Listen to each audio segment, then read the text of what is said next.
Hello and welcome back to the Métropole Grid. My name is Andre. Thanks so much for tuning in. It is a Saturday afternoon and we're beginning a journey. A tournament is starting right now. Fly to EMEA number 2. And we're about to dive in just a couple minutes. But when you go on a journey, you should always bring a friend. I brought a friend, Ba Ramu. How's it going? Hello, Andre. How you doing? I'm doing well. It is a Saturday. Oh, I need to put the music down. Hold on. This wasn't on me. Too many buttons. It's a Saturday afternoon. For you, it's a bit later. I know you just had kind of an event you ran on your side of the pond today, but we're looking at, I think it's 17 players today. We might be doing 6 rounds of single-sided Swiss. This tournament is Fly to EMEA number 2. There's 3 of these tournaments over the next month. I think the next one's on June 1st. And these are tournaments that the community is running. Generally, the community in Italy is running to raise money to get people to go to Bergamo at the end of June for the in-person Continentals. Are you going to Bergamo?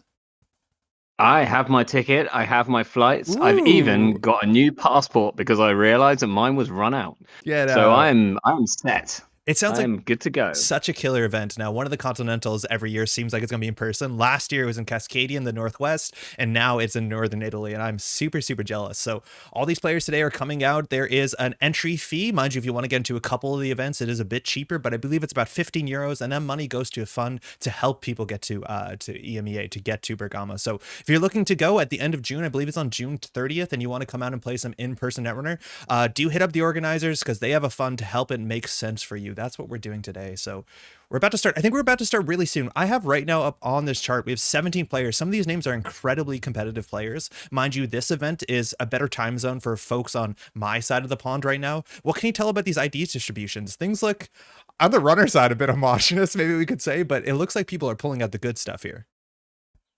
Yeah, we got a fair bit of Hashiko, who is still, I think, probably one of the premier runners. Lots of Arasana. Well, actually, not lots of Arasana, but I guess lots of green. Yeah. Yeah, I don't. It'll be interesting because off the bat, it doesn't seem like there's going to be any real surprises, but maybe some of these lists are gonna kind of get us with a little bit of spice. I agree. I'm excited to see some spice. I know on the left side, on the corp side, you do see a lot of the expected. Alpi, mind you, this is the second weekend in a row. Alpi has been playing Nuvum SA, did quite well at the AMT last week. I kind of roasted him a bit for his deck list. We're going to see how many Nuvum fires there are, but we see some Jinteki Personal Evolution. You see some Architects of Tomorrow, and so you're going to see a couple. There's actually a fair bit of Nearth Hub, which is an ID that was very, very pronounced, a very strong identity as of last year, last World season. We saw a bunch of the Snare Bears play a very, very powerful deck. I feel like that deck, mind you, was a bit crushed out by the sort of lose, the sort of virus engines, and there's only 2 lose in 17, which is maybe what you're looking for when you're going for that sort of combo asset deck. Yeah, I think it's one of the Nearth Hub decks, and potentially the Reality Plus decks might be doing something fairly similar here. I would expect we'll see some assets.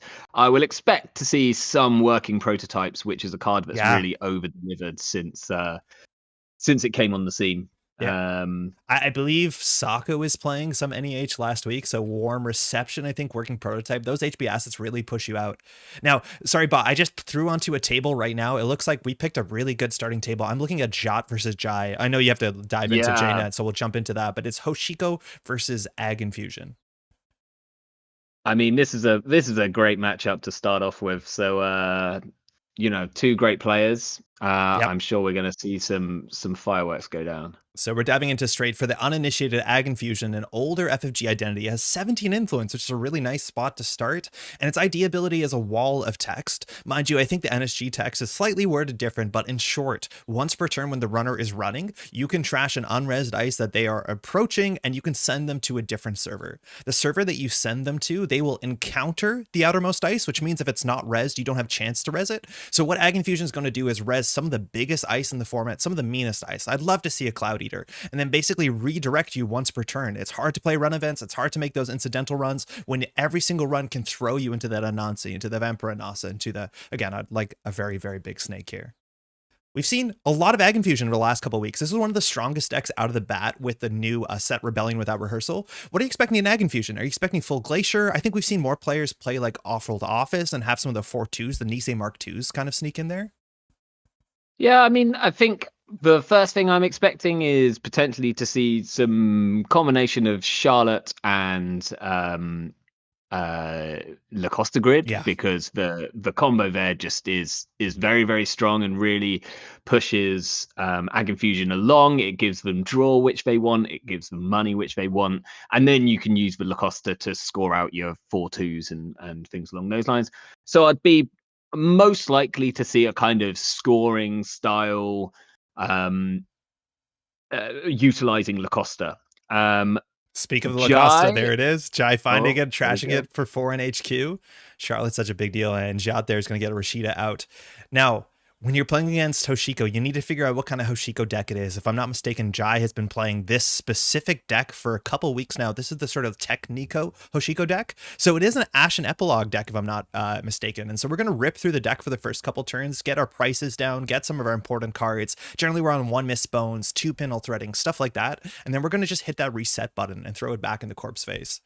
This deck is really fun, very powerful as well. Yeah, it's definitely Jai's preferred Hashiko is always a bit more of the reg kind of style, which is kind of what this is doing. Like you say, it normally takes you 2 or 3 turns to work out exactly what you might be doing. You might be going up against a mulch version, which is normally fairly obvious from the number of cards. Yeah.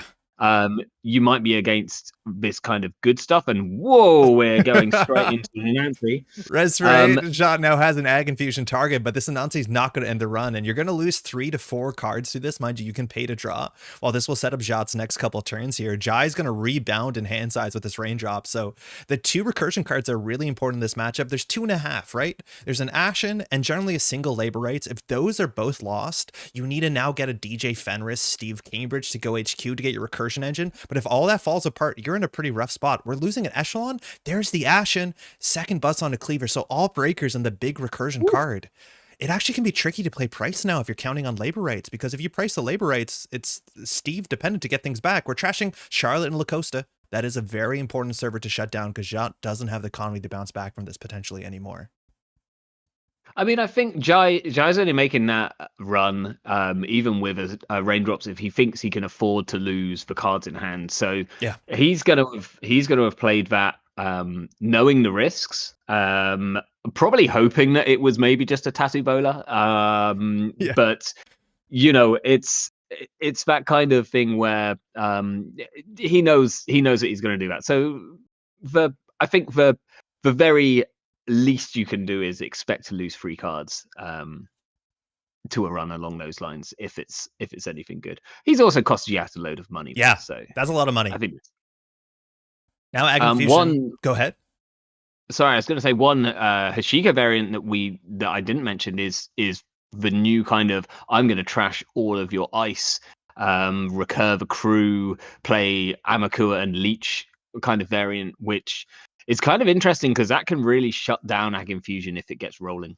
Yeah, Off 1515, I think, was playing that the last couple tournaments. Off is playing today, the sort of Mamakua builds. I really do like those builds. Subliminal messaging as a start. But yeah, I'm expecting Jai's on, I believe, classically like 1 Turbine. And then, of course, all the fixed strength breakers and Echelon, the kind of like most common breaker suite you're even expecting out of most Shaper decks, which, you know, you're going to see that across all factions.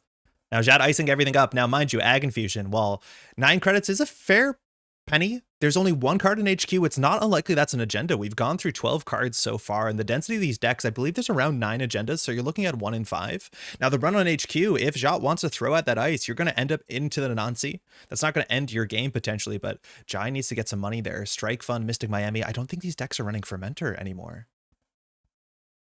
Not that I'm aware of. I think like it's always a personal preference, but I know fermenters tended to get dropped behind fairly recently because everyone was on the virus and you couldn't really rely on it. Jai getting his twinning down though, which is one of the best multi-access options against Ag Infusion, at least. Yeah, it's really great to be able to generate this sort of forward multi-axis. It's also not susceptible to the Ag Infusion bounce. The idea is if you Maker's Eye R&D, whoops, you're on server 1, and then that's not going to work. So Jai going to take the turn off here, just get some installs down. Mind you, sometimes you want to use that Strike Fund or that Steel Skin Scarring, more specifically just smash into centrals. We went through a price, found our second Pinhole Threading. that can matter a fair bit. You're expecting some amount of defensive upgrades in the remote server, whether it's an Anoetic or an Adrian Seiss. Jat here definitely wants to set up a Lacosta. This is also what's really interesting. If Jat goes for the second ice on server 1, he turns off his own Ag Infusion ability. So you're kind of in this awkward situation where until there's another ice res, and we haven't even talked about Tributary yet, that's probably going to matter in this matchup. Jat doesn't have a huge incentive to put a second ice on server 1. No, and I think he also doesn't need to. You know, that Anansi is pretty scary on its own. Echelon doesn't deal with it yet. No, oh, we've just lost a labor rights. That's a labor rights. Could be pretty huge. This is sometimes the price you pay. Whether you play the price, daily cast coming in for free is pretty good, or is it 1 credit? But for free. Now that's a big issue. You need to now get your DJ Fenris into Steve and go HQ and say you're choosing between labor rights and Ashen, and that's not a good choice because you're never going to get the Ashen there. Jai might be in an uncomfortable situation. Only 15 cards more to play with. Jot popping off with the Rashida. Definitely setting up. Jai's also like running out of things to install and play to get twin encounters. So he's got his Paladin and Mystic down. But unless there could be a second labor rights in there, if so, then he might be okay. But without that, he's gonna run out of fodder for these pretty quickly. There's a second ice. Now we've turned off the Ag Infusion ability. So we'll see if Jai wants to run this. Breakers too. We're expecting 2 of each. If we look into the bin, we're missing. So 2 Buzzsaws are counted for. There's a Cleaver and Echelon and still a Turbine somewhere. So Jai can get all the Breaker Suite down, but the economy is going to dry up. Yeah, and I don't know if he's got anything huge econ-wise. If he's on like liberated accounts, maybe he can take a few turns off, let Paladin sort of pick up. But I don't remember there being that in the previous versions. Yeah, maybe there's a second labor rights. That would be their best hope here, where maybe Jai isn't going to play the price unless he has a labor rights in hand. There's a chance you can mill 2 of them, but 1 labor rights is going to make a huge difference on this game. I think there's a chance he's on 2. We'll see what else we're expecting in the deck so far. There's usually a second Maw somewhere, more copies of Raindrop, sometimes on 2 of that. But Jot now pushing a remote server. Now Lacosta into a 4-2. Any 4-2 on the sports state would be okay. The Nisei Mark II is always a nice start. You don't exactly need the off-world office credits here. Even just cooking a Charlotte, we've seen 1 go down so far, and actually 2 Lacostas are already in the bin. So you might have to start advancing manually. I don't believe these sort of decks are generally running seamless launch. The acceleration you're getting is almost entirely Lacosta grid. Yeah, I think Brand's the other choice spend of the influence here, which, you know, I know you would probably I like push Mode 2, right? Yeah. This is the last Lacosta in the remote server. Jot has an advancement here, so anything besides a 5-3 can be scored out. Mind you, it could be Biovault, NGO fronts, stuff like that. I think NGO fronts don't see that much play now that Charlotte's kind of taking that spot, but Jot is slow rolling this. Hansei review. Gonna get rid of a card there. Subliminals, mind you, a very easy target to throw out if you don't want to lose an actual card in hand. And Jai, 3 twin encounters. Mystic Miami's going to be only at 2 now. Paladin at 1. We haven't got a Hoshiko flip for a while. Jot very smartly icing up archives to stop that sort of value run.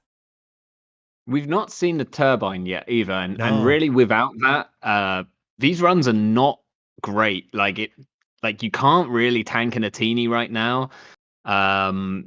Your Echelon gets through an Anansi for 6, which isn't the worst, but you don't want to have to do that twice. So the question is, does Jai need to run server 1 there? If it's an agenda, if it's a Biovault, you want to deal with those obviously sooner than later.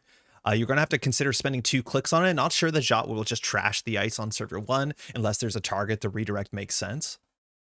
Jai now drawing up here, looking for something, probably that Turbine, I imagine. Paladin will install it for 3 credits, charging the twinning as well. That last labor rights too, you have to be a bit worried about damage. These decks are not often running Anemone or Fuji, so if you do have that last labor rights in hand, I don't think you're worried about losing it if you choose to interact, unless some subroutines fire, and I think the worst case would be for damage, Anansi. There's a Turbine. All breakers actually at seems 5. Pretty certain that actually seems pretty certain that Jai's on a second labor rights, so yeah. We'll We'll see if that comes out. If so, it's probably not in hand. Well, maybe he can probably break all the ice here. Yeah, you seem Uh, so. All the breakers are at 5. So this deck probably only has one ice that's at 6 strength. That would be the massive, massive Cloud Eater. Otherwise, you're getting through everything for just change. And these sort of matchups, we've seen this before. I remember watching this at Worlds too, where the Anarch just says, okay, I'm going to set up my breakers. You have to set up something for me. And Tributary coming up, unfortunately, into a Turbine Buzzsaw. This card is an absolute menace. Just so annoying to deal with. But when you break it for 1, let that last subroutine fire, you're going to get the card draw back. Doesn't feel so bad at all. Running archives. The face down card was a subliminal. Mind you, Jot was throwing that away to the Hansei. We're going to deny that back, but Jai not chasing the remote server, throwing out a Banhar and a Moshing. Let's see what Jot has in the remote server. I mean, if this is a Fuji, Yeah. okay, it's not. I was gonna say like there is like not an insignificant chance that that Giat just snipes the second labor rights from hand, which then could be a problem. I mean, maybe Jai can just start running stuff and clicking for credits. Yep. I think Jai's in a good spot right now. That remote server, you're paying 3 credits plus the outermost ice. The redirect into the tributary doesn't matter. Now you sometimes want to run the tributary first. Actually, it doesn't really do anything. It costs you your credit. You might as well just break it on server 1, but it, the subroutines are going to be a bit more relevant. Now this remote server, you have to break it twice potentially, but if you can get Shot to spend the Nisei Mark II token as soon as possible, you're, in a pretty good spot. Even swinging HQ and seeing 3 cards from it with the twinning might just convert. I mean, if the middle ice here is a brand, then that becomes a bit trickier,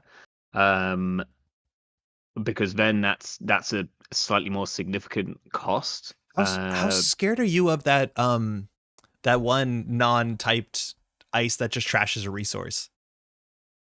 Sadaka? Yeah, losing a twinning here. I don't think, unless I'm playing against soccer, then I'm scared of it.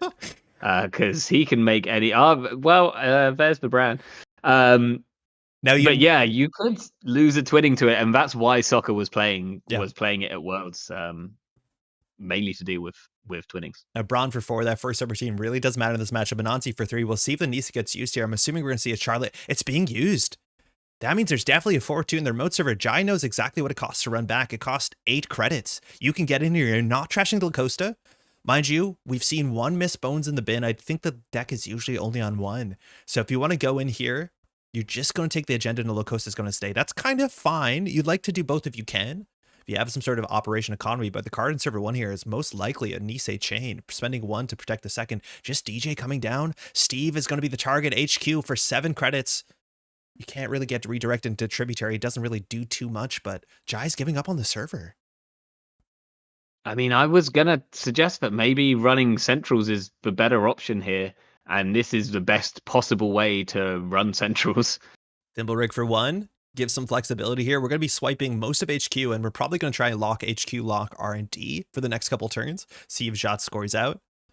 Second ice here, you can just redirect if you want to trash an ice. We haven't used the Egg Infusion ability at all this game. Now, sending into archives or into the tributary is about the same thing. You'd rather pick the tributary, I guess. But we'll see here if Jot wants to just have a 1 ice HQ into a Steve Cambridge and a loaded twinning for the next couple turns. We're doing a swap. Yeah, I'm not on the outside. Jeff's suggesting a boop here, and I wouldn't be against it. If this inside ice isn't something particularly great, it's probably worth the Ag Infusion just to stop the Steve. Yeah, with a Thimble Rig redirect, that's pretty great to get the Nancy outermost, because now you do have a bit more teeth with the Ag Infusion ability. It's just that twinning is going to be a problem for you. Jot trying to figure out whether he wants to res this, redirect, or let this through, because he knows that Jai's going to see 3 out of the 4 cards in hand, and it's hard to feel good about those odds. Mind you, we've gone through 24 cards, no filtering. There must be more agendas in play, and by in play, I mean in hand. We're through. Jai, mind you, can spend 2 counters on the 20 to see 3 cards here. We're going to pick Sure Gamble, good choice. Tattoo Bola into a Brawn. Barriers, there's the Bacteria programming. 3 massive points here. Now, Jot can save his hand a bit. He can now look at the top 7. Generally, this takes a bit of time to sort out, but looking at the top 7, you can trash any, you can rearrange any, you can draw any. So while there might be another agenda in 3 cards in hand, you can now make that axis out of 7, out of 8. Like, you can really spin your hand size up. Yo, how sick is Bacterial? I kind of really like it nowadays. Bacterial is it's like such a busted agenda. Like Yeah. the stuff that it does, and the fact that it fits incredibly well into kill decks, as many people on my testing team would tell you, but also fits into these kind of faster scoring decks, because when it gets stolen or you score it, then you've pretty much set yourself up for the next score. You've like made centrals kind of safe for a turn or maybe two, if they're kind of potentially weak. Yeah. If you steal a bacterial on the turn that you're like kind of needing to win the game, You can't. then you kind of can just concede at that point, because if you haven't already won it, then the corp can normally make it almost impossible for you to win then that turn. And a lot of these decks are gonna just score out the next turn. Now that was the third axis there. Jat rearranging, trashing none of the cards. So Jat now knows the next, I believe, 4 cards in R&D. He drew 2 in hand on mandatory. It looks like Lacosta were not scoring out. Now double advance there in their remote server looks like a Biovault. So this is Biovault on a slow cooked agenda. He could have scored out this turn. Now the Biovault means he's protecting HQ, he's protecting server 1, but I'm not sure if he would have just scored out if he had the option to. He had the credits. He would go down very low on credits, assuming it's another, not an off-world office, which is probably what the agenda suite is looking here. Yeah, I think if this is a Nisei, then Giat probably can't afford to score that out at that point, because otherwise R&D, I mean, Jai has got a loaded up twinning. But Jat knows the next 4 cards, right? Yeah. The next 4, yeah, but like Such a weird if you know the next 4, then what do you do with that? them? That might be you draw scary. them? Yeah, exactly. No, there's no good server to hold them in, as much as you know exactly what's on R&D, and HQ is a bit random. Now Steve is going to put pressure. If you want to run HQ, that's going to be 4 credits from Anansi into Thimblerig, and then you can allow the Thimblerig to swap for the Brawn, so HQ can be protected for the next couple turns while Jot recovers, as long as he doesn't need the remote server. So we'll see what Jai does here. We opened with that sure gamble, mind you. Paladin Puemo at 3. We have 6 cards left. In terms of installables, obvious installables, we're looking at 1 more daily cast somewhere in the mix, if I'm not mistaken, but I think there might be another breaker. I think all breakers are counted for. There's not too many options to install off that card.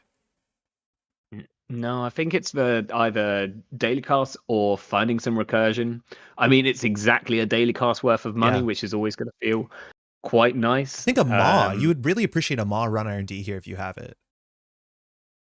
I think there's probably another one somewhere. We've only seen 1 in the bin so far. Coming in for 3 credits for the Maw, you'll take it. It's certain, like, I would not expect Jai to be on a single more, so yeah, exactly. It's likely to be in there. Jai thinking 3 clicks, 13 credits is a lot of money here, and there's a lot of pressure on that twinning. I don't know if there's any Sadaka respect, but like you can't really respect it. It is just going to fire in this matchup. So figuring out where you want to pressure. A bunch of those cards were known, so you're assuming actually the card that is advanced in server 1, that what looks like a Biovault, probably came off the bacterial programming. I'm assuming that went like quickly into hand into the remote. So the question is if there's anything else in hand, because there was 1 other card drawn specifically into hand. I'm not sure what Jat wants besides a full hand, so maybe that agenda was safer there than on R&D into a twinning. Jat needs to figure out a way to run here. 4 credits for HQ is not too bad, and there's not going to be a Ag Infusion fire. This is the kind of scary thing about these Hashiko lists, because this really, if you came in about 3 turns ago or something, then it would look like the Ag Infusion was absolutely in a storming lead. But when your ice is somewhat meaningless and your ID is all about ice, and to a point it's about sort of click compression and things like that, but Ag Infusion is an ice ID. And so all of a sudden your kind of like your taxable options really kind of come down to not very much. It's Bran or bust almost. I guess Anansi's still 3 credits to break. Yeah. I guess, yeah. What else? Yeah, Vember and Ossifer too. That doesn't feel great. So I think, yeah, Braun and Anansi is what you'd want for sure. But Jaw is taking time. Mind you, these are single-sided Swiss rounds. We're having, I believe, 6 rounds today, cut to top 3, if I'm not mistaken. We're going to have a break after round 3, but this is, Jai knows that you can take the time here for sure. Jot, probably not in a comfortable situation to be waiting this long this turn.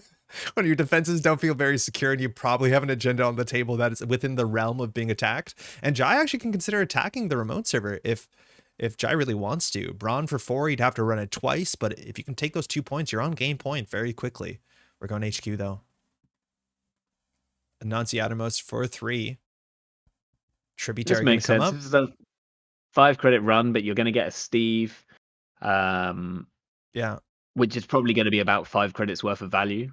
So moving the tributary is interesting because if you keep the tributary on server 1 and you're assuming that Jai is going to run server 1, you actually have to break that twice if you see yourself get biovaulted. So now server 1's a fair bit cheaper to run. Like it's 2 credits cheaper on 2 runs, which could actually matter this turn. There's sometimes where moving tributary might not be the play. Now this means that Jot probably has something in hand and we can still sweep most of it. We're through, mind you.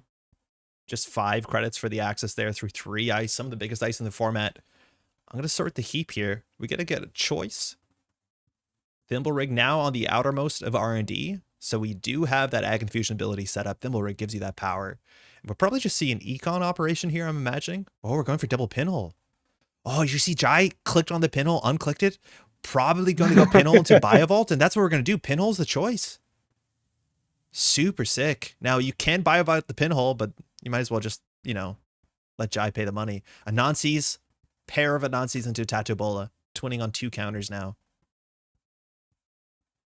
I wonder if Jai's also considering pinholing the Lacosta. Yeah. I think it's hard to say which is correct, but if you get rid of a Lacosta here, then what does Jai do next turn? He has to start like manually advancing. Yeah. It's going to Lacosta, coming down for 4 credits. That's a final Lacosta, mind you. We've seen no spin doctors, no recursion. So now, sure, you might have a Biovault, but if that is a 5-3, which maybe it is because Jacques could have, you know, otherwise scored out, that's just going to be there on the table. Jai setting down for the siege, getting that daily cast, mind you, emptying the Paladin Poema was perfect. It was a Rashida. Rashida? Okay. Whoa, this is sick. You can advance anything, mind you, with Lacosta. Lacosta actually demands advancements. It's not an optional ability. So Rashida getting cracked. We know guaranteed server 1 is now a Biovault. The really interesting thing about that having a single advancement on it is that it means that Jai is definitely not going to pinhole it. Yeah. Because it looks way too much like an agenda.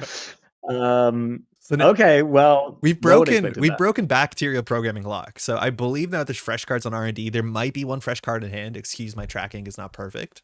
But now Jad is working with all the information that he bottomed a couple turns ago. So there's probably fresh agendas in the mix. Now the remote server with Biovault, can you run through Brand twice? Jai's credits are not actually that good. He's going to be on 4 credits at the start of next turn. And these are not the sort of decks that are running overclock. He might just have to take a turn off, try not to Hoshiko out, because these runs are pretty expensive and his economy is very limited until he plays that very expensive Ashen Epilogue that he still needs to labor rights back in potentially. We're not actually sure he's on 2 labor rights. I think he is though. I mean, I'm somewhat surprised if he is that he hasn't played one of them yet. I guess if he loses 1, then he can always Steve back for 2 labor rights. So maybe he feels perfectly safe about that, and then he can use the labor rights to get the Ashen. And he is still creating enough pressure without needing that recursion yet. Remotes. But yeah, he's definitely drying up for the time being. Yeah, Jot might sense that. Again, we have Braun with an Ag Infusion ability. You can move Tributary over, so the Ag Infusion ability will send you into the Anansi. Now, sometimes you do want that because it's an Anansi. Sometimes you don't actually want to send them onto HQ because then they're running HQ and that's not going to be good for you.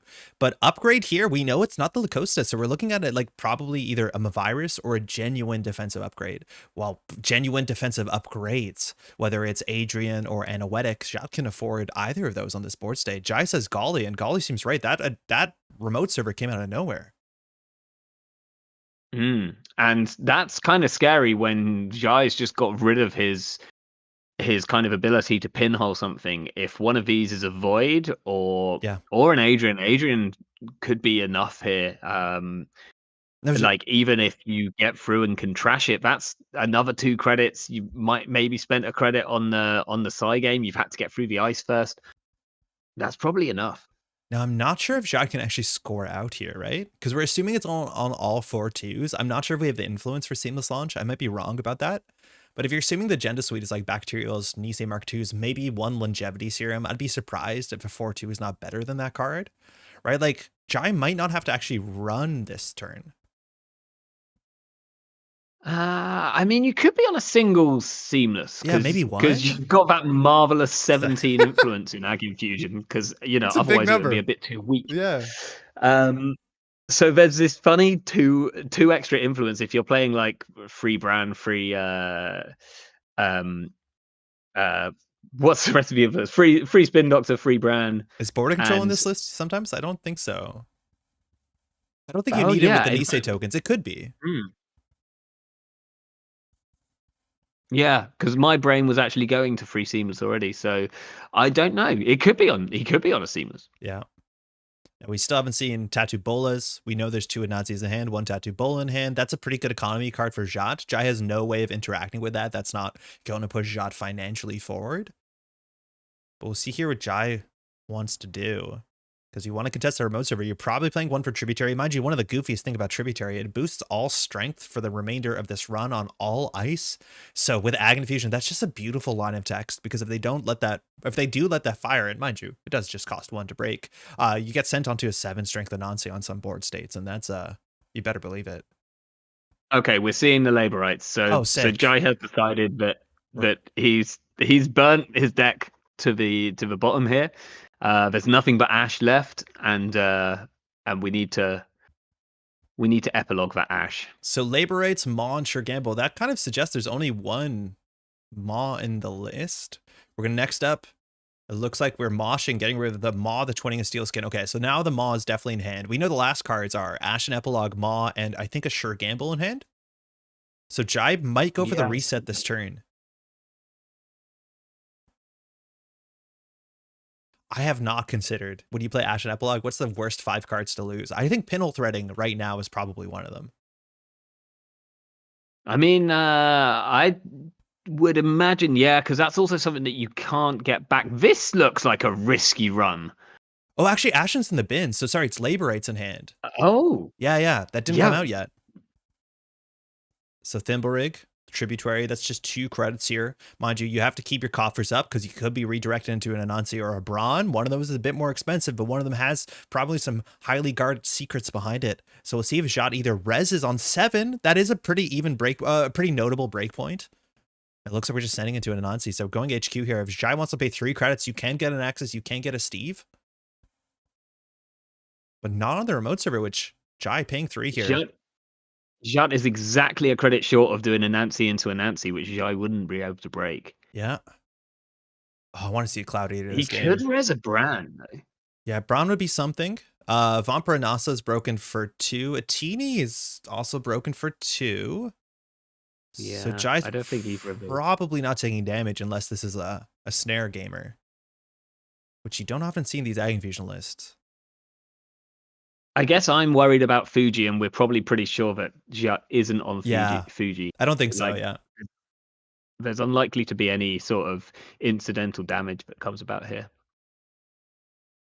I love this thought here, Jot. Now considering to res, even if this is an Anansi and you can't afford to res it, you probably should spend some time making the opponent think that this is not an Anansi. Oh, Jai checks out! Whoa, respect. I'm not sure what you're scared of there. Like, there's a DJ Steve target, but I can see you maybe not wanting to take a risk. Only down to 2 credits, right? Like, after the daily cast next turn, Hoshiko's literally, well, not going to hurt you this turn because you haven't access to card, but Jai needs to plan for the next couple turns to Ashen, which is still 1 labor rights away, so he has a bit of work to do there. Going back though, R&D, it's only a 2 credit run. Mind you, you can let Tributary fire abstractly if you want to save your credit. I don't know if Jai wants to do that here. No, I don't think you can, because then Jacques gets a free ice install. And that just seems like a terrible idea. It's like whichever way you slice it in Ag Infusion. Yeah, it's like this board state. You don't want to ice up because it's like Anansi Brand outermost, but we're going to go for a multi-axis here. Thimblereg, let's see if we go for the swap. Not an easy swap. We're probably going to see 3 cards. These are unknown cards. We have broken lock so far. Jacques, considering, mind you, Thimblerig gets to be moved when you pass it and also start a turn trigger. So Biovault being res, just cracking the Biovault, trading it out. Hoshiko flipping back down. Jai on 0 credits. Next turn, we'll have 2 credits if you do the daily cast Hoshiko trigger optimally. But Jot here probably can't score out. We need a Seamless Launch in hand. Thimblerig on HQ. We don't see like a Rashida pop, which could have been the only other thing which might have happened there. I feel like Jai has kind of maybe ran out a bit of gas here. He needs to do some really aggressive labor rights into like the cheap playable events. Hansei review. That's a great start here. Jacques could go for the double advance if he wants to. There you go into the remote server. Threatening out any agenda on this board state, and Jai on only 2 credits behind Braun into Agn Fusion to Anansi into defensive upgrades. This is slipping away a bit from Jai. Yeah, I don't think you can, even without the defensive upgrades here, this is going to be tricky because you need to run through that brand twice. So the hand is labor rights. Whichever way you slice it. Into Ma, sure, gamble for a bit cheaper with Mystic. Miami's help is always quite nice on 9 credits here. Don't know how long Jai can stay on this side. You pay 4 to run HQ to get a card back. Feels a bit expensive as much as you can refund it instantly with the sure gambles, but you need to probably consider Ashening. I wonder if you have enough resources just to try and close the game out here. We're running R&D Tributary for 1 credit. The redirect, we have enough money to break Anansi or Braun. Second ice here. Jacques can res anything. How much is it to res and fire or to break a big scary snake? It's like 6 credits to break the whole thing. It would be six credits. Tatabola, though. This feels like a decent enough res. It's not a snake, but it is annoying. We're going through. Let's see if Jot has the ice in hand. Sometimes you don't. Looks like we definitely do here. 4 credits. We're going to access. There's going to be 3 cards. Locking the top of the deck. Bacterial off the top. Oh. Not the first card you want to steal because you know you're not stealing any more points here. Yeah. This is exactly it. And if this is a 4-2 in the server, then this means that Jacques can... Well, I guess there's no Lacosta, so you can't kind of set up immediately for a push next turn.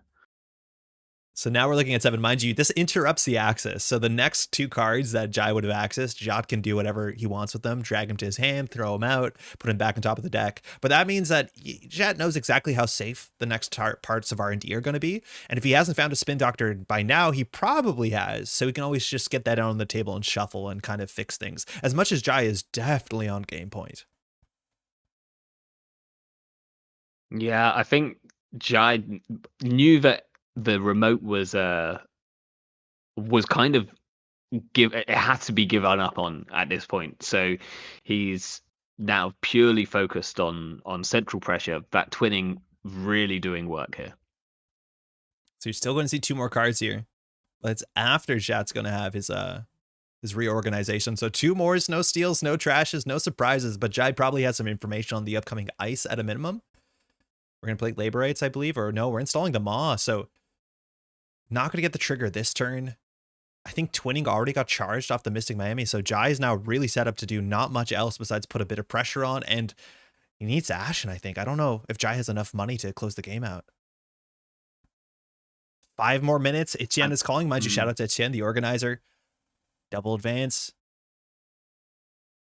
Okay. Okay. One of those is a Biovault. 2 of them could be a Biovault. That'd be pretty wild, but it looks like Jot prioritized the Biovault, and now the agenda is cooking next to it. That's my guess. That certainly makes the most sense. Double advance here could be a bacterial. You normally want to score a bacterial with a click left. Okay, we're seeing the labor rights. Also, Augustus in chat pointing out what we both missed, that the one thing that Jiak could have rezzed when Jai jacked out like last turn or the turn before would have been a Saisentan. So oh yeah, he did. You know, you've died to enough Saisentans to know that. Just that's take a scary 2 thing net to happen. damage. It'll be fine. But no, I hear you. There's important cards in hand for sure. There's some respect there. Labor rights getting played. Now we have fully bottomed out. Is there time to Ashen? Can you go back? Mind you, I don't actually know if the agenda of their mode server is going to be bacterial. If I'm not mistaken, unless the deck is running a lot of 3-pointers, you generally don't want to run an odd amount of 3-pointers because then you hit an odd, agenda number, and that's pretty bad. Like it hurts you generally unless you need to score a 3-pointer in every game. So that is true. it might just be two back pros that Jai found, and then everything else is Nisei's off rolls, and then you have one flex 4-2 raindrops. Mind you, we put back in Ash and daily cast raindrops, or just raindrops and archives. You can put the tributary there if you want to. I don't think there's a huge incentive. It's going to cost a credit. But now R&D is a bit softer, that's for sure, as much as you still have to deal with the Ag Infusion ability. Now Jai this is the thing about moving tributary, like you just gave a card draw because the second subroutine doesn't matter. I think this is, you're spending one to draw a card, which I guess you're gonna draw a card anyway next turn with Hashiko. So maybe like giving the card draw is fine. Yeah, unless it's the Ashen and you can play it right now, right? Like how sick would that be? We're checking archives here. There's two face downs. I wonder if you want another counter on Mamie before you play the Ashen. There's no flip on there? What happened? Jack's out? No. Why did Jai jack out? Wait, what? What's happening? Oh my gosh. What's happening? Okay, it's a couple buy vaults. It can't be all of them. We've seen one of them in the bin. Okay, so exactly one card in hand, which is the Ashen, right? We know that for absolutely sure. Here we go. So it's not to flip, but you still gain money if you flip, don't you? No, because no, you'd have lost it. He'd have lost a credit. So I think Jai's trying to reserve his money. Oh, because Jai was flipped. Oh, respect. Yeah, cool. So now he also knows that Jia has to win here. Like, you know, Jai's in control of the game with 5 minutes to go. Yes. So he knows that Jia has to be forced to pull something out here, and I think Jai's pretty sure that he can just control the top of R&D and stop that happening. Now, the two back pros scored out. That's a really big deal because Jot has no way of getting to 6 points without scoring like two more agendas, and then you still just tie out, right? If there's not another 3-pointer in the game, it's hard to get above 6. And as you said, there's only about 4 minutes left in the game, maybe a bit less. So this agenda in the remote server is probably going to get scored out. It's hard, and you still have to kind of weather the storm here on R&D. Frame drops into the ice. Mind you, we did reset the deck. We lost some cards, missed bones, nothing too important. We didn't still have the pinhole threading. We'll see here now, if you want to buy a vault this run, you're just going to happen over and over again. Maw hitting. We're seeing cards here. Jai looks like considering to trash this one down. Raindrops to game 3. Jot now knows the next couple turns will be safe unless the 20 can get more charges. I mean, ironically, Jot wants agendas right now. Like, yeah, he's gonna need to draw some to force this. So probably he has gotta some hope in hand. There's one in hand. I think because the back pro fired on the R&D run, like if the agendas were there, they have to go to hand. So I think like Jot needs to score out here and jam the next agenda, because if Jai just swings HQ, it's very likely Nisei Mark II, next agenda the remote server, unless that's a 3-2, which is pretty rare in these decks. Jot's going to need at least 2 more turns to get to 6 points. I don't think we've seen Seamless. We would have seen it by now. He could be on 1 longevity. Yeah, exactly. There's always a chance. Time has ended. I believe that's technically called on Jai's turn. Oh, Jot's just going to concede there. No way of getting to 6 points. Yeah, Jai just holding it down 40 minutes. Good game between both players. Really exciting match there. Getting the Ashen, like barely kind of, you know, slipping it through and just making it. Apologies for game length, not at all. Very exciting opening. That was a great game. And that was one which really shows like really shows the power of these Hashiko sort of builds, where you kind of look at those first few turns and it terrifies me. That kind of gameplay, which Jai is excellent at, I look at that and I'm like, I've lost all of my deck and I'm going to lose. No. Jai's just gonna, no, I know how the deck works. I can burn through all of this. None of it matters. And then when it really comes to it, I've got my sort of emergency stop button. But he held off playing those recursion cards until the very bitter end. Yeah. Using every last card in his deck before he ashened is really, really kind of well thought out gameplay, and you know, very, very careful playing from Jai. I think it's just fantastic stuff. We're seeing a standing. I just pulled them up on the screen after round one. We're just about to head into round two. I believe that was the last game to close. And it looks like we have about a 50-50 split between corps and runners. I'm not sure exactly what the stats suggest, whether corp win rates are higher than runner win rates right now. I know we've seen that over the last couple of weeks, but no real data to speculate on now, or nothing very specific. I do want to shout out, we are joined by another person. Synchron has just entered the chat. Jeff, how's it going? Hey, going pretty good. Thanks for having me on. We're just about to enter round two. I don't think we have time for a break. We're just going to go straight into it. Did you get to watch that last game? That was really exciting. I did. I was watching it on the second monitor here, waiting to come on. So that was definitely an interesting one. And yeah, I don't know. Reg Anarch still continues to be pretty uncontestedly quite good. Still quite good is exactly it's almost like they printed all the good cards in orange color. I'm not sure. I don't know. There's like a lot of Seb cards in there. I don't know what you're talking. So just so we can reframe here. Cards are blue. We all know that. Just to reframe for a second, welcome to Fly to EMEA number 2. This is the second Fly to EMEA tournament. This is a grassroots community organized tournament that is raising money to produce a fund to help people get to Bergamo on, I believe it's June 30th, in a couple months, for those who needs any sort of financial assistance to make it make more sense. Mind you, in-person Netrunner play, I cannot speak highly enough of it. It is kind of just the best, especially to have the Continentals there, where a lot of folks are coming from all over the world, from all over Europe, let alone further than Europe, to just have one place to celebrate this fantastic game. Huge shout out to Etienne and Mr. Pele, who have been my points of contact for running this specific event. There's going to be a third one, which will be streamed on Jai's channel. We just watched Jai play, so you want to go over there, get a subscribe. That will be up, I believe, on the 1st of June, so just in a month. The funds raised again, they'll go into a thing. We have some prize support specifically that's unique to this event. So it is the Dr. Nuka and, what is the other one? And Natini specifically. We didn't get to see Natini in the match. And today, later on, we'll get to show you the exclusive alt arts that are available for the Fly to EMEA number 3 in a month. Where do you want to go, y'all? Oh, actually, Bod, do you want to introduce yourself real quick, though? Again, just for those who are tuning in. So I'm Baram Wu. You can find me playing worse versions of Jeff's decks on Monday nights. Sick. Okay, cool. Or go ahead, Jeff. Oh, I was gonna say, or me just stealing Baram Wu's deck and making tweaks for my personal play style. You never know. There's a lot of good Ari decks out there for all of us, isn't there? I guess these are we're the 3 Ari content creators at the moment, it seems like. So all right, I'm just going to dive into table 1. It's Alpi on Nuvum versus test running into Mercury. So there's a couple really big things going on here. Firstly, test running. It's been a while since we've seen test running play, which is really quite exciting. So this is the one criminal in the entire event right now. Criminal seems to be in a bit of a rougher spot for a couple reasons, so we get to see that, which is really exciting. We also see Alpi. Alpi played a Nuvum deck. Mind you, 54 cards is what we're seeing more often than not, and played it at the last AMT. I believe he came in about 3rd spot. And I roasted Alpi's deck a wee bit on stream last week because in the replays that he was kind enough to attach to his deck list, Nuvum fired twice.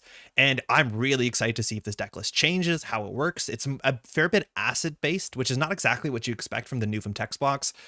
Jeff, do you want to tell us about Nuvum? What's it do? What should we be expecting? Yeah. I mean, I don't have a great answer on what we should be expecting. What Nuvum does, of course, is it says when you finish resolving an operation or an action on an expendable card, you can look at the top card of R&D and track, and you may trash that card. There's a second line of text that says the first time you trash a card from R&D during each of your turns, gain 2 credits. The other thing to note about Nuvum is it's a 50 card minimum ID. So we see that Alpi is playing a 54 deck, which is kind of what you'd expect. That said, somewhat, I would say almost counterintuitively, a lot of the Nuvum decks I've seen are playing some version of Rush. Just because printing 2 credits on each of your turns, as long as you play an operation, is usually something that you're able to achieve. And you'll, burn through half of your deck, and so kind of your deck is secretly quite small. Yeah. And that gives you a lot of options to go kind of fast. I think Punitive Counterstrike is another card that seems like an immediate kind of inclusion with the list. But I don't know if it's actually been that popular because there's been this assumption or even just parts of the meta that make those sort of in-hand kill combo pieces a little bit less reliable. But we're off to action. Hand off to Baram Wu to inspire to us this first turn. That's what Mercury does, huh? That was a turn. One pointers, sometimes hard Yeah. to play into Hermes, and we're going to start with Carpe Diem rolling HQ. Get that double access with Mercury. Mind you, if you're not breaking subroutines, they're getting in and seeing a lot of cards. You need to keep your hand size up because a class act, that's going to help you because Alpi is very likely on public trail into end of line. So stealing two of these massive one pointers, and they do really help you build a board state. So Alpi has a lot of things to worry about. That's a lot of cards in HQ, a lot of assets on the table, but Mercury has their choice of where you want to run. What a start. Yeah, we do see one Nuvim trigger for those of you keeping count along at home. What did it trigger on? yeah, Oh, predictive, sick. 5 credit predictive, not bad. yeah. You've kind Yeah. of got to wonder here what Alpi's hand looks like, because that felt like a bit of a desperate push for the Eminent, considering there was another one in hand. Like not icing HQ against Criminal. I mean, is Mercury on Doof? Maybe they're not. Yeah, I don't think so. But yeah, he was clearly quite wanting to get that Eminent off, and it's definitely a powerful card if you can score it. Warm It's reception. funny. I feel like, yeah, people are not playing Diversion of Funds in Mercury because people started not playing it in Zaya, and you're like, oh, this is great. I think Mercury, though, is one of those decks where you really do want to be playing Diversion of Funds because you want to try and prolong that mid-game and that Econ Denial phase for as long as possible. But, test running is showing off here, and, their deck is going to do what it does, and they can prove me wrong quite easily, I think. So the question is, how many copies of Miss Bones is the Mercury deck playing? And I'd be surprised if it's more than one, but Alpi's running a lot of assets. Warm reception, mind you, a political. I'm not sure if we care about the D-Res clause, but for 2 credits, I'm going to deny you a click a turn. Wall to wall. We'll see if that ice is advanceable. Mind you, you can place advancement on anything. It doesn't have to be advanceable ice. Sometimes it does give you a read of what the ice is, but we've now iced down centrals. We'll see what it takes for Mercury to get those accesses, whether it's the inside jobs, the Estabrados, or my favorite right now. Damn, I like me some Sneak Door Beta in 2024.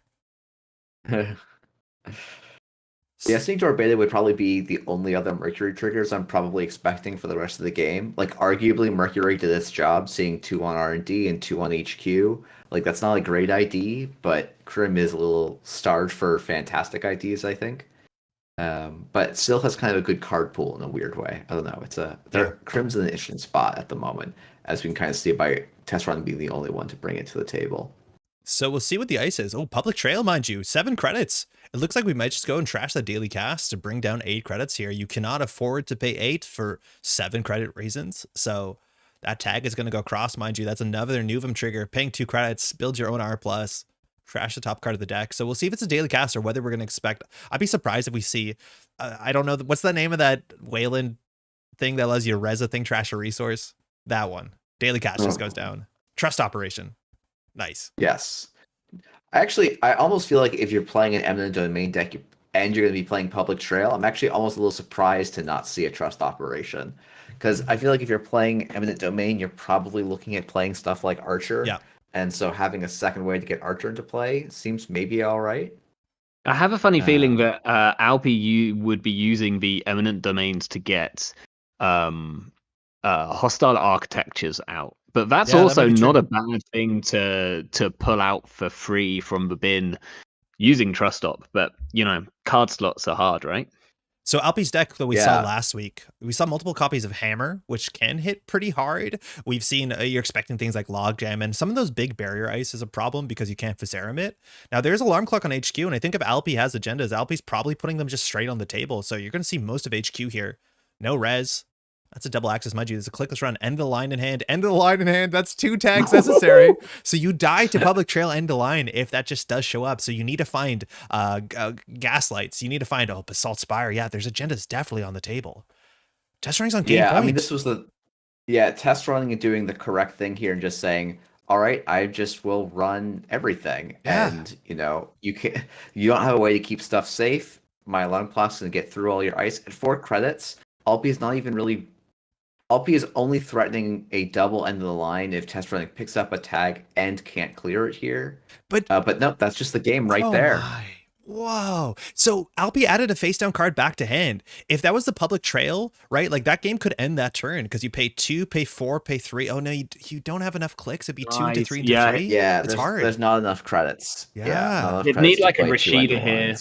Yeah, like a Rashida in 6 might just about get you there with the Novum trigger as well, but it's going to be hard. And that game was, once that alarm clock comes down, I mean, you're saying like Mercury is probably not going to fire much, but alarm clock in Mercury is pretty fantastic. Like, you're going to need double ice, or Mercury is going to see 2 a turn, and in a deck like this, double ice is a big ask. No, for sure. I do think forgetting that alarm clock was a printed card and probably a good one to run. It's great. It's a disservice, and definitely is kind of a big leverage point for Mercury. Good game to both players now. Apparently Criminal undefeated in this little medal we got here. I'm excited to see a test run and can just slam more centrals, install 3 cards, get accesses, win. That can do it. Alpi saying that he was very flooded. We can definitely believe that. No Spin Doctor, and in a 54 card deck, sometimes, getting those key pieces, if you want to consider that to be a key piece, can be a bit inconsistent. Let's jump to another table. Where do we want to go? I was thinking maybe we could either see table 5. We've got some Essa. I think the only Essa that's playing today. Let's do that. Or, yeah, that seems like fun. All right. Give us a second while we load in. I believe we're loaded in. It's an Azmari deck versus Essa. Essa currently on 3 core damage with a Marrow, so hand size a comfortable 5. Azmari, mind you, calling event with 2 Beals in the remote server means we can't really tell exactly what kind of deck this is. It's on red level clearance, increasing the palm, so some sort of fast advance efficiency. Might be running as many 3/2s as you can.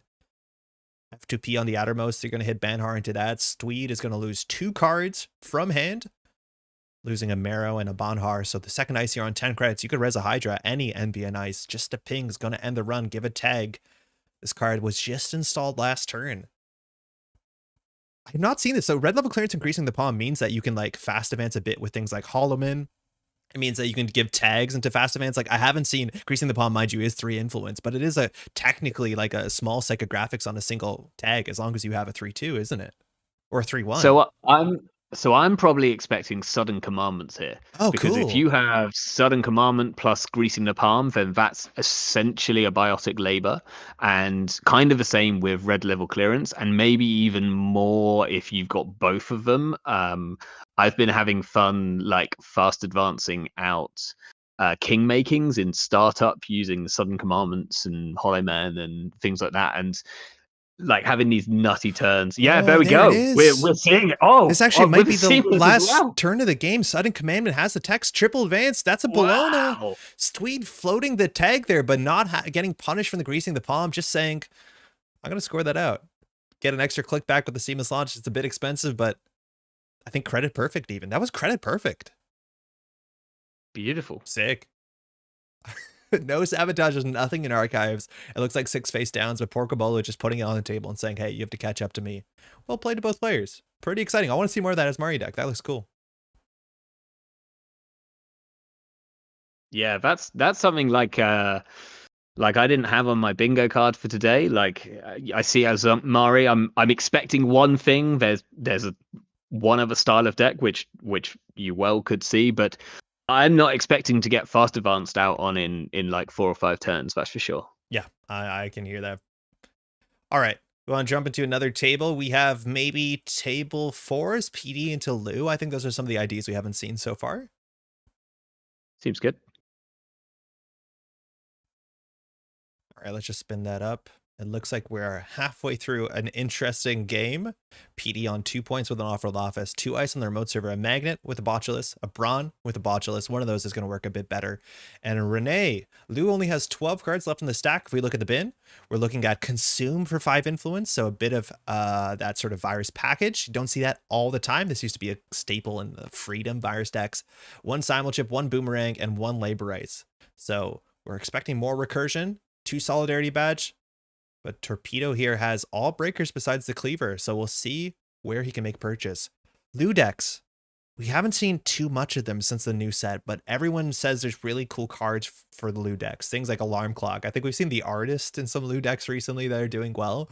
What screams, like, is Heliamphora playable in these sort of Lou archetypes?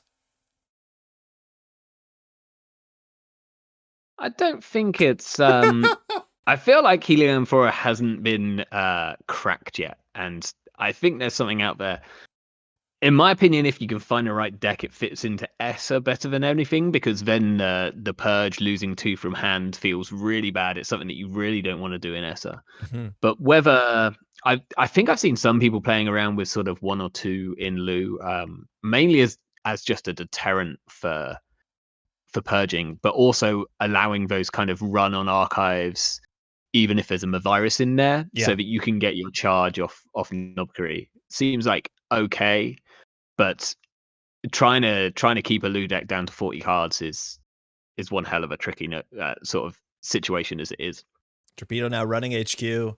Buzzsaw is going to be a bit expensive here, but with Audrey, you can get through the subroutines that matter. Mind you, a lot of times with these Lou decks, you just want to continually push yourself forward because we have Nob Kari, we have Imp, so that Audrey continues to charge. We'll see here, Larea doesn't have a real good reason to trash the MIC, that technically the text on it is relevant on this run, because you can't really have an open HQ unless Server 2 is a Rashida and you can rebuild, but with only 6 credits, that's hard.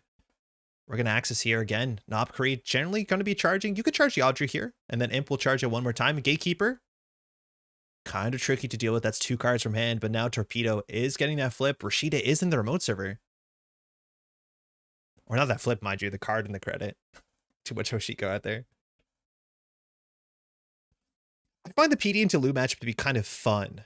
But like, I feel in PD, if you don't have the viruses, if you don't run the magnets, it's very, very tricky. Yeah, my mic go ahead, failed first. But yeah, no, I was just thinking, like, to me, this board state in general looks pretty good for the Lou. We've got, it's got the engine set up, but this matchup is really dynamic. I was definitely thinking about, if I was Torpedo there, actually trying to contest that remote with Luria only on 6 credits at the time. Yeah. It feels like stopping the court, if you can stop the court from going forward in tempo, it can be like one of your most consistent ways to win. Whereas now this remote is actually going to be a bit of a challenge for you, where a 3 like another magnet could get rezzed and the mana card could get rezzed and start posing some real challenges for you. Yeah, we're looking at 2 upgrades there. Managarm or Mavirus, both are going to be a bit of a problem. Jeff, real quick, I think your audio is doing that crackly thing that happens before it. You know what I mean? Yeah. Okay, I'll be back in a moment. Okay, cool. See you in a bit, man.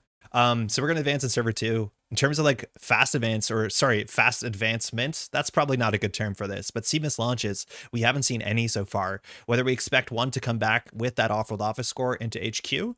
So this can be a threat to be a 5-3. I think you're most excited to score out an Architect deployment test. Even an off-world office, getting your money back would be great, but Torpedo has a big turn here. Brawn looks to be broken for free. Magnet for 1 credit. Outermost Ice, you don't know. And then if it is the Anoetic Void Managarm combo, you can at least force some reses because it seems relatively cheap to run this server. We'll see where Torpedo puts that pressure on. I guess if the outside ice is a border control would be the other thing. Yeah. But Still probably the not bad. Managarm. Yeah, the Managarm Skunk is going to be the best. I mean, just a virus resin pop probably stops them getting through the Bran. Now that Torpedo has clicked for a credit, so now if it's a virus into the Brown, yeah, it's a problem. On Cell on the outermost, 3 strength on the Echelon, so this thing you can still get through with your Audrey. We haven't seen the Purge yet, but it's a Vovo, so getting that extra 2 credit savings here on the Vovo kind of has betrayed the fact that Torpedo now has to play around 1 fewer upgrade here. So we'll see how we want to tackle this on Cell. Clicking through it, not the easiest thing to do sometimes if you want to keep your clicks to deal with a potential Brawn virus purge. That being said, Larea only on threat 2 is not going to be rezzing my virus for very cheap. Audrey? Yeah, and I think with those reses, you're pretty sure that this isn't a virus, because that would have been the cheaper way of dealing with this.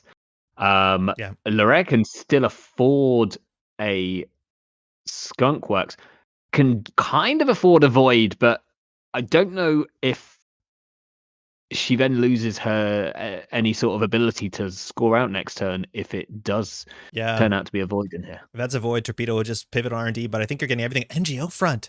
Very surprising to see in PD, but that's kind of the best case here. We'll see if you res server 2. If it's a Managarm, Torpedo has to spend 2 clicks. I think you're okay with that trade. Otherwise, you're just losing everything for, I wouldn't say free, but next to free, let alone getting that Nob Kari fire. So we'll see if Larea reses here, but that was a good NGO front. We're not resing. It might be a virus. Tranquility home grade. Okay. So no defensive whatsoever. If you want to trash that, you definitely want to trash something. Vovo, you can pay 2 credits, I imagine. Maybe it's not going to do too much else on this server, but you have to remember that guy goes to work on whatever server he chooses. Yeah, no, I sorry. Your audio sounds better, though. I think I fixed it.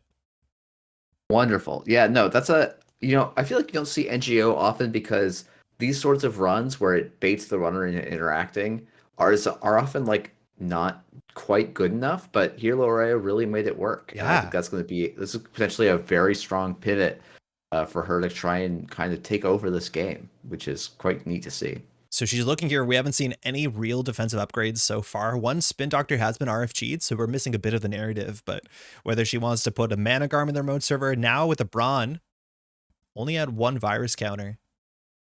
It's going to be a bit trickier to run here. We also haven't seen Border I don't know, because this is so you can if this promotes actually push here, you just flip the virus from that bottom magnet onto the Ansel. You can fully break that. You need to force through like 2 turns in a row to really kind of stop this Lu from being able to get in easily. Yeah, that's Simulchip Cookbook play is a really heads up play that you need to commit before your turn starts. You're totally right. Seeing how Torpedo's going to use that, it's going to be very defining for, let alone maybe this turn, but for the next couple. It looks like it's going to stay and not get shifted immediately. I think another option here would be to like flip it onto the MIC on HQ potentially, and just start actually dealing with HQ and centrals, because if you can stop Lorea from like actually stealing, like drawing agendas off the top of the deck, presumably they're either in hand or in the deck. There's 18 cards left in R&D and only 4 points in score areas. So agendas are out there, and so you can decide if you think that you can lock out centrals before the remote becomes something you have to contest. Is it? And it does kind of seem like Torpedo is going in that direction. Is it logical to assume that if you're playing Consume for 5 influence, you don't have multi-axis? Like you don't have a conduit? Yeah, I think so. That's where that influence would go. The Consume is an interesting one. I'm not sure exactly what matchup that's for, but I'm also not that big on conduit in these decks. It's fine. I just feel like, oh yeah, it's just because you need to win on time, not because you need it to make the deck work. Which is maybe a fair concession to the format, but Lorea resing it on cell for most of her credits.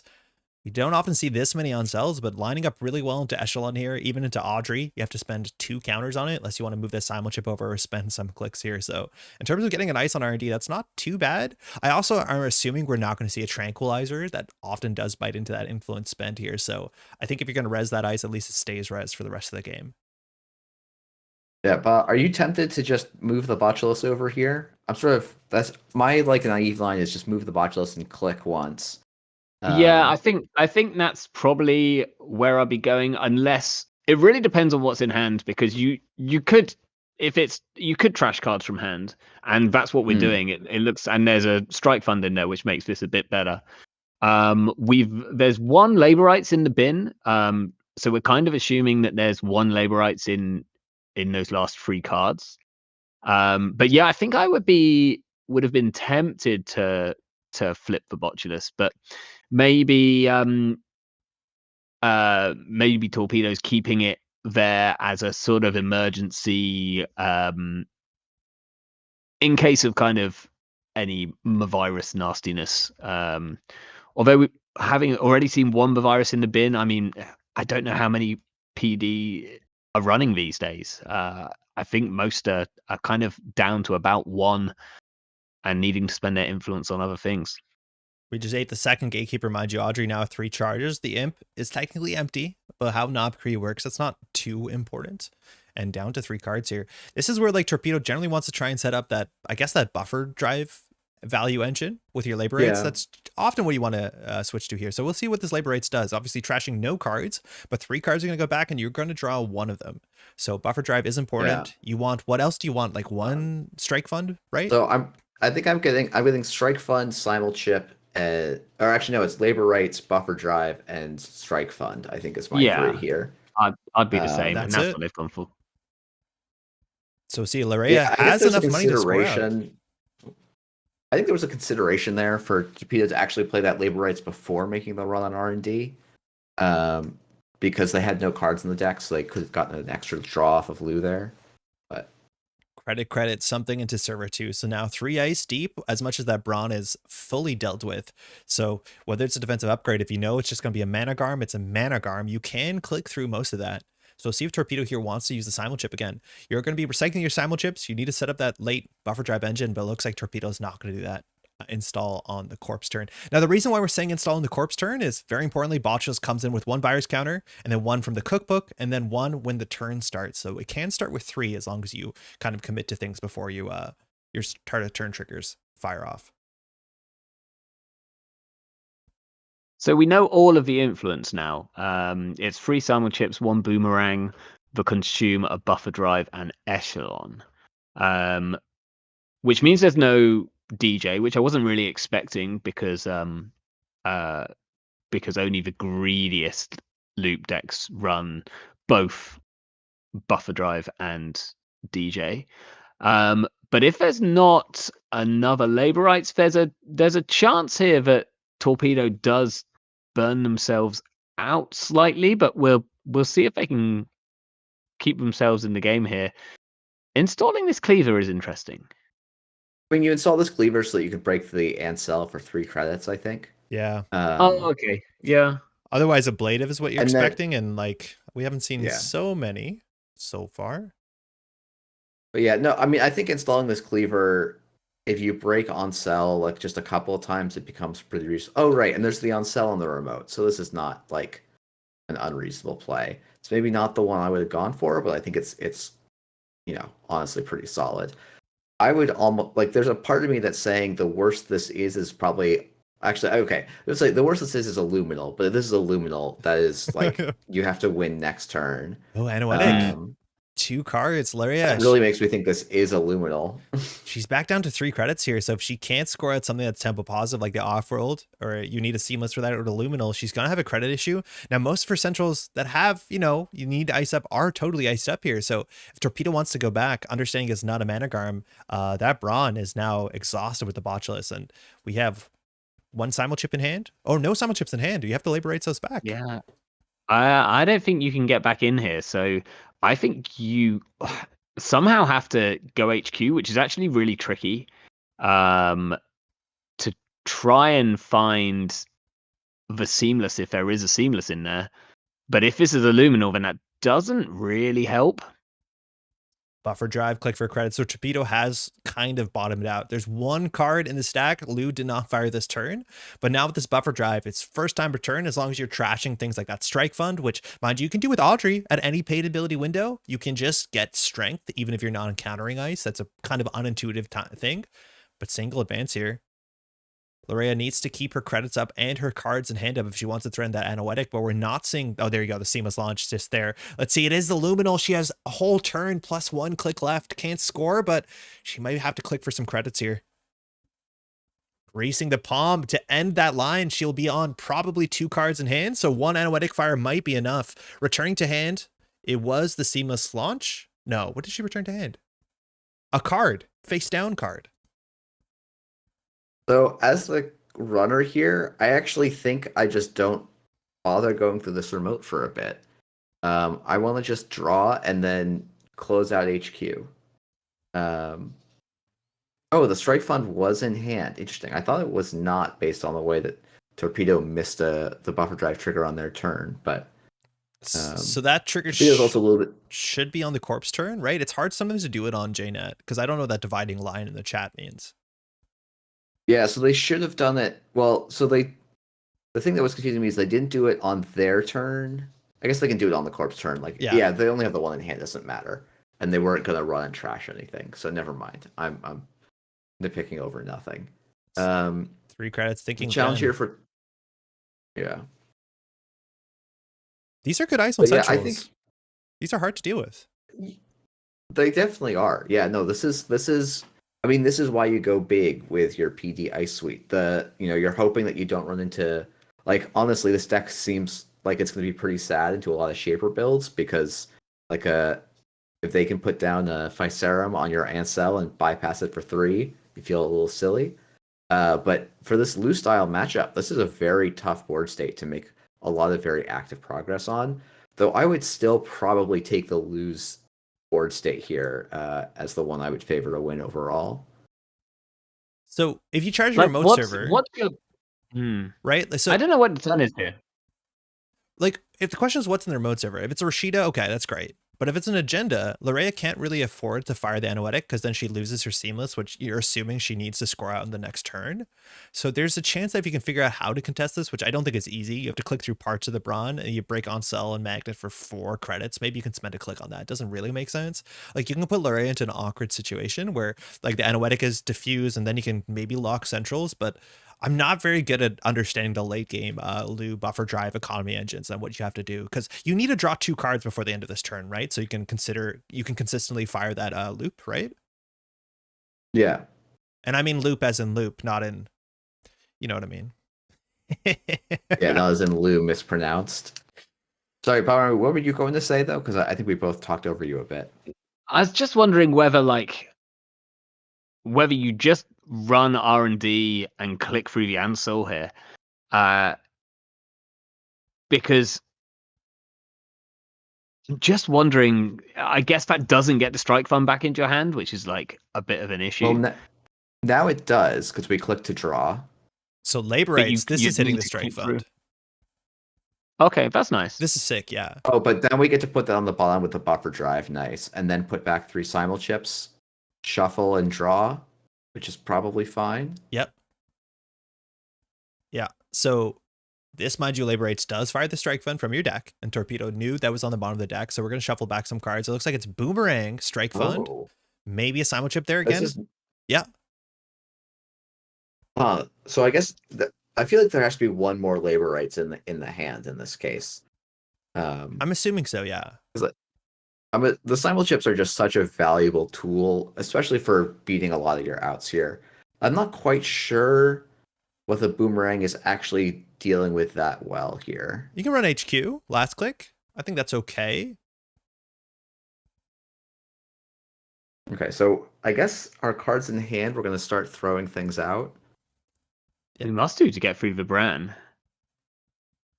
Unless they let the first sub fire. Oh no! So no, they're 3, 4. So Magnet's credit, Unsel's 3 credits. Torpedo's 1 click to spend. That Brawn, we can break 1 subroutine, so there's 2 more you have to break, so that's going to be boost from hand. It's kind of tricky. I mean, yeah, I guess it is just boost from hand, break everything with Audrey, spend 1 on the Buzzsaw, and then you're able to go through. We'll see what these cards are hand are. We should have pretty fair tracking. Mind you, this is not open deck lists as much as like you can probably have a guess what Lou is holding. So Audrey's going to boost. It's a Gachapon. That doesn't really do anything in the late game. That's fine to go.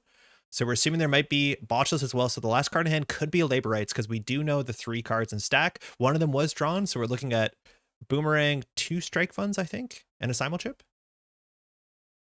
Yeah. Oh, is there really 2 strike funds? That's one got very interesting. Yeah, because 1 got bottom by buffer drive, and then 1 also got Laborites in. That's interesting. We'll see if Larea really valuing the econ here over the simul chips, which is interesting. Kin Anoetic, can you fire it? Not firing an Architect deployment test being stolen, and it looks like we're going to trash the Anoetic, so Larea might even have agendas in hand. Oof. She's not firing that. If she does, she couldn't even score out the ADT next turn, so you're kind of just pushing the problem down the road. But Torpedo now technically on game point. We're looking generally at 6 points, 2 copies of Ikua, Project Ikua in the deck, which requires a click and 2 credits to steal. Now, you can still imp it and just kind of deal with that later. We've seen only 1 Spin Doctor so far, but Larea, hard to find a window in this remote server when this Lu deck is going to be clicklessly gaining 3 credits per turn cycle. Or is it 2 credits? It's 2 credits per turn cycle. 4 credits? It's like 4 credits?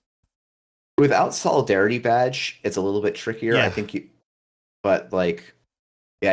basically, like in theory, you could pitch a Solidarity Badge on each turn and buffer drive them both back to the bottom. So you get 2 on each person's turn. The problem is you only get 1 draw in that, so you're spending a click to draw in there. But that's all right. That's still a pretty workable So there goes the thing for first Lou here. strike fund. That's on the corpse turn, mind you. We did get the draw off the Lou, and Larea finding what she needs for the remote server. So in terms of defensive upgrades, we've seen Tranquilities and Vovos as non-defensive upgrades. Then we've seen Anoetics and Maviruses. So we're still waiting on probably another Mavirus, and more Mana Garms is what we're expecting to see sooner than later.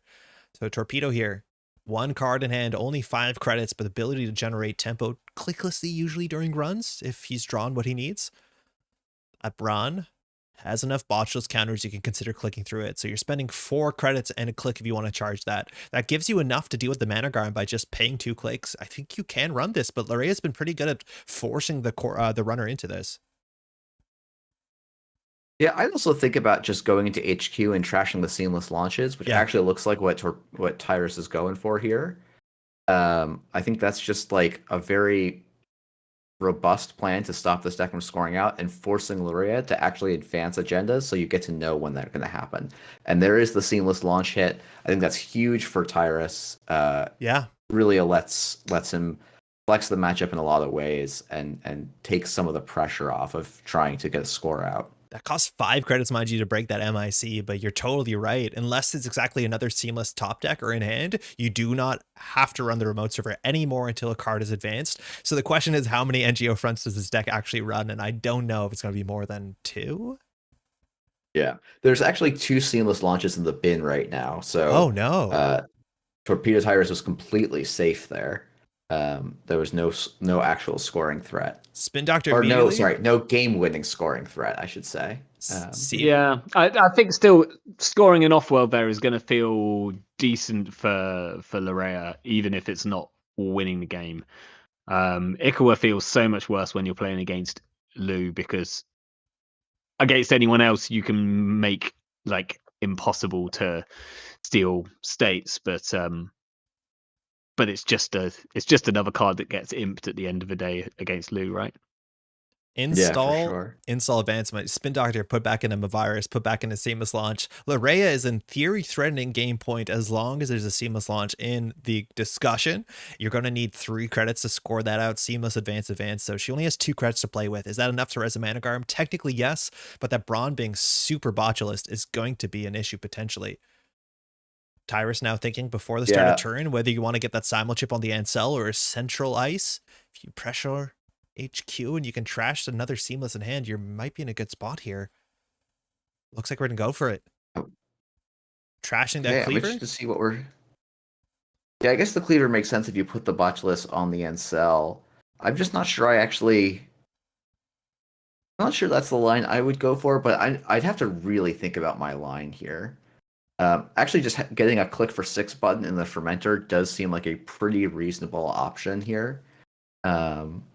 Just to try and get rid of any credit bullying shenanigans. Though it does make the Ancel, like if you're going to do this line, I also almost wonder if it was to trash the Imp instead.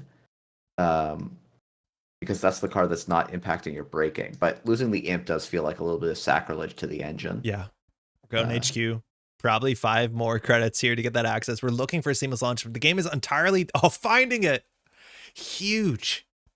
So you don't lose in the remote server unless, again, there's only 1 more seamless launch in play. It either has to be exactly in hand or the top deck. So Tyrus is definitely taking some risks here, but as much as they are relatively small, Larea on 5 credits.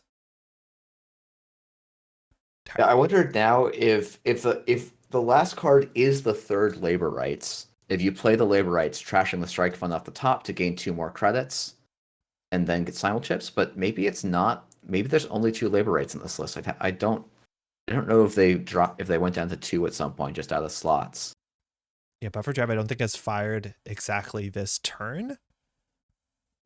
It all comes down to What's really interesting is that the Lou deck is actually really well placed against this deck because it has an Ice Carver, which really unfortunately for the Lou deck got removed from game, clearly with a Gachapon, I would imagine.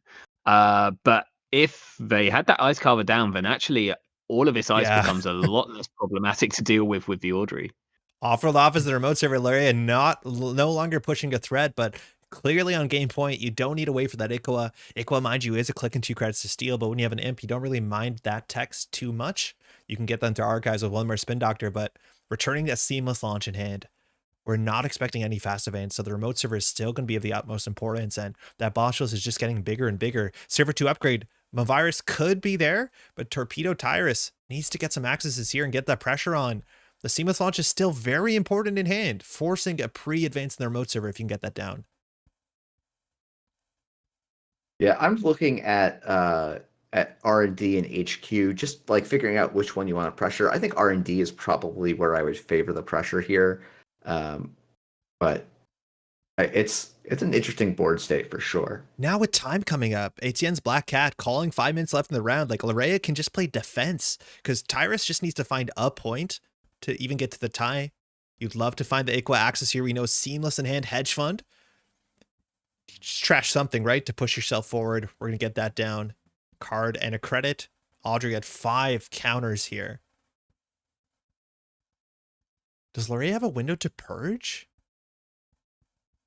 I don't think it does enough. Paying 5 to get through the MIC. I guess you can always just triple click through on-cell and put your engine back together.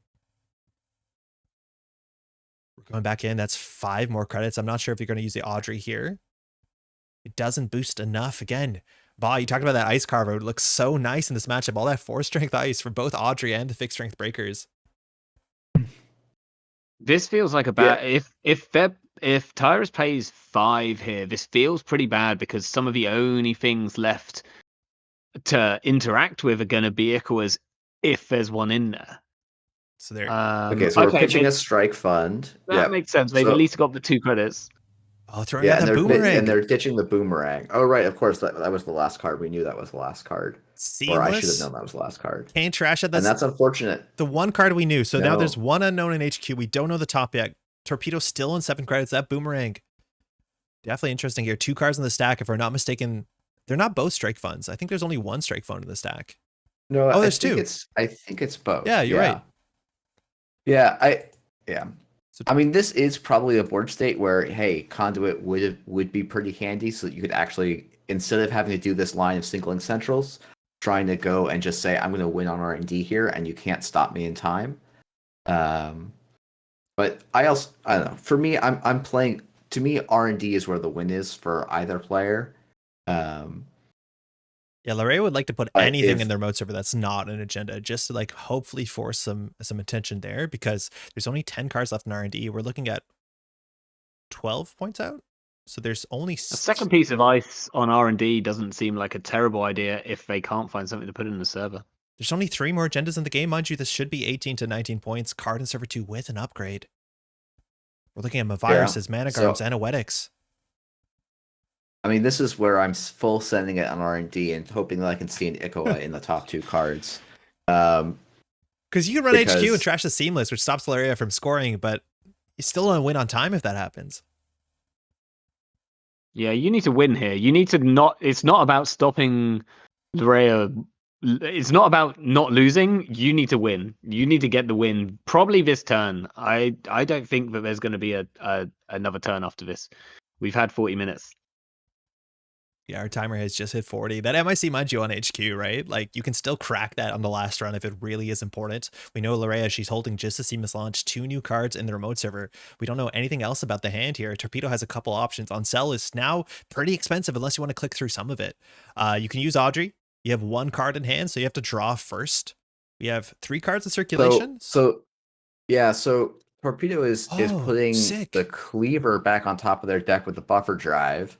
So I guess their turn is maybe run R&D, click 1, draw the Cleaver, install it, and then run server 2, click 3.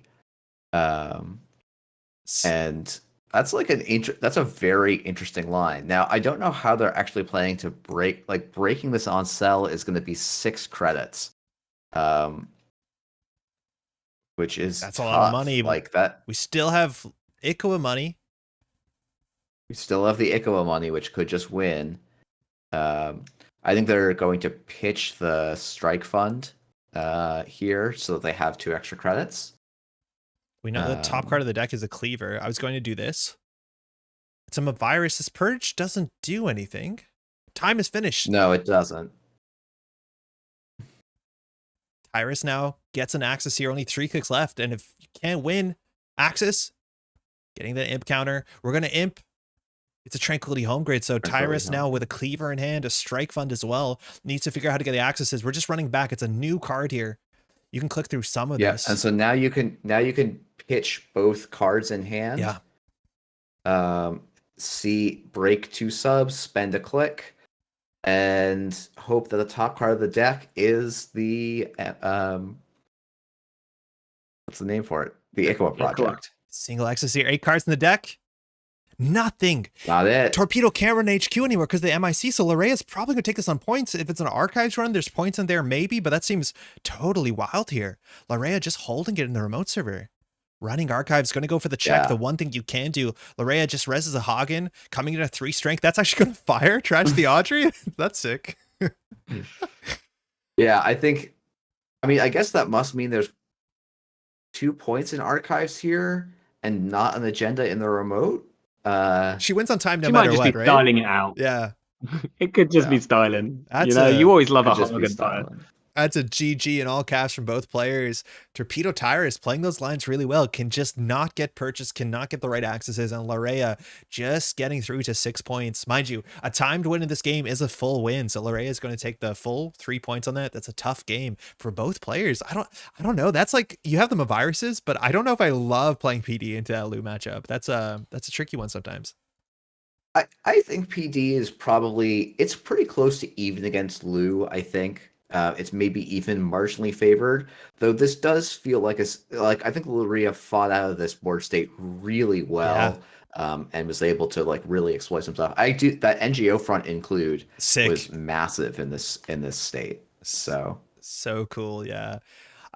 So there's still like, again, what are we looking at here? 10 points. So there's still 3 agendas in circulation, 1 off-rolled. Is this right? I'm assuming, yeah, I'm gonna guess there's 1 in the remote. Yeah. And probably 2 in R&D.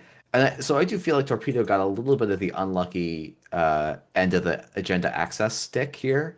But it's hard to know exactly. So we got some standings. That looks like it's everybody. We do have a bye there, but otherwise in terms of, we have 1 draw. So I don't know if that's an ID. That's probably gone to time and we're full even. But again, pretty even distribution between runners and corps there. We saw test running at the beginning of the round just fly through Alpi's Novum and just touch all the agendas, which is kind of what you want to be doing with Mercury. So we're going to be going on to round 3 again. This is Fly to EMEA number 2. We're super stoked to be streaming this on the channel. If you want to watch number 1, mind you, that was up on Axu's channel. Number 3 will be coming on Jai's channel, who is playing today. We got to watch Jai in round 1. Played against Augustus that last round. Augustus taking that win. That's a really tough matchup for sure. Larea in chat. Yo, well played, Larea. Very exciting to watch. Where are we going? I think. Oh, Larea, while you're still here, was that an agenda in the remote? The stream must know. Eco on remote is what I'd hope for. I think that would be the best. Yeah. So round 3 is coming up. Just to give a shout out, we have no breaks. We're just all gas, no breaks here. We're just going to continue to fly through this. We're going to have a break after round 3. I just want to check in. Ba, are you good to stay for another round maybe? Yeah. In fact, I said I could probably only do the first 3, but if you haven't got other people joining later, then I can probably stay later than that. But yeah, if you've got other people joining, then I'll drop out when they join. We got it. Otherwise, I'm all in. We have Axu who's going to join, but like kind of the more the merrier. So if you want to hang out, we're super stoked to have you. Where are we looking here? Right, I think table 1 or table 4 are the 2 that catch my eye immediately. I was going to say table 4 seems really interesting to me. I suspect we will see the players at table 1 again, given their standings already and their reputations. Cool. Yeah, let's see if table 4 is spitting up again. This is Flight EMEA number 2. Do you want to see some cool? So y'all can't see it because I'm not screen sharing, but I think it's about time that we show this. So I'm going to pull up a graphic right now. So it's worth noting that every individual flight to EMEA has its own prize support. So for the players who are playing in this, they're going to get access to the cards. I think I can pull them up right now. So it is, oh, do you know the name of the scientist? I forgot the name of the scientist. But Nick Prada made that really fantastic Dr. Nuka alt art. You know the one I'm talking about? And the Attini, also from Claudia Pintore. So these are from this event. Now, for the next event coming up, will be streamed on Jai's channel on the 1st. This is the exclusives. This hasn't been revealed before, but the art here is this fantastic Audrey from, I believe, Flora Facci, if I'm reading that correctly. My monitor, currently, it's not the biggest size. And then a Piranha is another Claudia Pintori, the full set of those like very colorful animal-based ice. This stuff is fantastic. And mind you, these are available if you want to sign up. Again, Flight EMEA number 3 is going to be in a bit more than a month. So check those out. These arts are absolutely fantastic. I don't know if you can see them on the stream, y'all. It's that Audrey's, yeah, it's really quite great. Yeah, I actually really like that Piranhas in terms of it feels right for the ice. Like it's an aggressive ice. It's kind of scary, and I think that art suits it pretty nicely. I really like the art frame on the Piranhas, right? Like the explosive art frame for when you put your ice horizontally, you have a lot more space to play with. Not that Audrey's not taking up the whole frame too, which is totally dope. But both of these are gorgeous. Shout out to the players or to the artists who are, you know, supporting this event, because again, at the end of the day, this is just to raise money to help people get accessibility to the your EMEA Continentals in the end of June in Bergamo, which sounds like an absolute killer event. Okay, cool. We'll look forward to it. We'll pull those up later on in the stream. What was the table number? I think, Jeff, you said 4. 4. Okay, let's see what we can do. It is Cold Lava versus Euro 88. Let's go. All right, we're in. Jeff, what's Op do? Oh goodness, Op does. I believe someone tried to do a proxy of this, and they just said whenever you trash a res card, do broken stuff, and that is basically what Op's text is. So, given that this is 49 card Op, we have kind of 2 options. Or actually, that's not quite true. Op can do a bunch of different things. I think there's been at least 3 different metas I could think of, or 3 different Op style lists off the top of my head. My favorite is sort of a rush Op using cards like Manigarum Skunkworks and Mavirus and Tucana. Probably also Hollow Man deserves a shout out from RWR to just kind of score agendas very aggressively. Wayland has some really good X2 agendas in Project Atlas and Oaktown Renovation, and then also stuff like Hostile Takeover and Basalt Spire. Wayland has a great agenda suite right now. So there's that scoring game plan. You also have some combo kill lines with mutually assured destruction, and those op lists tend to be packed full of upgrades, and their goal is just at some point have enough cards res that they can mutually assured destruction their board away, and then play to enter the lines on the following turn. And then there's asset style ops, which have been played quite a lot and popularly, but have not. I haven't seen too much of them post the Formicary ban, which was a big part of their sort of engine. Yo, Burner, we're sending it. Arisanna's priority. Mind you, Arisanna installs Trojans during runs or any programs if you really want to. We'll see if this is good stuff, Arisanna, or like World Tree, any of the fun stuff. But Burner's going to go in. We're getting some information. Above the law, too big to fail. Basalt Spire. Okay, that's a start. That is 5 points stolen on turn 1. I don't think we're gonna have a long game here. I was just about to say, I know what deck Lava is playing, and it's a Basalt Spire Hollowman list. I got to play against this on the last weekend, but those cards are just going on top of R&D. We talked about all those burner modes, put them on the bottom is good, but like steal 5 points turn 1 seems kind of okay too, I guess. What ice wasn't res there? Yeah. What ice is that? I think it's a sandstone. A Winchester. Damn. Yeah, could be. I mean, essentially, if that burner there, you're probably expecting that Ari is holding a Muse in hand and can probably get through anything you can res. So I wonder if Cold Lava was just hoping to take the we see an Anacam, interesting, was hoping to take the like high roll and they miss the agendas. Yeah, kind of wild turn 1. Yeah, Lava mulliganed into that. So now he's pushing out Slap Vandal, the Road Server with an Overclock. So now you have to res 2 ice. Slap Vandal, it's good into Sandstone. Envelopment's a problem. Border Control's obviously a problem. Trojans are really interesting into Op, and there's the Sandstone. I think that's the best case scenario. I'm not sure if you need to res that one. We'll see what's behind it. You have 8 credits to work with. You can res anything, and you're hoping for something nice here. We still have to play with Arsana's ability. Yeah. You might res it. No, never mind. I was about to say you might res it if you're like trying to like set up a border control into magnet play, but I don't think you actually need to res it for that. This Hordem. Wow, this might be Viserum wins the game. A Slap Vandal wins the game. 2 turns. What is this? 3 turns. Oh my word! Yeah, I mean, you Oh have to make him have it. Like, no! this is a Oh, oh I mean, no! Lava, I'm so sorry. 2 more in there's 2 more agendas in HQ. HQ. Is this after? whoa. I'm assuming this has to be after a mulligan, right? Yeah, it was a mulligan. Um, Lava took the mulligan. That's rough. And you know what? I was talking about Lava. Oh, Lava was so stoked about this deck because it's not playing Hostiles. It's playing Basalt Spire. So like the deck only has 9 agendas, right? It's not like the 11 or 12 agenda op decks. The idea is like, oh, you don't flood up. It's not weird. And then like that happens. Woof. yeah. I mean, my one game of Netrunner today was against Cold Lava. We played a game for our we have a little league Mhm. in tiebreakers, which Cold Lava is in. Our game took 57 minutes, so they could have played this one over approximately 10 times. No, like more than that, like 15 times. Well, Yeah, good game to I both mean, players. Gyro definitely taking it there. Feels bad, Cold Lava. You'll bounce back for sure.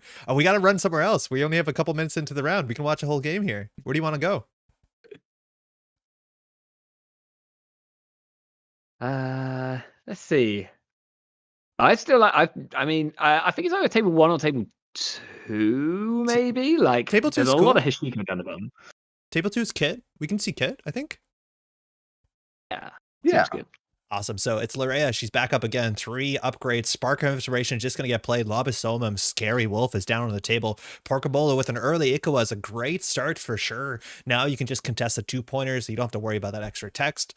But we'll see if Larea, she can score out here. Bin, greasing the palm. Rashida. Looks like it's a double advance.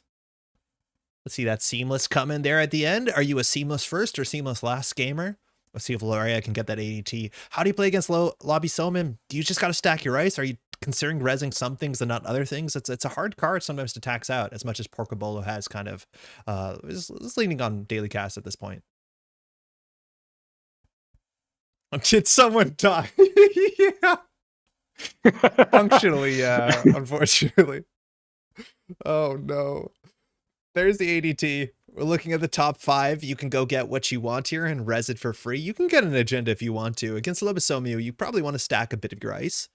Against these kit decks, the R&D pressure, whether it's a catalog or whether you're expecting trick shots, a lot of these kit decks are the sort of prepaid engine decks playing a lot of events. So it just looks like it's a Rashida, which you don't feel bad about as much as you're not saving a lot of money. And I think Lobosomu is probably going to be contesting this. Let's see if those 4 strength sentries and 6 strength barriers are going to tax this thing out.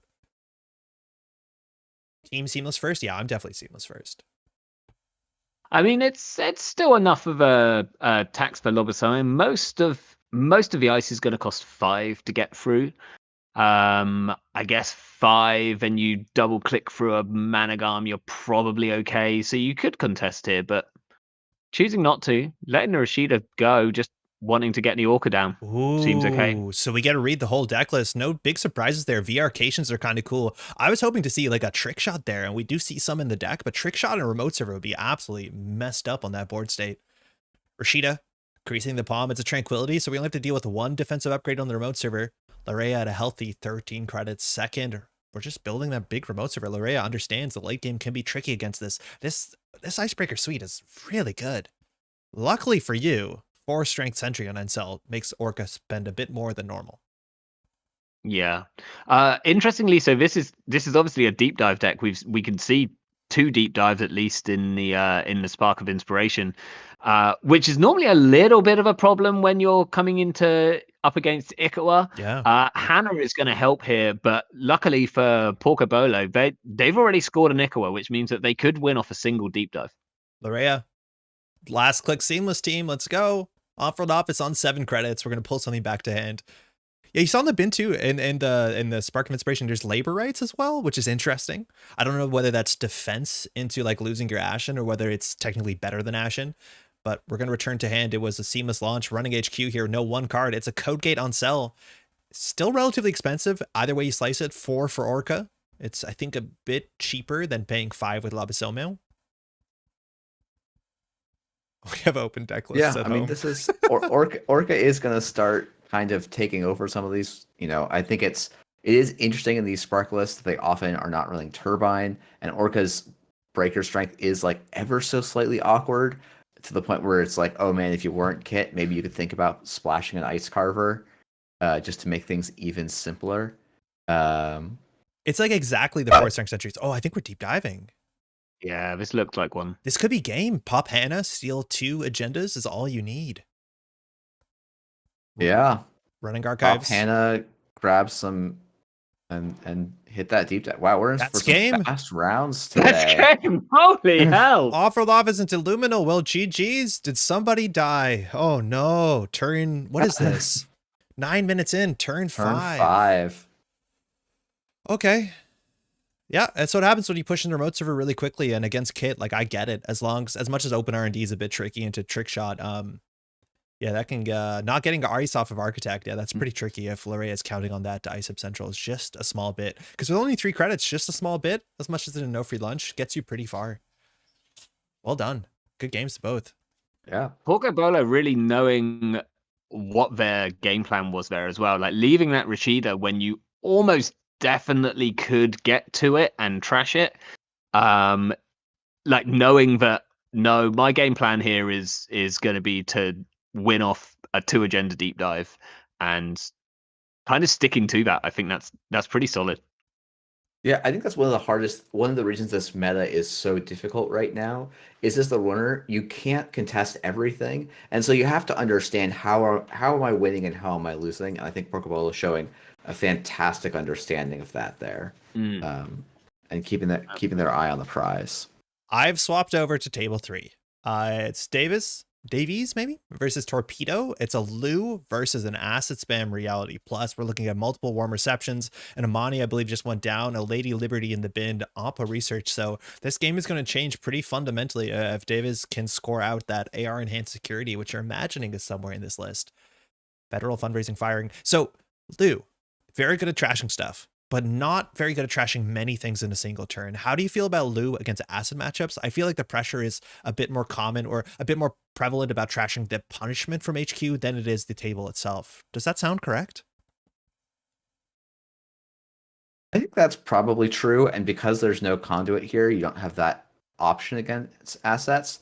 But that said, like if you can trash stuff, if you start trashing the federal fundraisings, the spin doctors, like you can eventually gain enough momentum to get through here. And it can be difficult for the Reality Plus decks to actually even score out at all. Tempo Because at a certain point, they have to score a Bologna. And you can just say, no, you can't in a lot of the cases. Now, that's probably going to change a little bit with Hollow Man being a potential option. But that's sort of the game that Tyrus has to figure out here. I think this is the matchup where you want to consume, right? Like you're trashing the board and can keep up, but Torpedo now needs to figure out whether clearing tags, what does it mean?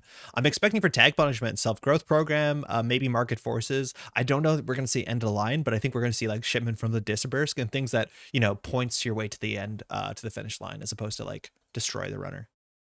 So self-growth program is probably the scariest thing to come across here, but equally shipment into with an Amani Senai on the board is going to do a fairly similar thing. Like both things are probably going to get rid of the Nobkari. Yeah. Really importantly, all 3 oppos have already been used or trashed. Oh, huge. But I don't know if this Lou is getting rid of these tags. They might just be planning to float them from now on. With the BSA, we're getting 1 tag deeper there. Now, if you're playing around Amani, you can always imp the agendas. You have some ability to do that, but this remote server, unless there's a virus on the table, you're getting through that ping for 1 card, 1 virus counter. So excited to see what's in here. Yeah, I don't think these decks tend to play Mavirus either. They don't have the influence for it. They're spending influence on prototypes and warm receptions. It's Rashida. So it would be interesting. Can't afford to pay 1. I think that had to be imped. Torpedo doesn't have the money there. And so if you get a consume down, that is something, but we'll see if the tag punishment hits this turn. Federal fundraising looks like it's going to stick. With no credits, it's Amani Senai.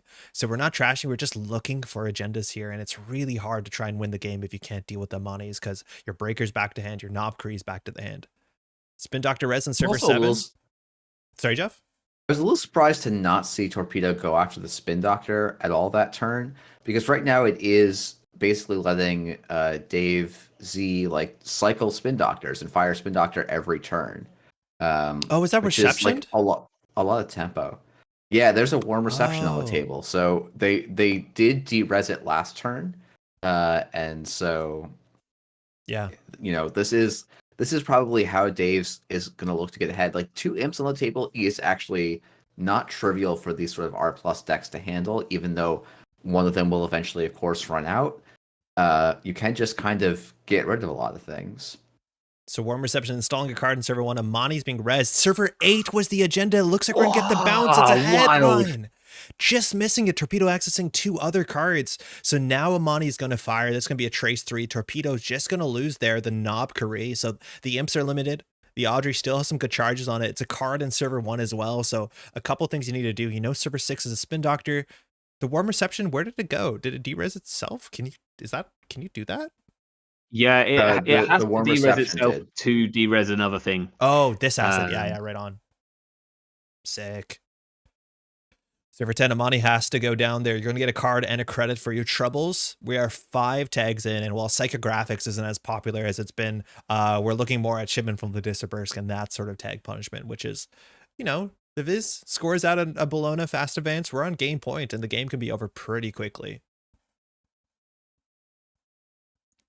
Click for credit. Yeah, I think at some point you have to start hitting HQ here and hope that you can take all this punishment out of hand. Yeah. But that's kind of hard when there's a federal. Like I think you need to deal with the federal first, because otherwise you can just draw in. Like hitting a hand is fine, but when you're rearranging R&D and drawing an extra card a turn, federal just becomes a real problem if you can't deal with it first. You got to deal with everything, right? Yeah, Like you got to deal with spin doctor, you got to deal with warm reception. It's so hard. Yeah, I think Torpedo fell a little bit behind the tempo of this, and then called wrong last turn. I think if they had been able to imp the tomorrow's headline, they'd be in a great spot here. Yeah.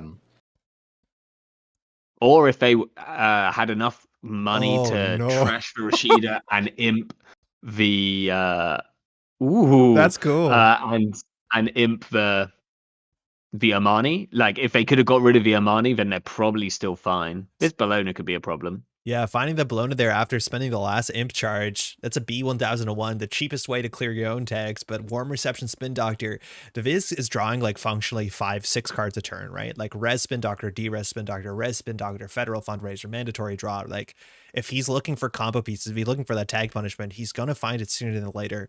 The question is how easy is it to score to 7, because the deck is running a lot of AR enhanced security. That's not exactly what you want to be drawing here. You want to be finding those tag punishment cards, especially Shipment from Vladisirbursk. I mean, there's probably just a line where you can just start install Advance the Bologna because the imps are down and you have a spin doctor on the table. Are you worried about simul chip to flicker the imp maybe? So I guess my thinking is, okay, if Torpedo simul chips to gets the Bologna, like I can spend the spin doctor when he then gets up to 5 credits. Yeah, great. And I have plenty of I've got so much time to deal with that. And it just forces him to spend time trying to win in a board state that he's already losing.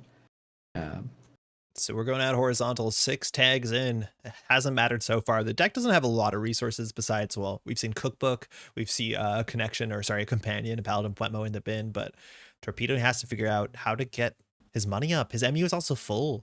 I think you would like a simul chip here just to flicker the imp. I think you would appreciate the consume as much as the one of in the deck, and you can't tutor it. You have to just draw it. There's a simul chip. All right. Well, so simul chip, flicker the imp does seem like the line. There's fortunately a program in the bin that can sometimes be a hang up with simul chip. I was just checking, yeah. But I always get caught by that one. Excuse me. We're seeing server 11 here. It looks like Deviz is considering rezzing it. It's a spin doctor. Not your best imp target there, considering there's another spin on the table, but that can be quite frustrating. That's a lot of card draw. So whether you want to run server 1, ice on HQ is also kind of relevant. The worst ice you can face plant into here would be I guess just a lot of end the runs on something like a Starlit Knight, but the deck usually doesn't have that much ice in it as much as Audrey can get through stuff. An F2P here is also not great. Because you have to throw out so much of your hand just to not have your whole rig kind of blown up. Yeah. Knob Curry. Starlit Knight has no end runs yet as well because it's not a threat. That's a threat card. And Yeah, and if you force Dav's if you force the corp to resify cost piece of ice, which you can break, I don't think they're resonant at the moment.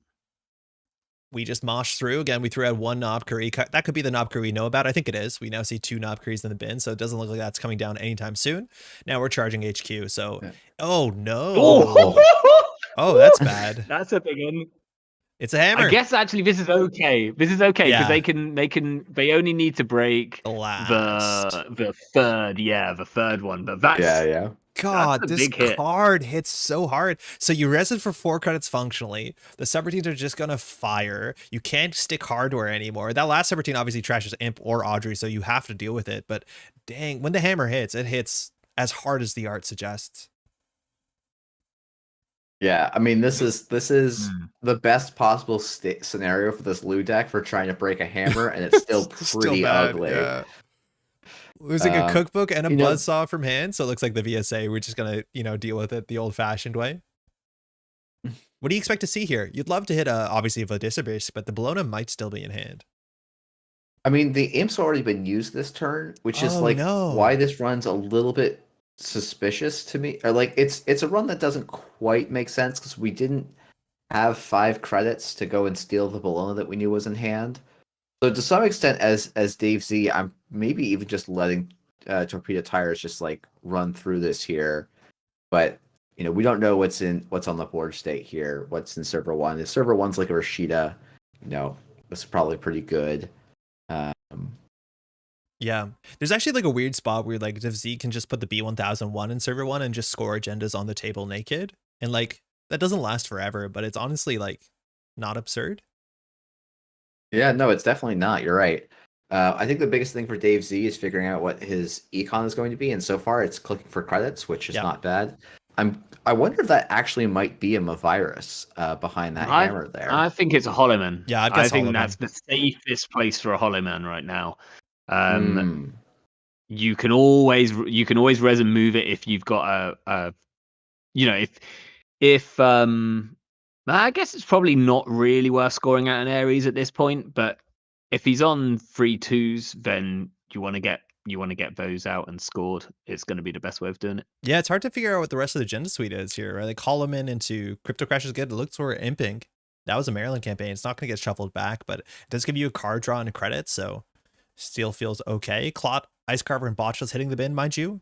Clot can be a nice card just to put on the table to force a purge if you're assuming there's going to be some shipment from Vladisibirsk. Warm Reception keeps resing that damn Spin Doctor over and over again. Federal Fundraising is generally very good at stopping you from flooding up, but Div Z is drawing a lot of cards. It's breaking the Federal Fundraising lock just about every turn. Also, he's got to pay a credit each turn to re-res that Warm Reception, and he doesn't have a lot of money. Yeah.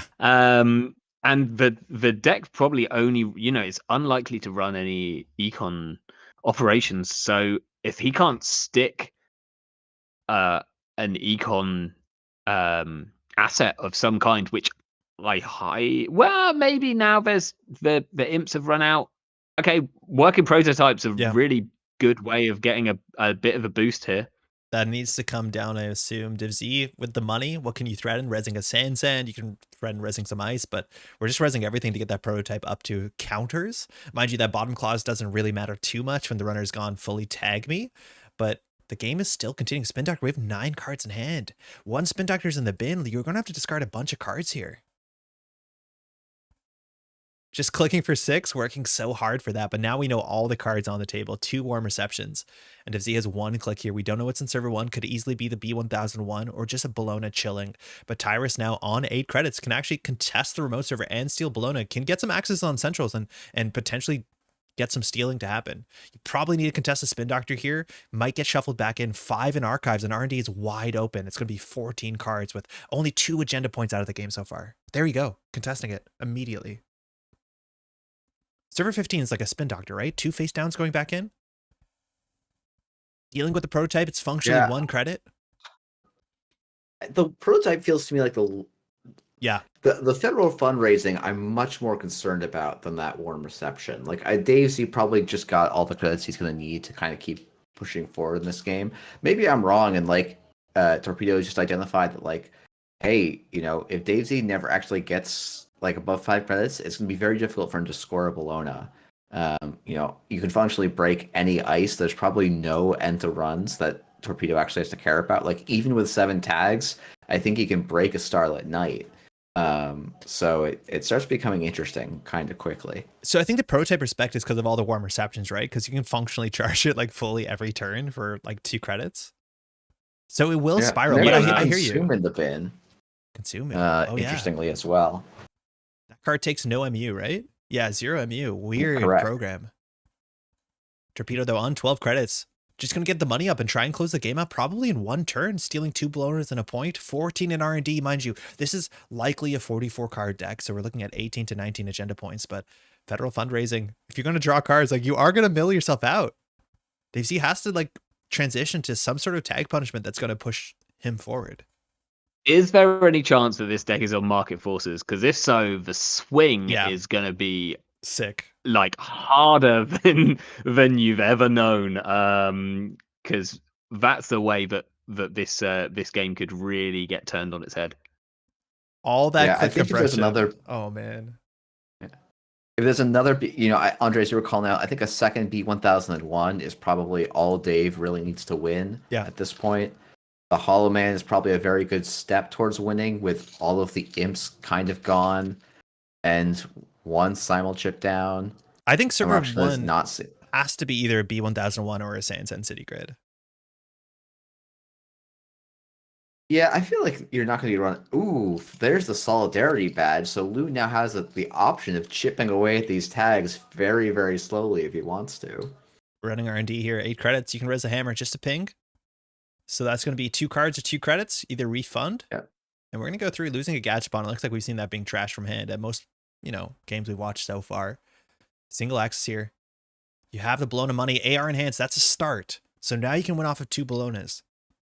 Not the agenda that Dave Z wants to draw. And I think there's a chance that Dave Z knew that it was there, considering the federal fundraisings. It's a bit hard to track online. There's a Sanai. Yeah. Project Beal. And a Beal. So I think you're bouncing the 6 counter Audrey here. Yeah, I assume so. We haven't trashed yet. The Solidarity badge actually is not doing anything. You can't boost. You can't afford to boost here, though, right? I think Tyrus can just pay. Just pay 3. Yeah, you're right. That is the line. It would seem.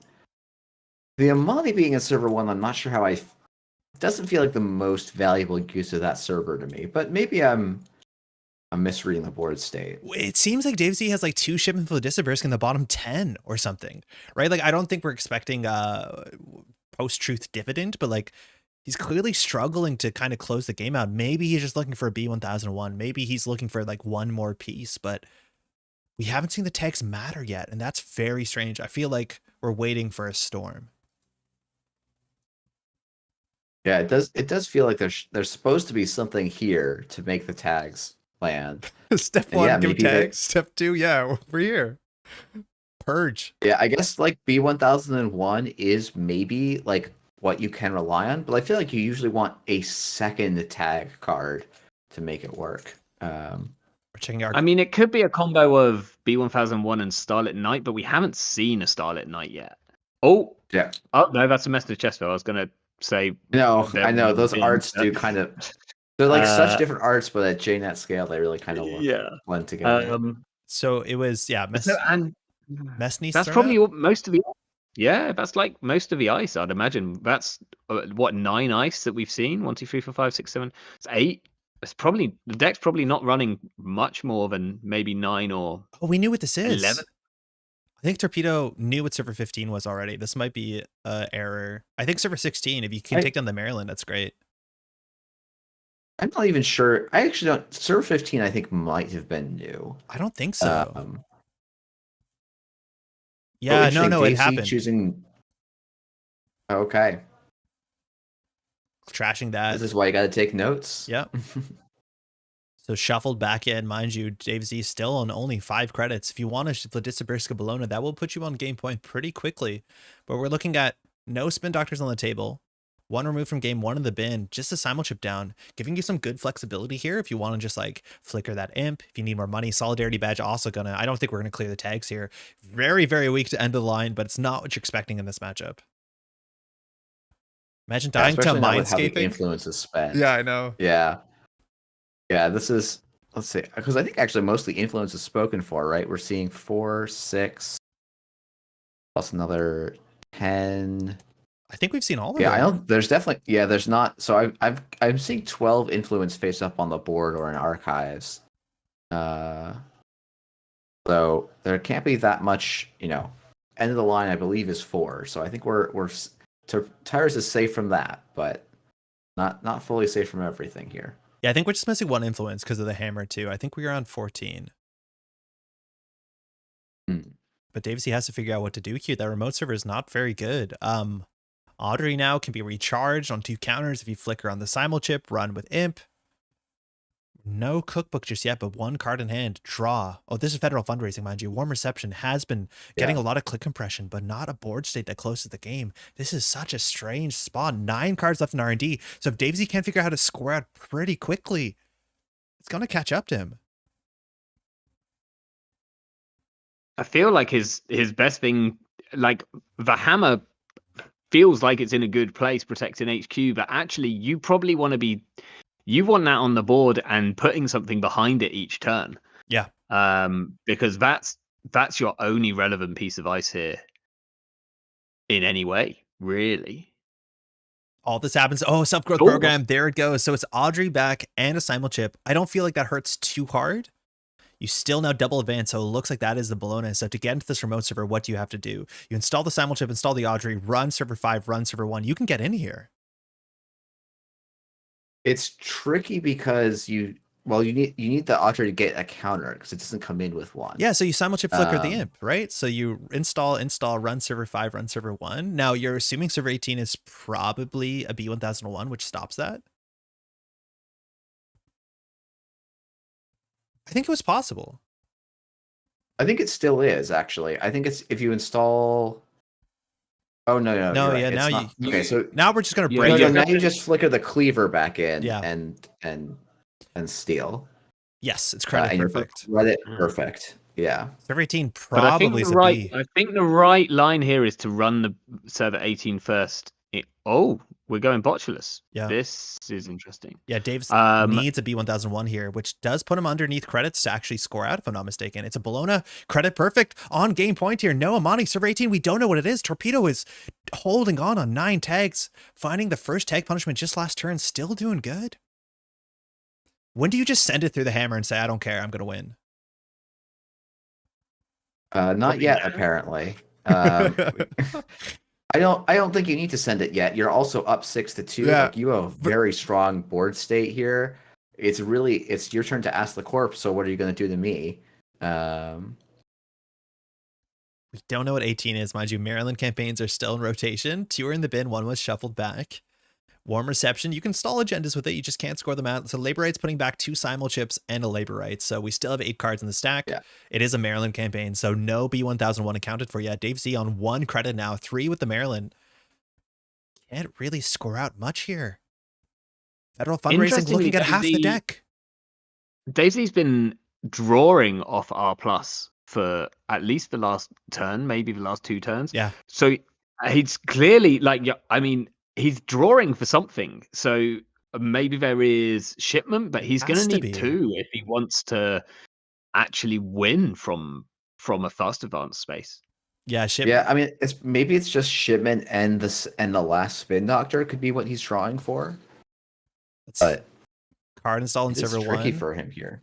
This is, mind you, a Warm Reception, so you know this is not going to be scored out. Server 19, I still think we're playing around 1B1001. Now we're going horizontal. There's the shipment. So it is server 3 that's going to be scored out. 4 advancements. Is that a crypto crash? No, 5. We're on Bologna. So now Dave Z is technically on game point. Server 1 could be a 3-2. San, you can technically afford and score out if Maryland sticks. Server 19 could be the B, but Torpedo has 1 turn maybe here to close the game out. As much as the single shipment is in the bin, if server 19 is a spin doctor, that can go back into only a 5-card deck, or actually, sorry, a 3-card deck. We're checking Yeah, it. and I think you can even guarantee draw it with the federal fundraising. Oh, that's it. That's a B1001. So you have to run the B1001 with 3 credits. You have it. You have to click for it. No, yeah, you don't. You can't get there in time. No, you just run it, right? No, you're going to lose a credit here to the to VSA. VSA. Oh my God, VSA has Yeah. text. It's got a sub. It's I got know a you just sub. took a It tag. might- Yeah, I think Torpedo bad. might have missed it too. Yeah, it does look like Torpedo missed it. Yeah, this B1001 is the card probably that Dave Z was looking for, and it is going to come in big here. Uh-oh, Jack's out. Yeah, understanding the mistake there. 2 credits left. You can't steal Bologna. I think you just have to send it R&D or send it HQ. Well, you can't go anywhere. Doesn't matter. It doesn't matter Oh, where yeah, you send it. you're right. Oh no. Is Okay. this it? Is this a Beal? Is there an agenda on the table? Yeah, is this just the Beal Or- in server 19? It doesn't even need to be on the table. If Yeah. Dave Z reses and moves a Hollow Man now, It's on the table. it was on the table. Yo, let's go. Daisy figured it out there at the end. It looked so good for both players. What a game. I messed up. Oh, bummer. That was really exciting. If Tyrus clicked for credit, he won, right? No, I don't think he had enough clicks. He'd be short on clicks to trash. So if instead of drawing, if he clicked for a credit and just hard called the B1001 in server 1, he does win. But if it's the other install order where the B1001's, like, I think he's 50-50 if he clicks for a credit and runs server 1. I think because the other sequence I don't think works for him if the Beal's behind server 1. But he started his turn on 3 clicks and 3 credits, right? So if he doesn't draw, if he runs server 19, he gets bead. Then he clicks for credit, he runs server 1, then he runs server 19. If he just clicked for credit, he won the game. Yeah, you're right. Click for a credit wins the game. Yeah, there. it's the VSA text that got him. Oh, bummer. That's tricky. Yeah, I think also Dave Z missed it, that the 1 credit on the ping on the VSA was the difference there. B1000, mind you, is a 3 trash cost. Good luck in the rest. Good game to both players. That was totally wild. Oof. Okay. Yeah, really, really wild end to that one. All right. Very fun. Very, very exciting, Tank. That was a good game. We are waiting for a couple last things to come in there. I think one of these just haven't been reported. It might just be Alpi and Jai. We get a bit of time, I think. I'm not sure how long the break is. We have a break coming up. Do y'all... It's a 30-minute break. Okay, 30-minute break. I do not have text for the stream that says 30 minutes, so buckle up.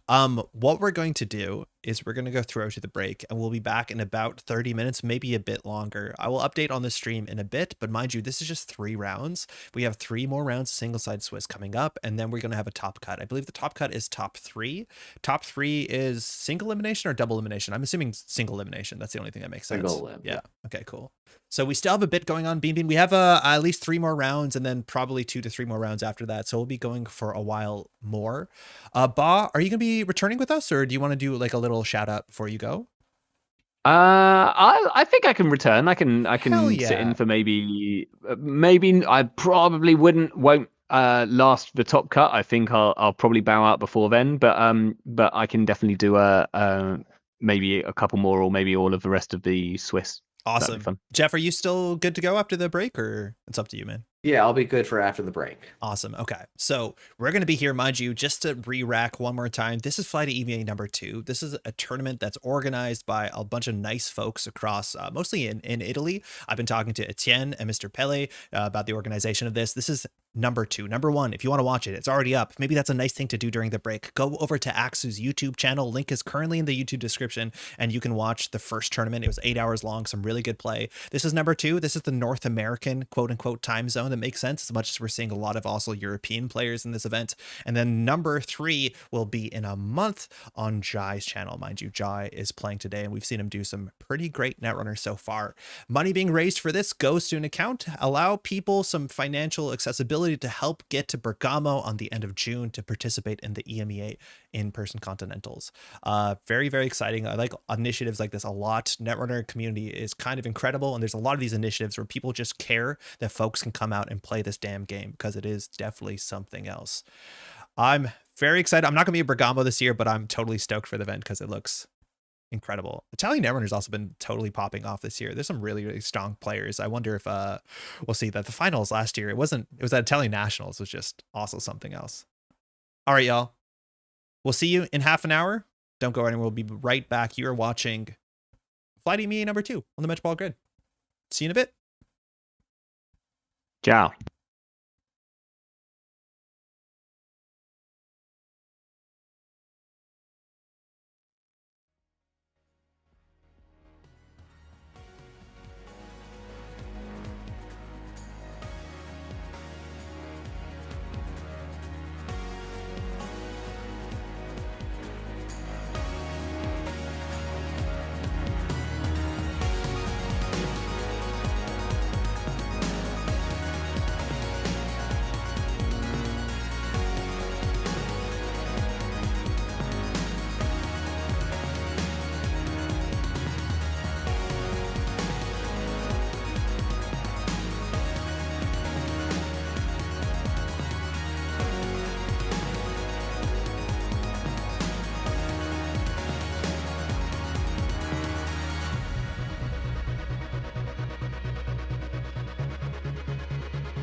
Welcome back. You're watching Friday EMEA number 2 on the Métropole Grid. My name is Andre. Thanks so much for tuning in. We have 3 more rounds of single-sided Swiss today, and then we'll be going into a top cut. I believe it's top 3, single elimination. We're just about halfway through, and I am not alone. I am joined by Ba Ramwoo. Ba, how's it going? Thanks so much for joining me.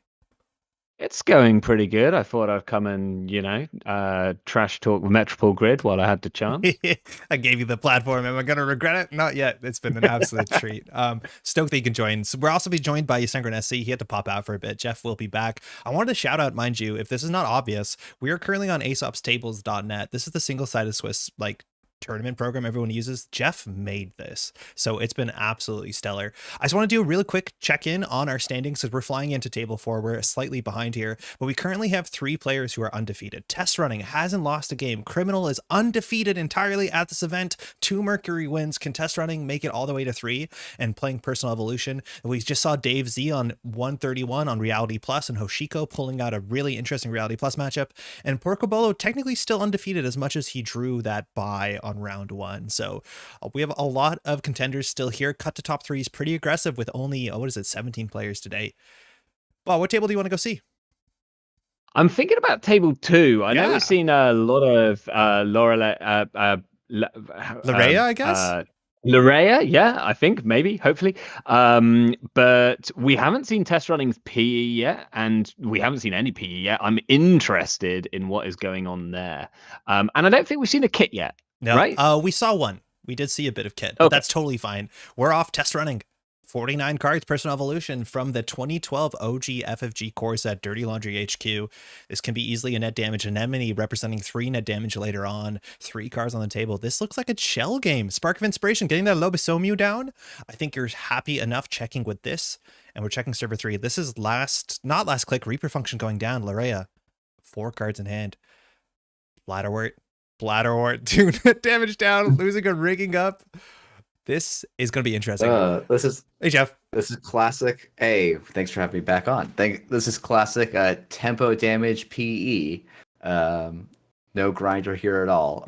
That said, with this Mindscaping play, Larea has the option to just make sure the server 5 isn't super expensive to res and kind of keep the Bladderworts just ticking up as credits and hope the Bladderworts don't sting too hard. You need to be under 4 credits after it fires, or 4 or less. So we're gonna start with Trick Shot here. Multi-access. You could die on this run. So nice. That could have been staring to sting, but Larea now swinging into one of the Bladderworts. Mind you, we have them stacked on the stream for maybe some obvious reasons. You only access one of those. And now server 4, that upgrade looking like a Hokusai, a Daniello, or I think a Warrior Tracker is not uncommon. I think I'd have possibly wanted to use the trick shot credits on that, but maybe that's how I lose games. I don't know. I was thinking the same thing, Ba, to be honest, but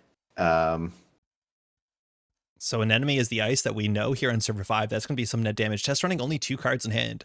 So these sort of decks, right? Some of them are trying to win the game with Prana Condenser. Some of them are actually trying to score out while having that sort of tempo damage. Cards in hand, maybe Bring Them Home is a card we could see. That one hasn't really slipped into the standard meta just yet. But also just advancing cards, Mitosis Inc. Looks like Cohort Guidance. Not what I was expecting to see. Maybe that's going to give you that sort of advancement acceleration where server 4 can suddenly become, a clearinghouse and does extra damage, or Ronin can happen a bit fast. Have you guys seen Hollowman in PE? Because it feels like there's a combo deck there that we just haven't seen yet. I mean, I think there's probably a Hollow Man deck in every single archetype. Yeah. It technically does, because if you can stick one on the board, then there's some pretty powerful things in PE.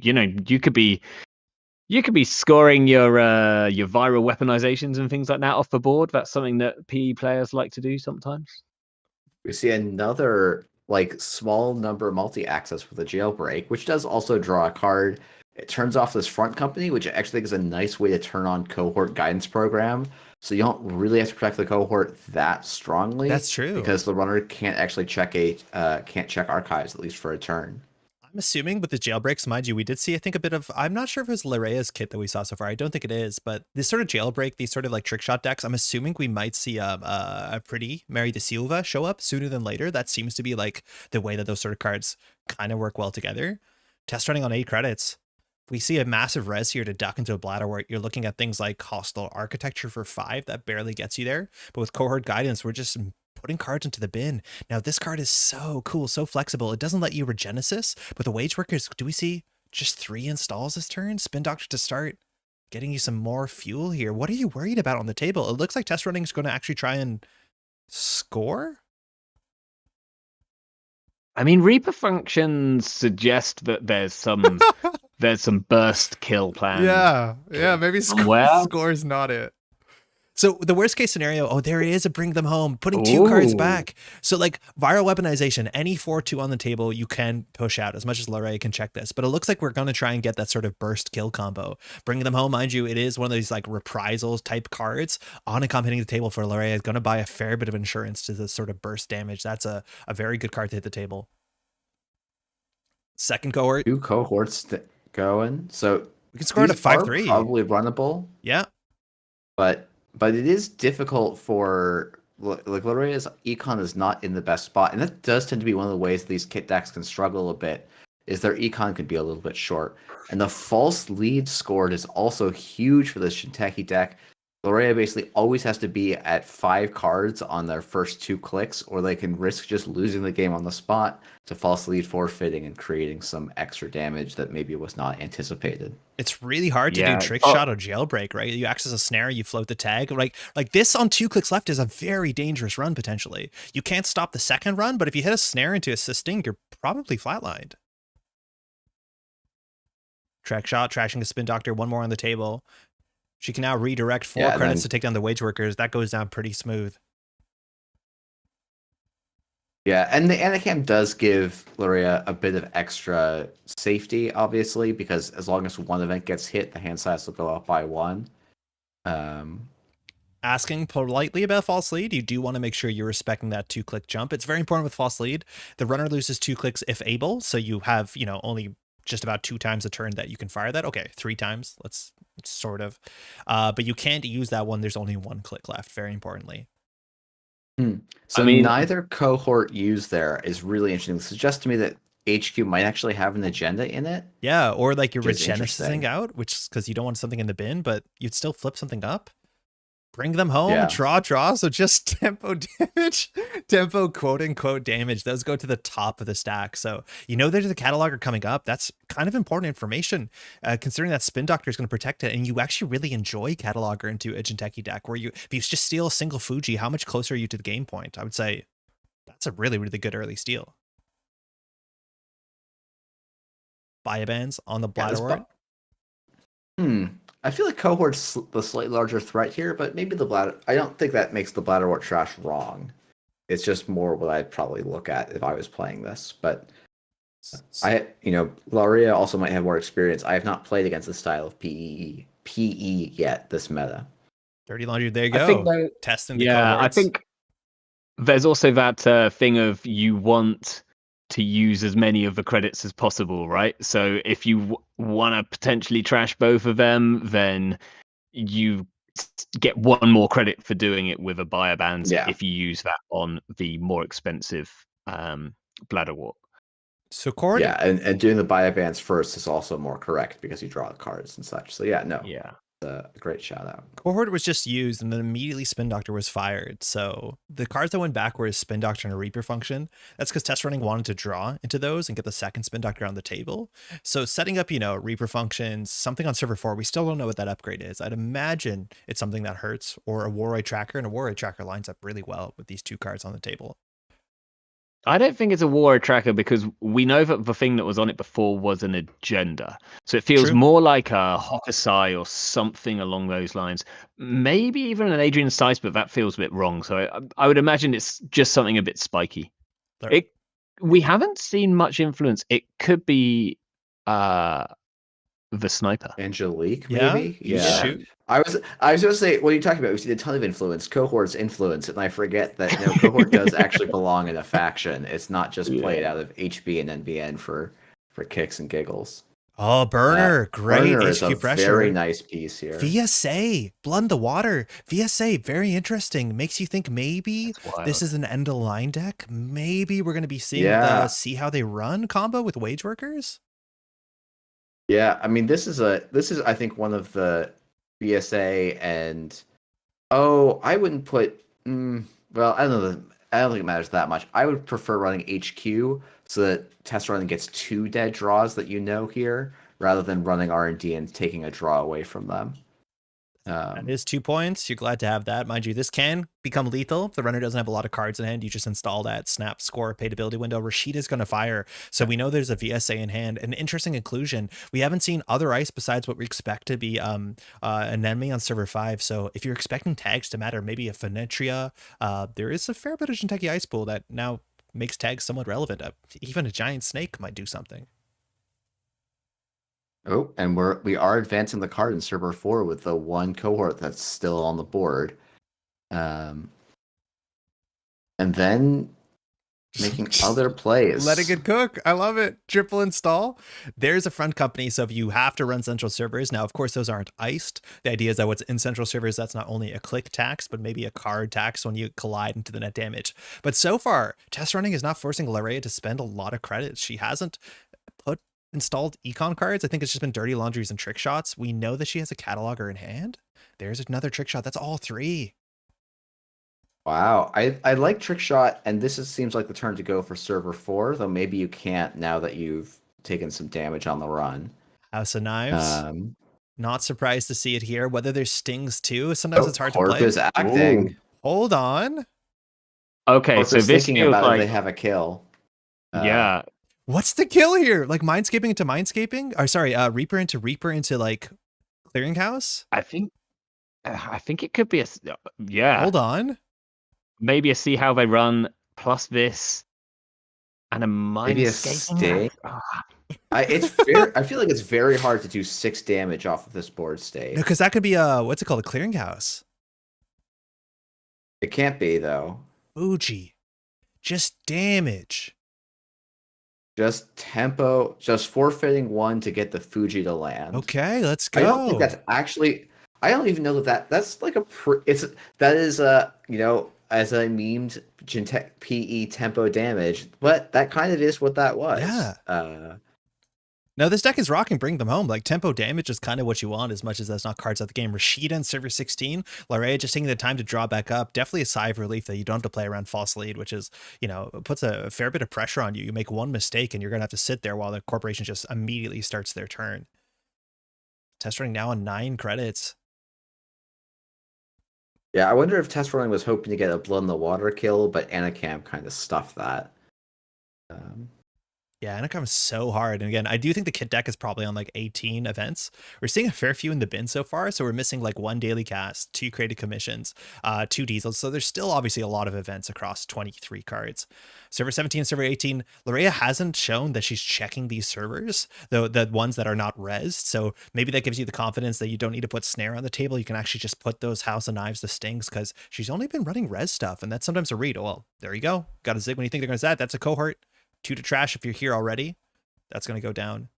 17 and server 4. We have no idea what that upgrade is, but we're assuming it's going to hurt.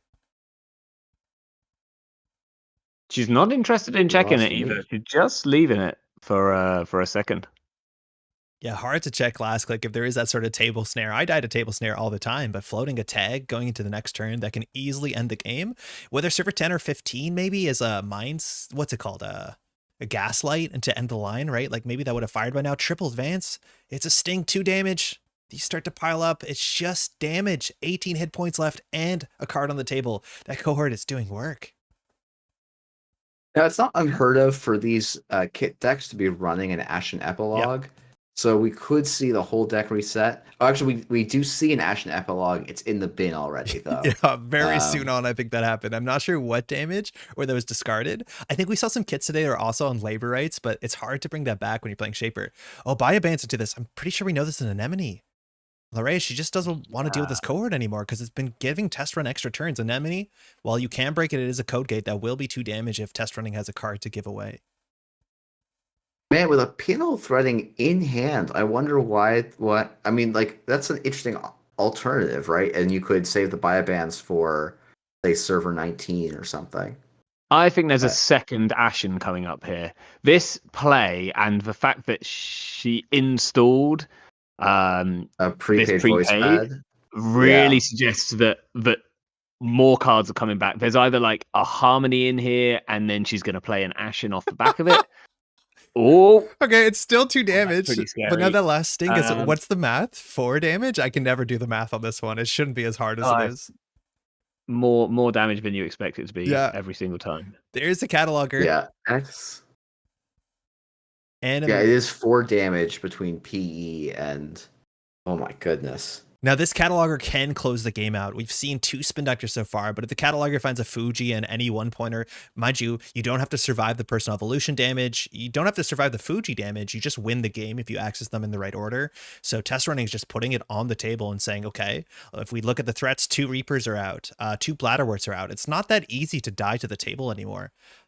Ice on R&D, expecting Anemone. Anemone here. That's 2 cards out here. Lorea can't safely access. It did not hit an event, so she dies to Snare, of which we haven't seen any. I don't know if you can take this access. No, she doesn't No, because that's of. fine. Oh, cataloger. Oh, Cataloger. sick. Yeah. Look at the top 4. Rearrange them again. This is private information. This is not like Stargate or like, I don't know. Well, you don't rearrange, but this is just for you. Yeah, this is old school indexing. I wonder at a certain point if you do have to contest server 4, like it's been untouched all game. I think you probably, because you went down hands, a little bit tricky, but I also like Spin Doctor. Oh, and there goes the Spin Doctor. Okay. So she didn't even pause for action. A lot of times if you expect there to be a Spin Doctor, you just say action to see what will happen. Now the second cataloger charge is probably worth the credit to run back. So maybe that was like, a calculated risk. But test running, understanding that cataloger is coming down, got that last Spin Doctor on the table. Charging server 4, this is last click. Okusai will knock a card out of here. It's Daniela, so that's 2 cards out of hand if you choose to steal, and it's a false lead. So that's going to drop you to 0 cards in hand. I do not think you can take that. No. Yeah, but you can just trash the Daniela. You still lose 2 cards. You can die on this board state. Triple advance. You lose blood in Just the water, die to blood in and the it's water. better. Oh, Oh, wow. And that blow in the water was It's just on the table. Test running still undefeated with PE. Tough game with the Onicom there. Last click can be pretty scary if you draw up. Do you just prolong the game? Maybe, but that is just 7 points. Not a flatline. I thought it was a flatline. That's just 7 points. Sick. Oh, I thought that was a flat line too. No, you're right. Yeah. That was just score out. That's funny. Yeah. I mean, we have that. This does appear to be the fabled tempo PE, but with like the false leads potentially set up some nasty combos, but most of the deck seems reasonably fair, just trying to jam things out as fast as possible and then scoring the agendas which do significant damage to potentially set up fast advancing for blood in the water. Kind of wild. Very. Yeah, I think it's interesting how much server 4 going kind of uncontested, like the fear of what that upgrade could be, I think almost ended up being a little bit worse than the bite. Yeah. Like obviously in that final turn, trashing it was really bad, but when there was like a Sting on there, it would have actually been much easier to defuse as the runner there, potentially. Yeah. Upgrades are scary. I don't know. I was expecting a Warraid, but you're totally right, Ba. I think you pointed out if it was an agenda, right, it's probably not the Warraid, and I think Warraid was maybe the worst blowout there. Well, a good game to both players. Only 12 cards left in R&D. Like, we were just pushing through the deck, and that tempo damage did kind of connect. We got a lot of time in the round. Where do we want to jump to next? Do we want to do table 4? Sure. I'm in. I know, yeah, Tradon is maybe a name that's not quite as well known, but did win the startup event at Worlds this last year. So a pretty solid player, all things all around. And we see Jai playing another one of these asset R+ lists. Looks like this might be very similar to the one we've seen before. We see the B1001s, 2 Oppos in the bin. Tradon is 6 tags in. And we saw in the last game that we looked over just before the break, the tag punishment was hard to connect. It was like that B1001, the single shipment from the Disperse, the single self-growth program, maybe. But this working prototype behind the ping, it's just a cleaver. You can get through it. Telework's on the table. It's contested. Jai is just starting to turn. I also want to shout out Jai will be streaming the next Fly to EMEA number 3. I believe it's on June 1st, but citation needed. So you can check that out. I'm not sure if I've linked Jai's YouTube channel in the description just yet. If not, I will by the time the stream is over. Now luck is going down. Jai, federal fundraising, there's 2 of them on the table. This is such a must trash asset, but we've been seeing games where you just do not have the time to bring this thing down. This controls the draw very, very well. Yeah, I mean it is DBS, but what if it costs no tempo to res and like potentially even drew faster? It is quite the card. And here we get to bounce a telework. Back on top of the deck, so that's stymieing the card draw. I do think you spent 2 clicks for 3 credits on the telework, so it's not the worst, but still, that's 6 credits for Jai, and Jai could definitely appreciate that. R&D, mind you, is at Sadievna. I thought for a second that was a what's it called, a Starlit Night, so you can't just send it through this if you really want to. Yeah, that doesn't seem like the play I would lean towards first. I do think I might start using. I want to use a Parisha each turn to take down one of these federal fundraisings, probably. And just accept that you're going to be tagged for a long time here. We see the bin, 2 SMCs out, a Buzzsaw, 1 Burner. Love to see. We saw Burner do a lot of work a couple rounds ago, so good to see that card see play. Sometimes it's hard to get into your Arisana lists, but I think Lat has some space to flex. 6 credits. Yeah, I think when you play decks that aren't Ba and my decks, where you have actual slots to put like strong cards in rather than like 12 slots for Trojan support, like Burner does become a lot more reasonable. Also, you can't install a burner off a world tree, so it instantly gets discounted from pretty much anything that I'm building at the moment. But if you could, you can install a cataloger. Telework coming back down. We're assuming that's the same one. Trad on now. Another 2 clicks into it. We're checking server 9. I'm not sure which of these servers we do know. Amani Sanais are probably alive and well somewhere on the table. Otherwise, most other stuff will get res. Spin Doctor getting res there. If we want to shuffle things back, Oppos don't really matter. I think B1001, maybe Rashida. There's a Spin Doctor in there too. So it looks like we're going for spin and actually an unseen card. So Jai using that to manage some of the agendas. Back into the deck. Now, his also in discard is very interesting here. Yeah. It's a hard card to beat B1001, but I don't think in the last version of this deck we saw actually Holloman, as much as I think we thought Holloman might have been on HQ the whole game. Yeah, it definitely could have been. I think, Jai is in a pretty, it's like an interesting board state where we've seen like, oh yeah, these R+ lists do get on tags. So then it's the question of like, can they convert those tags into a win? And I do think Unsmiling Tsarevna on R&D is probably going to keep R&D from getting run for quite a while here. Mm-hmm. But Jai still has to go and prove that this is a board state he can win from. Yeah, so here you're like federal fundraising, and that's sometimes the awkward thing with federal fundraising, right? Like you look at 3 and then you draw 2 of them between this and mandatory. So if you've seen an agenda, you can't hide from it because the federal fundraisings don't stack that well. You can constantly just like push it down, but as soon as you hit 2 agendas, it kind of bricks a bit. Not that you have to use every single one, but here we're like in that holding formation we saw last game, which is like find your self-growth program, find your very importantly your shipment from Vladisibirsk before there's like some sort of clot threat. Do you trust a telework here? Yeah, and here I think you could. I mean, you can. I think you have better board state actions. Like if the runner's gonna spend like clicks just to gain some credits, I think you're okay with it because you have better tag punishment available to you. I think you also actually almost want it on board because it really slows down the lat if they have to redraw and potentially reinstall the telework.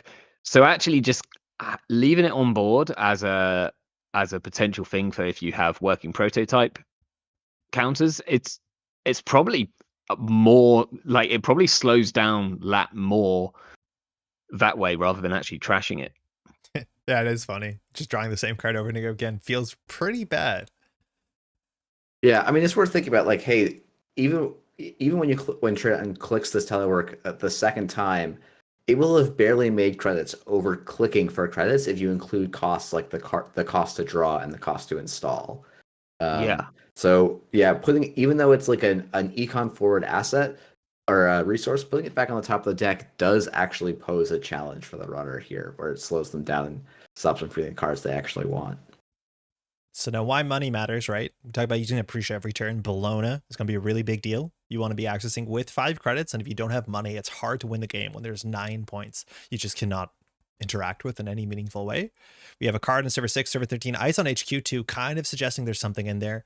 Maybe we're expecting another burner at some point, but a Mess Chespo is going to connect. That's 5 credit res for Jai, 3 credits lost for Tradon. We have no tricks here, and Buzzsaw, not the best on its own, but that is in the bin, so we're waiting for a Simul chip, and then you still probably need like a turbine support to get going. We haven't seen a console yet, and I'm not sure. I think Onacom would be pretty reasonable. A lot of events still to play, but Tradon clicking the telework, charging server 6, saying, okay, res your F2P, I'll go through it.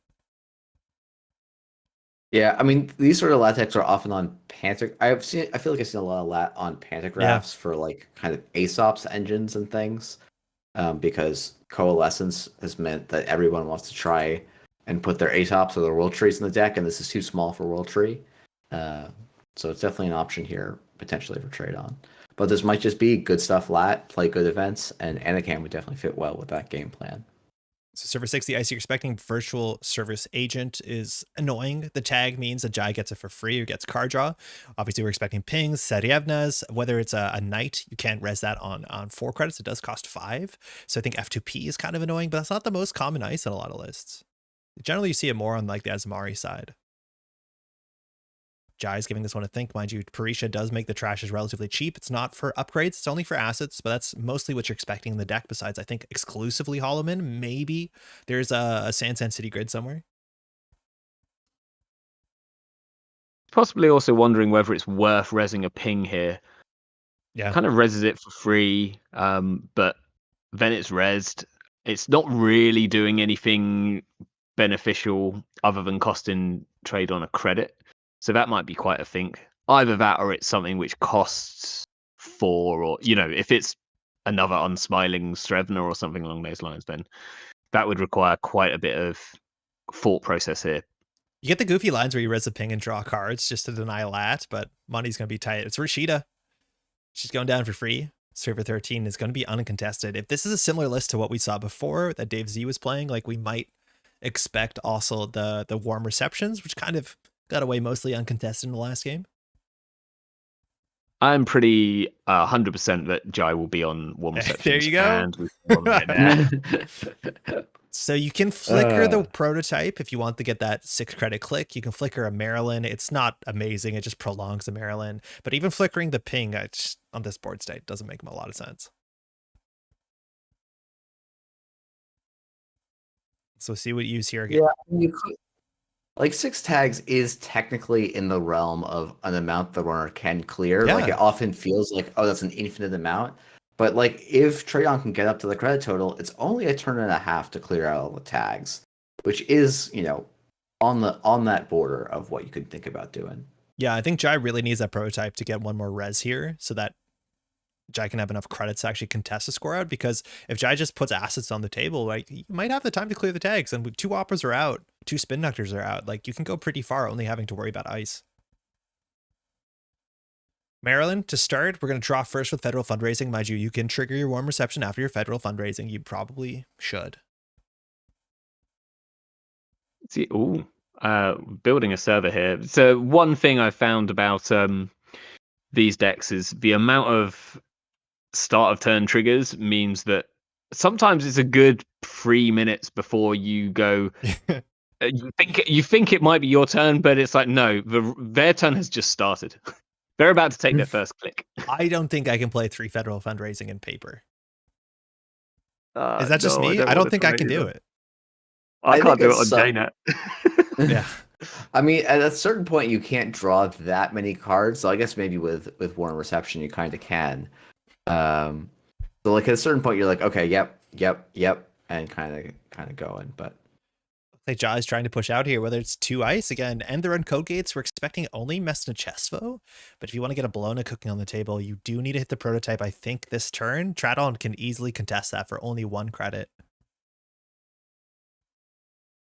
So we'll see what the choice is. Again, start of turn hasn't happened. Like, we haven't got a mandatory draw yet. Jai is still in the tank trying to figure out what's the most irritating board state potentially to deal with. I'm gonna while we're in the tank here, Bar, I'm kind of curious. I'm assuming you've played against this style of Reality Plus deck a bit with your World Tree list. How has that been feeling for you? I mean, how it's been feeling is an interesting thing because these decks are running almost every one of the cards that tilts me in big ways. I get very tilted by Amani Sinai. Working Prototype has now been added to that list along with Warm Reception.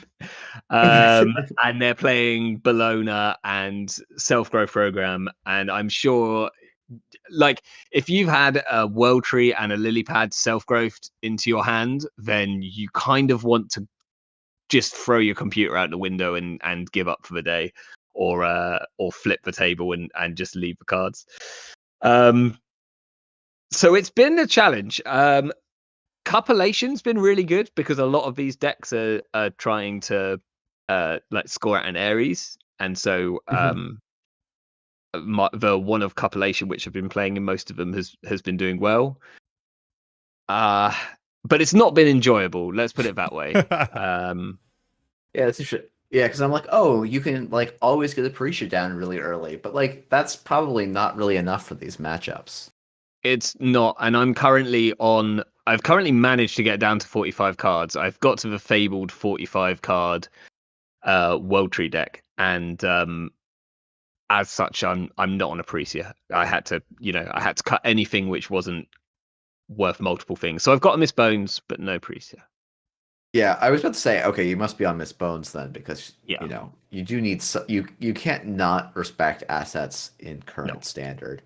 I think Treyon's trying to control the board. I think what we did see in the last round, right, is that if the runner can control the board, the number of threats, like they have some time before the court threats get online. Yeah. And Jai also doesn't have any points on the board yet, which does make things a little bit different. That was an Amani, mind you, going down. I totally agree, Ba. Amani bouncing a World Tree, like you don't want to play that game anymore. But Jai is not presenting scoring. Jai is setting up for an eventual scoring. The telework is on the back of on top of the stack. You have to imagine there's multiple agendas in HQ feeling okay behind the Master Chesto, either to push in server 6 or in that sort of shipment from the Disabirsk waiting room.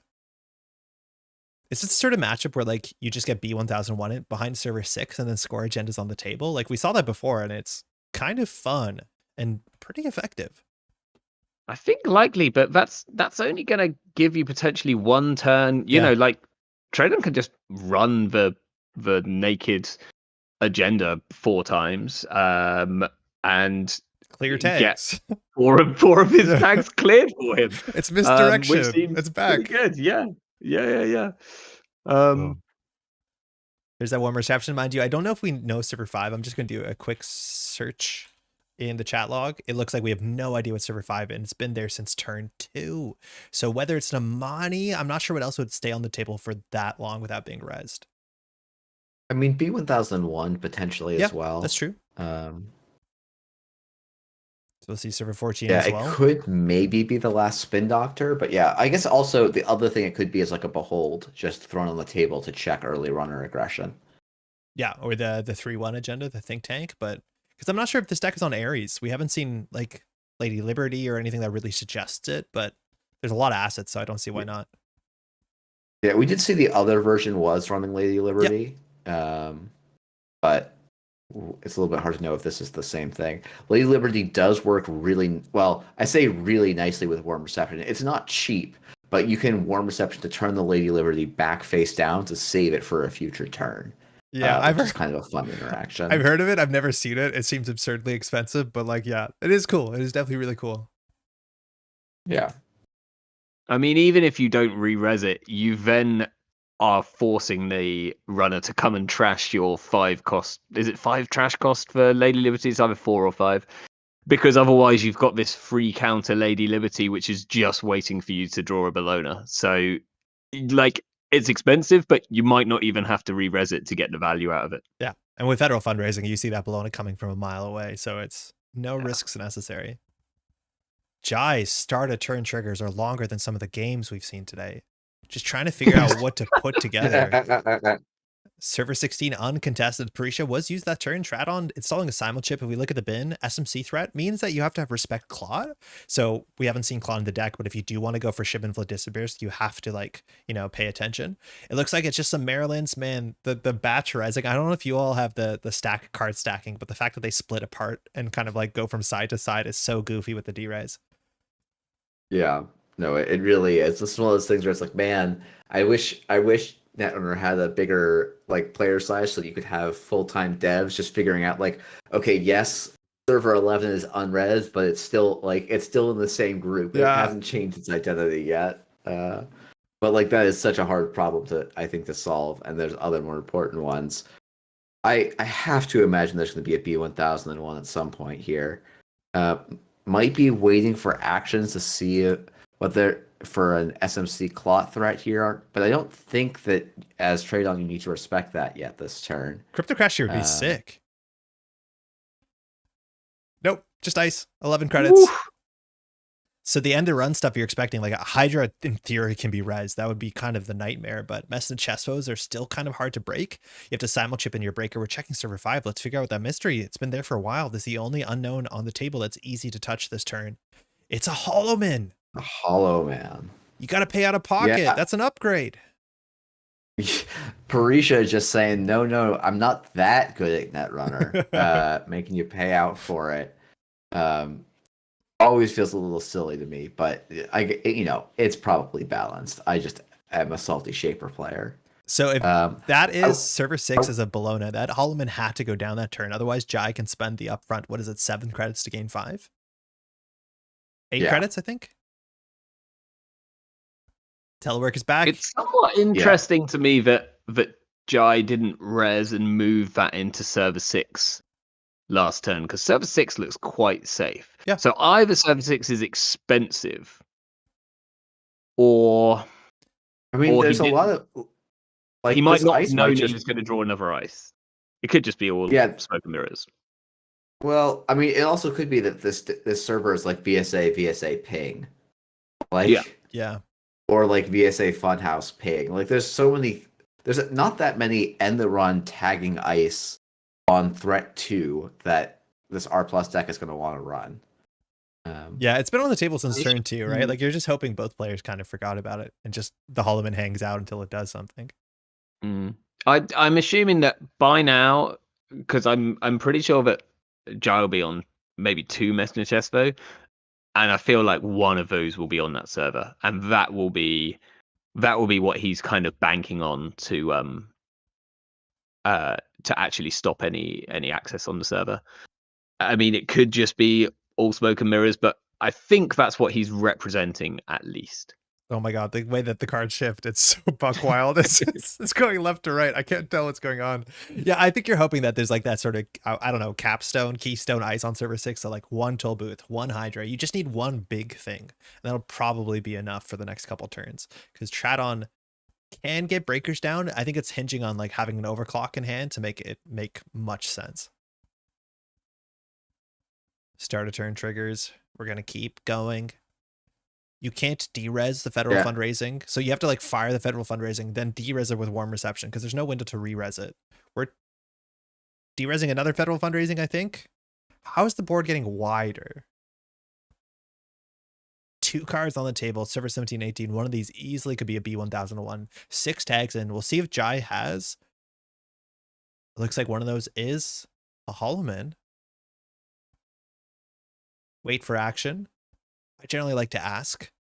Okay, no, we haven't started the turn yet. Okay, no, we have. We're just resing stuff.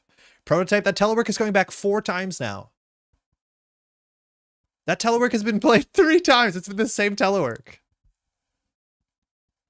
Technically better than clicking for credits. Self-growth program, going to return the Cleaver, leaving the Parisha. Tradon's board state is just a nice little piece to trash assets. 4 minutes. Jai needs to score some points here. It's like I think I assume that this is like a Holloman plus Bologna or something along those lines, which will allow him to score out to at least 3 points. And then you just hold, and you assume server 17's a B1001. Yeah. Tradon might just barrel into R&D a Yeah. couple of times. Like, if you can score another 2 points here, and you maybe take a little bit of time doing it, then you can probably hold out, assuming there's no like big Beal psychographics nonsense going on. Respecting the remote server, ATN, mind you, called 4 minutes about 30 seconds ago. It's a spin doctor, the remote server. So your options here, if you can't contest server 6, right? Like you can send it to the Sarievna. It's a bit difficult. If you want a simulchip install and then trade your Parisha for a buzzsaw, you can do that. You're still breaking Mesnachesso for 4 credits, so you're spending 5. As long as you have 10 credits, swiping HQ, there's almost definitely agendas in there. And if you steal one Bologna, you're in a pretty good spot if Jai can't chain agenda into agenda into agenda over the next couple turns. I do think if Jai plays quickly, they can, they've seen enough of their deck that they probably can accelerate to an end game quite quickly here. Yeah, I agree. Tradon just needs to get the money up because the Bologna is going to come into play for sure. And if you want to just slam centrals, only 11 cards left in R&D. There's the simul chip. So Parisha into Buzzsaw is away and through HQ at a minimum. Well, only kind of. It's still it's not great. 4 to get into HQ then, yeah. And so you have to come up with a lot of ways. Okay, so ancient cards from trade on there though. A Nyasha, a Telor contract, the Nyasha is really the ancient card there, along with the spec work. So just sort of the light Aesop style. The like, what if we don't play Aesops? We play Aesops at home with spec work. Yeah, we haven't seen a coalescence though. Like we've seen nothing to suggest that besides those discards for the first time. I think this is interesting. I wonder if Tradon's considering next turn just simul chipping the Nyasha out and barreling into R&D. Send it. That'd be I like sick. that, and then like hopefully you have a trick shot in hand or something. Because if Jai is not like drawing into HQ with the fundraisings, like the agenda gets stuck 2 cards down. Because Jai can always be confident that the top card of R&D is not an agenda, but the card down with the Nyasha, that's fascinating. Mm-hmm. Jai started turn triggers, I think, have been half of this game. Yeah, you're not lying. I mean, I was oracling this or a very similar deck to this the other day, and at one point it's the only time I've very nearly given up on oracling, because the amount which I had to read of the federal fundraisings alone was kind of nuts, and we get a Beal, not a big Beal. Just pushing. So Jai has to push a Bologna here for sure. I mean, yeah, but I think if you're Jai, this is fine. You're gonna probably go up to 5 points here. You can, I don't know, and like you can even still draw the Flash Burst. Like I think Jai even has a path to win from 7 here pretty comfortably. Yes, the Disperse, mind you, you can split between multiple cards if I'm not mistaken, right? Yes, you can. So you can install an agenda, Holloman for the Disperse, can maybe score out 2. Like you can score out 5 points in a turn, maybe. Time is finished. Whoa. Tradon can win here. Tradon can win. Whose turn is it? With Tradon gets a turn. Tradon gets 1 turn. My sense is Tradon and Jai would get a turn here, I think so. I'm not the judge, so. Yeah, A10, mind you, the TO of the event. So Tradon, this is definitely Tradon's last turn.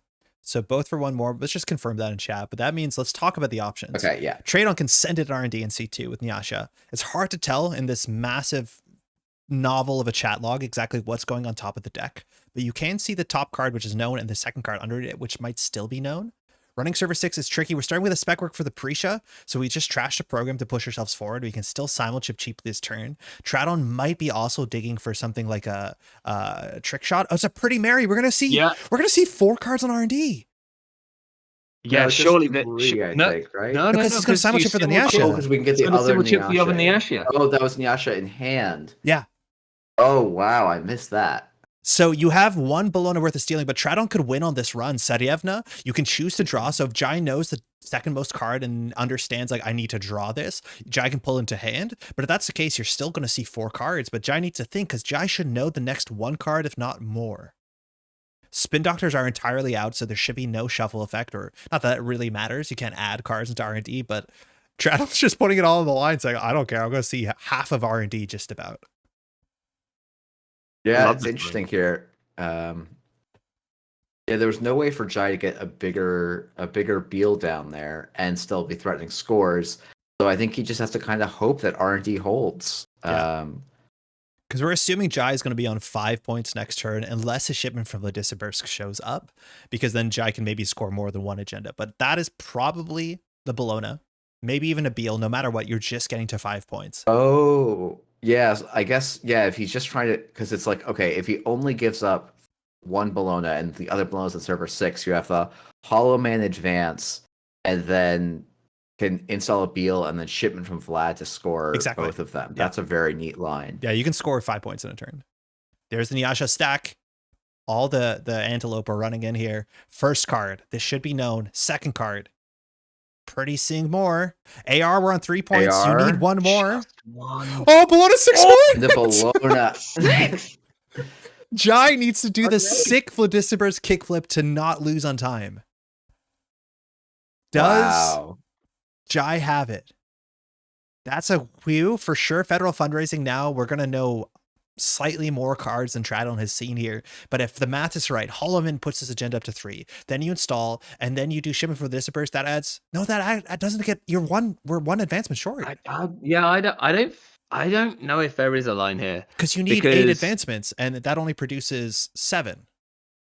If you could install, okay, there is a line, and it involves installing a second Holloman Oh, yeah. using warm reception. So No, but then you only get 2 advancements, right? No. There's still enough. There's still not enough clicks. Yeah.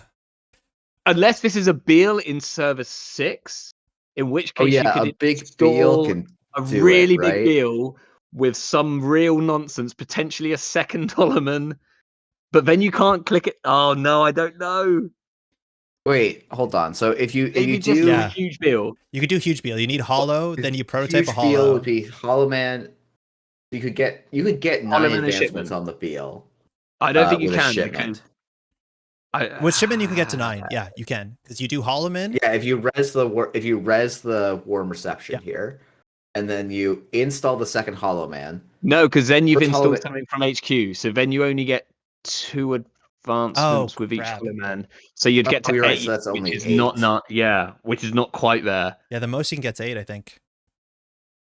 Jai saying this is problematic. That's not a great start to the turn, I don't think. Hmm.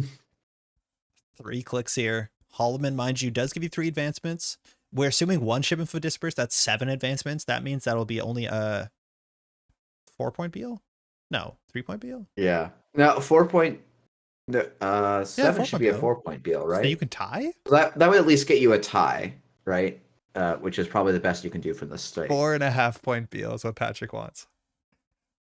Yeah, Like, has definitely.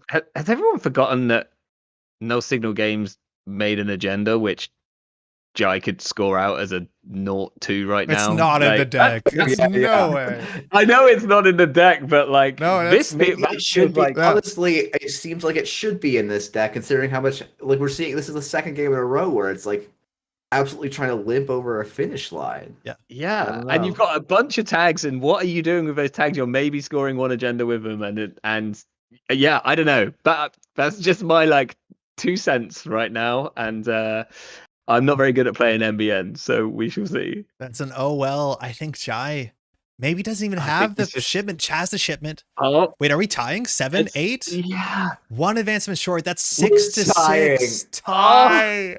Oh, No. that's so. Good game to both players. What a wild ending. 6 to 6. Beal. This is a wild thing. So, like, for players who played Netrunner for a really long time, big Beals were not uncommon, right? Like, it's very rare you see a big Yeah. Beal, but like when you played back in 2015, 2016, like you could sometimes see the 7-point Beal. It wasn't that strange. It's good to see big Beal again. Totally wild. I mean, this is the second one I've seen today because we someone scored a big Beal. I not for the full points, but I think with 2 counters on it at Oh, sick. at the startup CO today, and I heard it from across the room as I was adjudicating, and it just made me smile. Yeah. You know, it gives you a little tingle. You're like, and I'll score this, and it's a big Beal, and it makes you feel good. Super, super cool. Okay, well played to both players. That was a sick round. We had a really good round there. This is, mind you, just round 4. Well played to both players. Let's check in on the standings. I think we're gonna have some interesting, Results, there is still a couple players undefeated, and it looks like that's going to continue on. Currently, there are 2 players still undefeated. Porco Bolo, mind you, Porco Bolo rolled to buy round 1, so technically he's only played 3 rounds, but that doesn't matter. Still on 12 points, as much as the strength of schedule might not be the highest. And Test Running, the one criminal playing PE and Mercury, also still standing undefeated. Round 5 is coming up. What do you think you have to make it to top 3 cut? I'm really bad at this math, but like not losing a game is probably a good start. Not losing a game is a good start. I would have to actually go and look it up. My suspicion is someone will make it. I think it'll be 2 X and 1s. So I don't think Test Running or Procobolo can quite ID yet. Yeah, next round they definitely can if they win. But they're probably going to play each other. Yeah, they are. So, well, someone's probably, maybe they ID then and then play the 6th round. I am not good at this sort of stuff. Yeah. I'm gonna cheat and pull up a calculator on my screen because that's honestly how I do a lot of this thinking. I have a very solid method for doing this, and it's I refer to Rob Mendax or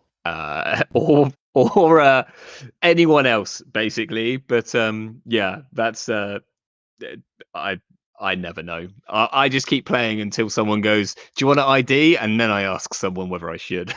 You always have to have a person to let you know. Yeah. Test Running in chat's like never ID, always play. It's you can ID if you want to. There's no shame in it. But if Test Running wants to continue to play, we're going to continue to watch Test Running because it's been a lot of fun.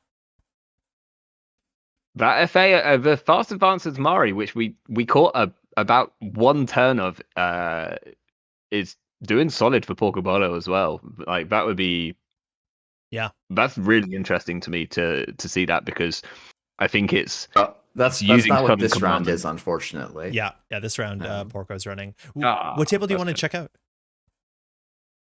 Have we seen Augie on stream yet? No, we've not seen Augie yet. So maybe we should go see that op list. Cool. All right.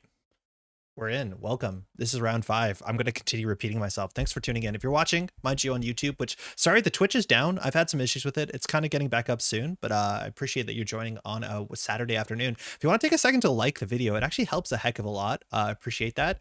My name is Andre from the Métropole Grid. I'm joined by 2 fantastic Netrunner content creators, Netrunner players in general. Firstly, Ba, thanks for joining. How's it going? It's going very well. I'm just here, just subliminally messaging Jeff, trying to get him to put test runs in his Arasana deck. It's only nothing else. Only a matter of time. Also, Segrin from NSG, head of OP, is that correct? Also, content creator, streamer. How's it going? Yeah, that's all correct. I'm trying real hard to resist these test run vibes, but matter of time. I like the test run. Actually, I'm kind of coming around on it. So we're all getting there. I mean, basically, Jeff, once you realize that, you know how good Muse is, right? You know Muse is really good in Arasana. Imagine if you had 9 of them. Just imagine if you had 9 Muses. Like, okay, but why do I need 9 when I have 6? Like, I've got plenty of Muses already. All right, well, you could have 12. Buzz also not playing SMC, right? So it's different. Well, I'm also not playing SMC. I don't think you need that much. Really? Search. I might play a 1 of SMC, but I'm also not playing World Tree. I'm just playing reasonable. Oh yeah, okay. There's that. So, but yeah, I'm SMC. Well, actually, I think I'm now on 1 SMC. I've like decided that like just having the 1 is fine. But I think in World Tree SMC, I've never got any MU for it. So just bin it. You gotta bluff Clot somehow. So you just put it on the table and hope you have enough MU. No, you just do what I do and cupulation for 1 Audacity in deck off a lucky R&D run, and then you just leave the cupulation there for the rest of the game. Just done. Just that easy. Just that easy. So this is, mind you, round 5. Does anybody know what sort of op decks Augustus has been playing classically? I've, mostly think of Augustus as a, what's it called? An Ag Infusion player. I haven't kept track of what he's been playing. Do y'all know? I think at the moment he's on a rush. I assume from this that there's another deck with another ob deck which I know that this one isn't. Okay. That's about all I can say. Sure. yeah. So I think I would be There's probably some kind amazed of to rush Hollow Man list, I would guess. Yeah, I'd be amazed to not see a tributary. I would imagine there's at least one tributary. Oh, There'll man, be I am. Oh, sorry. minimum Okay. of 2 Tucanas in here, because Augustus will put Tucana into everything, and especially if it's Wayland. And now Jeff can tell us how tributary isn't as good as we think it is. I actually genuinely I played it in op like this last weekend at Mansion Owner because like, okay, clearly this card's cracked, right? So like I need to play this. And I played, I was just like, man, I wish I had spent my 3 influence elsewhere. Like, it's fine. It's just not like it seems like op should be its home. I'm just not sure it actually is in practice. I This is a very think I might agree with you, because actually the ice in op. Oh, we're going in here. That's The ice in expensive. op doesn't benefit that getting much rid of the from Rashida is great. the ice in op doesn't benefit that much from the strength boost. You know, like a lot of it, like Sandstone does until it doesn't. Like Hortum is about the only thing which really gets a significant kind of boost from going up, because either you're breaking an envelopment or you're not. And everything else is like kind of quite low anyway. So I might be with you on it not actually featuring in op. We're getting as a much. Okay, we're getting the regolith? early regolith and just click it away. All right, so This- Hortum, early, 4 credits, very expensive, but on turn 1, Hoshiko flips back, so it's a bit more manageable, and Augustus saying, I know you can get in, but you can't afford to. Dave Z taking the time just to flip out there. Accessing a Mavirus, that's 2 Mavirus out. That is a Ooh. huge hit in the deck, a very flexible card for 2 Kanas, for a half runes, whatever you really want with that, but Dave Z, you're going to wind in and out? There's a word there I can't think of, but Malapert's coming down. Augustus on enough credits. Let's see if he can get another ice there and then push out. Yeah, I could even see maybe just icing up R&D, but I think the ice on server 1, like it needs to be there eventually. What we see on this price: pinhole threading, raindrops, daily casts, and another raindrops. Playing at quite a fast speed, both of these players. They have a lot of experience with these decks for sure. Now, Malapert, I'm not sure if you're worried about like Audacity from hand, maybe a slash and burn. If that's the case, you can get a spin doctor and not have time to use it. So Augustus is definitely going to set up in a turn. So Dave Z definitely needed the Benhar there, because a 2-ice server, unless it's a boarding control or an envelopment, can be a bit awkward. You are going to contest that next turn. Yeah, I think, as op, you have a lot. Usually you're playing somewhere between, I would say 14 and I would say probably 15 and 17 ice. So like you can just have a turn like this where you install an ice, install an upgrade, and install an agenda.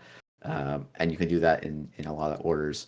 I almost wonder if Bankart belongs on a different server here, but okay, Dave Z has the breakers out.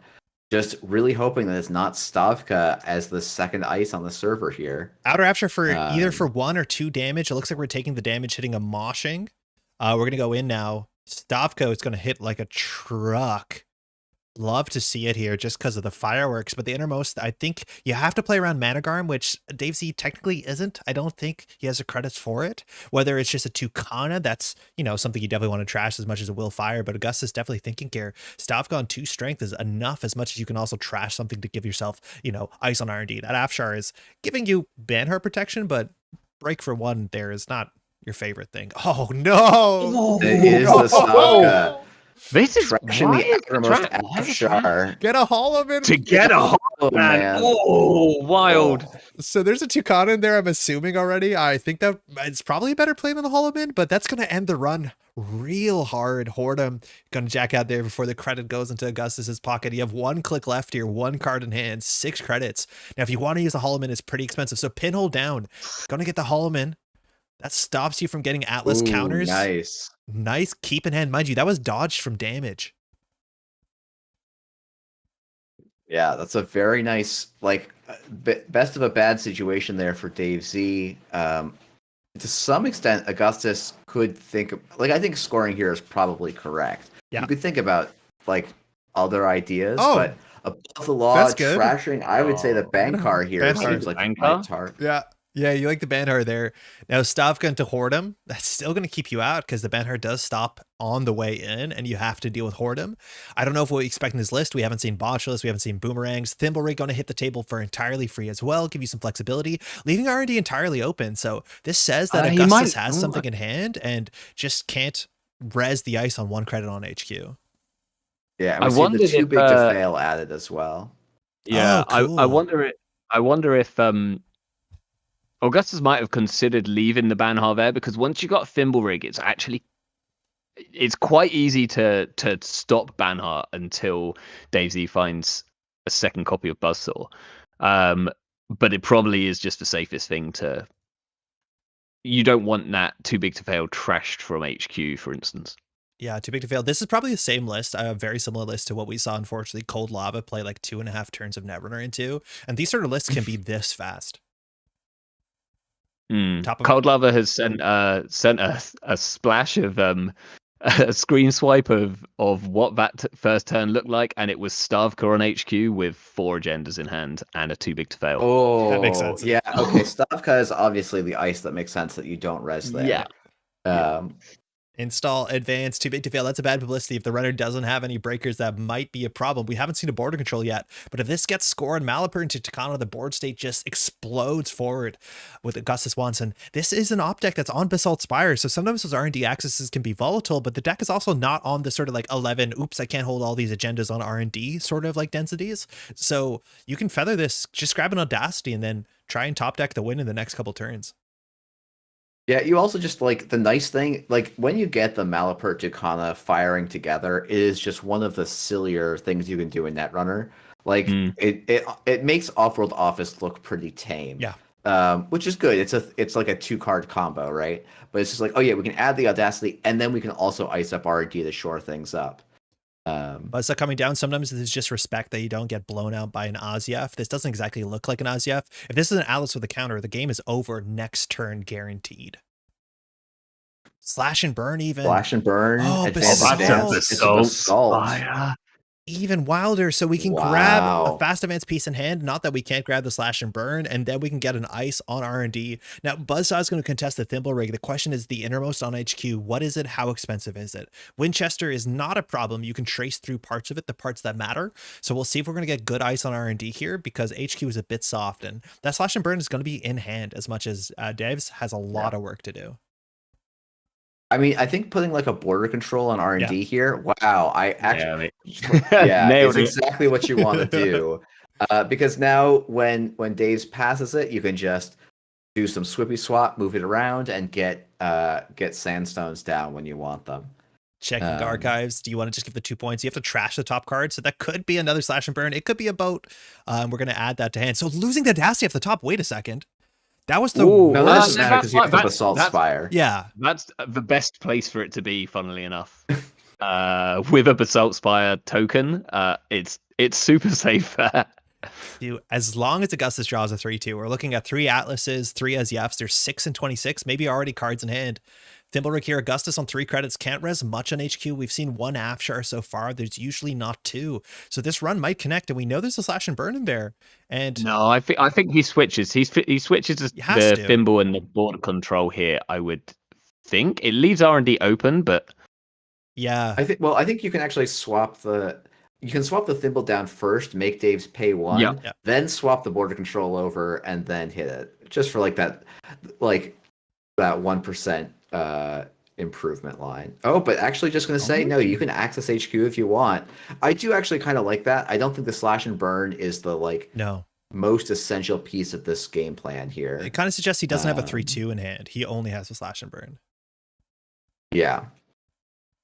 So we're going to HQ again. Thimblerig just swaps for days. Love it. Making spend 2 credits. A lot of clicking to get that done. But yeah, it is correct. Extract there too. So you can reposition some of that ice, the Malapert, the Tucana, if you want to get a Spin Doctor to draw. You have a bunch of options here. So the idea is if you extract from the Malapert, get a Spin Doctor. Spin Doctor draws into a 3/2. You can install the 3/2. Oh no, you don't have 2 clicks. Because in theory, you can fast advance a 4/2 with Basalt. And I think you just probably are looking for a Rashida off that. Yeah, well, there was a Rashida tutor to hand with Malapert, so I think that's probably Augustus' next turn if nothing else happens. It could even be something like extract this inner ice, like even though it's face down and provides no value. Like I think that's okay. It's pretty doable. Or if Augustus has like an ice wall, which isn't the most popular include, but definitely an option for these op lists. You could just Yeah. shut down that server as well. Augustus is a fan of tithes, so I could see. Oh, We're going. We got never it. mind. That's just the think game. he just top decked that. Wild. Good game. I would assume so. Yeah. 9 turns. Dave's had the pressure early game, but just could not just translate it. That's Stavka to Horden. That was the big blowout. And fortunately, Augustus just had it. Lucky top deck of the 32. Yeah, really wild. Well played to both players. That is exactly what that sort of op Holloman deck is wanting to do. Close the game quickly and explosively. And this is a very good showing. Yeah, this is why I like I'm playing multiple Stavkas just so you can line this up a little bit more frequently. I wouldn't be shocked if Augustus is running 2 or 3. Yeah. Good card. So. Too hasty. Yeah, you took a risk. It almost worked out though. I mean, you have to take a risk. Like if he doesn't take that risk, like the bad thing still happens. Yeah. Like it is. Yeah. All breakers in. All right, we can jump to another table. Well played to both players. So do you want to choose a table, Ba? I have just closed the Aesop's table. So someone else pick because I need to get the Aesop's back up. Let's see. Do you want to do table 3? I feel like we haven't seen much of OF15 or Solwyn yet today. I don't think we have. That's a great idea. Yeah, good shout. All right. Oh, NEH is off the table. Oh my! I can't zoom out this far. Oh my god! What the heck? How do you play this game? I need a widescreen. Oh my word! All right. We have a Vera. We've got Vera going on. Yeah, we've got 18. We've had 18 total servers installed. I think almost all of them, except for 2, it looks like, are still in play. Oh no, 3. Wow, all but 15 remote servers here for OF15. We see Patchwork, Stargate, Devil Chart. Do you know what's in 16 Hippo, cards? There's Chico. 3 copies of Aeneas Informant in the bottom 16 of Solomid's deck, no doubt. Which is exactly what you want on this board state. We're going in for the Stargate, mind you. We do have the Hippo. We do have just the Hippo. Amakua on 2 into Devil Charm means you're going to get through the ice. I have 4-0 assets once I took start of turn triggers. Took 5 minutes. Yeah, we've been seeing that from the MBN matchup so far today. Vera. It's going to do damage. When cards are scored or stolen, it's your choice. It's a Messna Chesfo. Is that worth trashing? It will fire the AR Enhanced Security. We're resing tiered subscriptions. Oh, I think those were just a bit of an oops at this point. Yeah. I'm not sure why these are being rezzed, but I'm not sure. Maybe it's I don't know. Devil Charm, and then we can break with Amakua, and then Hippo away this Message Chesfo, which seems pretty nice. So you do take 1 tag. There is an AR. Yeah. Yep. AR Enhanced Security. That's that little small card in the bottom left of the agenda score area. So we're going to see 3 here. Now, if you trash one of these, you'll ship in for Vlad, self-growth, and unsmiling Sorrento. Oh, that's so brutal for Solwyn. It's pick your poison here on how you want to lose. Now there's one. Trash the Serena. Yeah, if you have no ice, how do you stop Stargate? I guess. But they're just going to get it self-growth. I guess you can reinstall it. Yeah. So there's no Oppos played so far. Also, there's 1 AR in the bin. Warm Reception. Oh, this is what's happening. So this is why the board is shaking in and out. You can't stick resources because the prototype, but this is the one turn probably for a while now that Solwyn can get Oppoed, but off 15-15 has to empty the prototype first, which is obviously doable, but we'll see. We have no idea what server 15 is. Maybe there's agendas on the table. Maybe an Amani will return the Stargate to hand. This looks brutal. Yeah, I mean I don't know. Oh, there's a Spin Doctor on the table. Self-growth there. Yeah, I feel like off 15 here can bounce the Stargate and the Fermenter, I think, and it seems like that should be backbreaking for the runner here. But the runner's not tagged. Oh, whoa! I missed that. Yeah, somehow. yeah. So if it's an Oppo, that's going to be most of 15's money, right? We're on threat 2. So 2 tags. I also missed that. I also very much missed that. I thought they were doing that last click for some reason. So So Vera's strange because it's a value card. I don't know whether it suggests that the deck has a bit of damage into it. I think while seeing this many HB cards, the answer is probably not.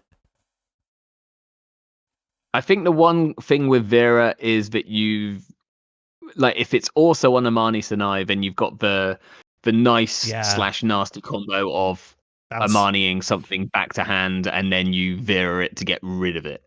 There's Which can be pretty mean. There's little Oppo. 15 cards left in RD with a Stargate, right? Like you win in 14 turns, but there's a spin doctor on the table that's been like recycling. It's been receptioning over back and forward, back and forward.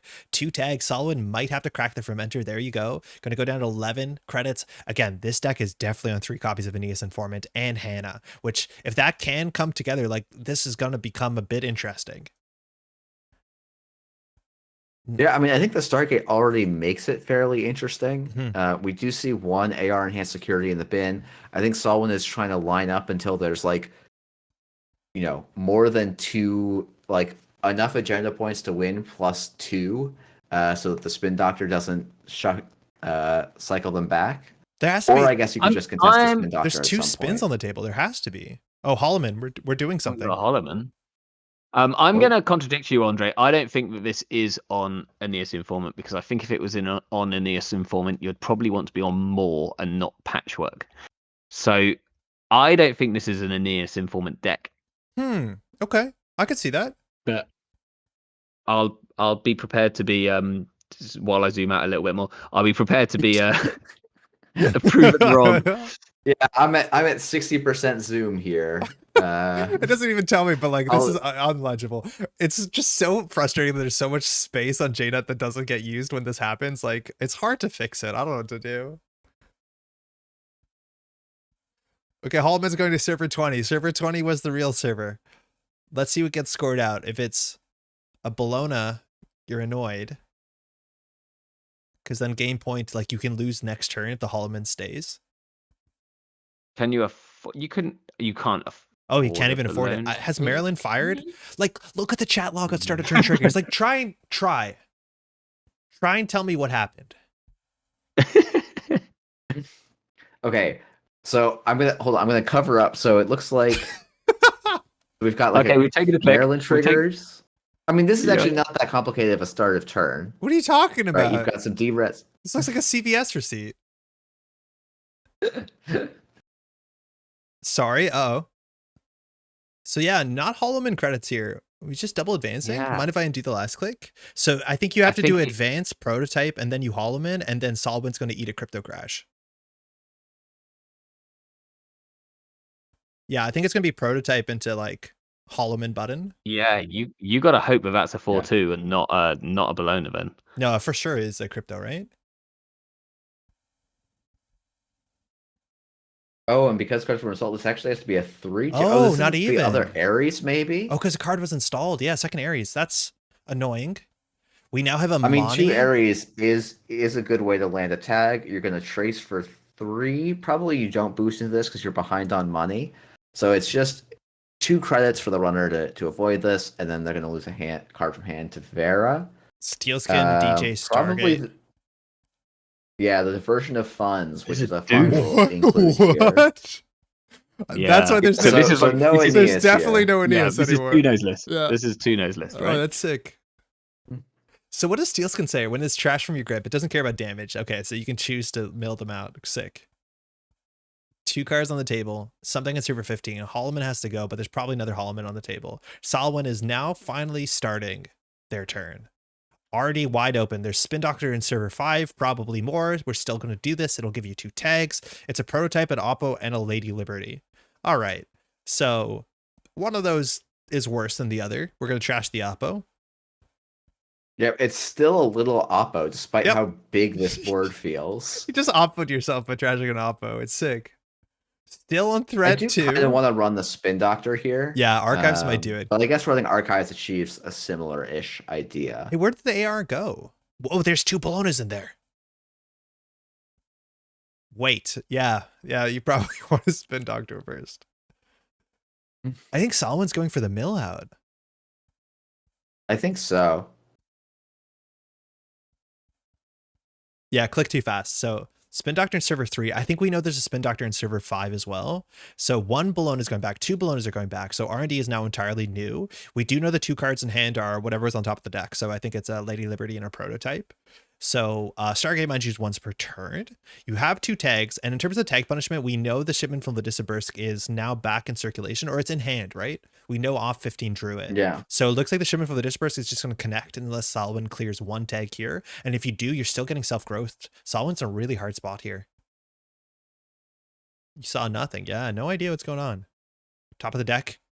I don't love this R&D run. I feel like it's not the most productive way forward here. If you steal one of the 2 Bolognas, like it's 1 in 5. I think then you're competitive. Oh, now you're competitive. We've stolen 1. I mean, it's a crypto crash. Money. And I think like you're gonna get stuff bounced next turn probably anyway, right? So like right now you just want to get the Bolognas before you don't have the money to get the Bolognas. Yeah, because I think you might get crypto crashed. But the biggest thing is your board's going to be destroyed anyways, because off is going to Vladisibirsk into Bologna. So you now just have 1 turn probably to win, unless off can do this sort of like, 5 point of scoring. I guess needs 4 agenda points. It's kind of doable. Is it doable? I mean, if you can just find the Bologna, right? Yeah. I guess. But okay. Want to start turn triggers? 3 warm receptions are rezzed. Okay, hold on. 3 warmed receptions are rezzed. All right. Sorry, we're zooming in and out so much. It is what it is. So now started turn triggers are going to begin. So nothing else can be rezzed. Warm reception allows you to install a card. Then you can derez a card. Maryland campaign will get 2 credits in server 16. Holloman is now going to be moved to server 15. So seems like there's an agenda in there. We will have... It's actually hard to score out. You don't have enough money unless you click the prototype first. So you need to use the shipment, if I'm not mistaken. Ice on R&D. That's actually really important because powers that be could also get an ice onto the table. We're just flickering tiered subscriptions. So we derezed. I'm lost. Yeah, so we're flickering the tiered subscriptions to charge up the working prototype more quickly, which I'm not sure it's like, it seems kind of click intensive. I don't know, like in a weird, I'm like, it is a way to make money, but you're kind of offsetting your tiered subscription credits just to kind of charge up a working prototype, which seems like you're putting, it's a lot of work. It's like a 2-card combo to make a 3rd card make some amount of credits, which seems a little bit like more work than it's paying out. If you derez 3 warm receptions and then you re-res them next turn, then that's 3 credits, right? So you might have just been better clicking a working prototype for free. Yeah. Like if there's no resources in play, then it makes very little difference. There's the shipment. This is really important. Okay. There's shipment and then scoring a Bologna here. Yeah. Going to maybe probably bounce things. This is going to be a trace 5. Yeah. So importantly, also very importantly gets off 15 up in credits as well. Yeah, which is a big deal. We still have a powers that be triggers. So if off 15 can get 2 ice on R&D, let alone I think they might have agendas in hand. All Salwin has to do is figure out how to get 1 Bologna. The trace wasn't boosted. So paying 4, mind you, Hoshiko on the digital side has link. Hoshiko will drop down to 5 credits. You're assuming on 7 credits the ice on R&D can be rezzed. The question is, can the ice on R&D and HQ be rezzed? Because if Salwin can get in with 5 credits, obviously this could be the last turn. We're pretty sure Holloman's on top of an agenda in server 15. So like you can threaten R&D, you can threaten HQ, you can threaten server 15. This is not Reality Plus. Second ice, probably a ping.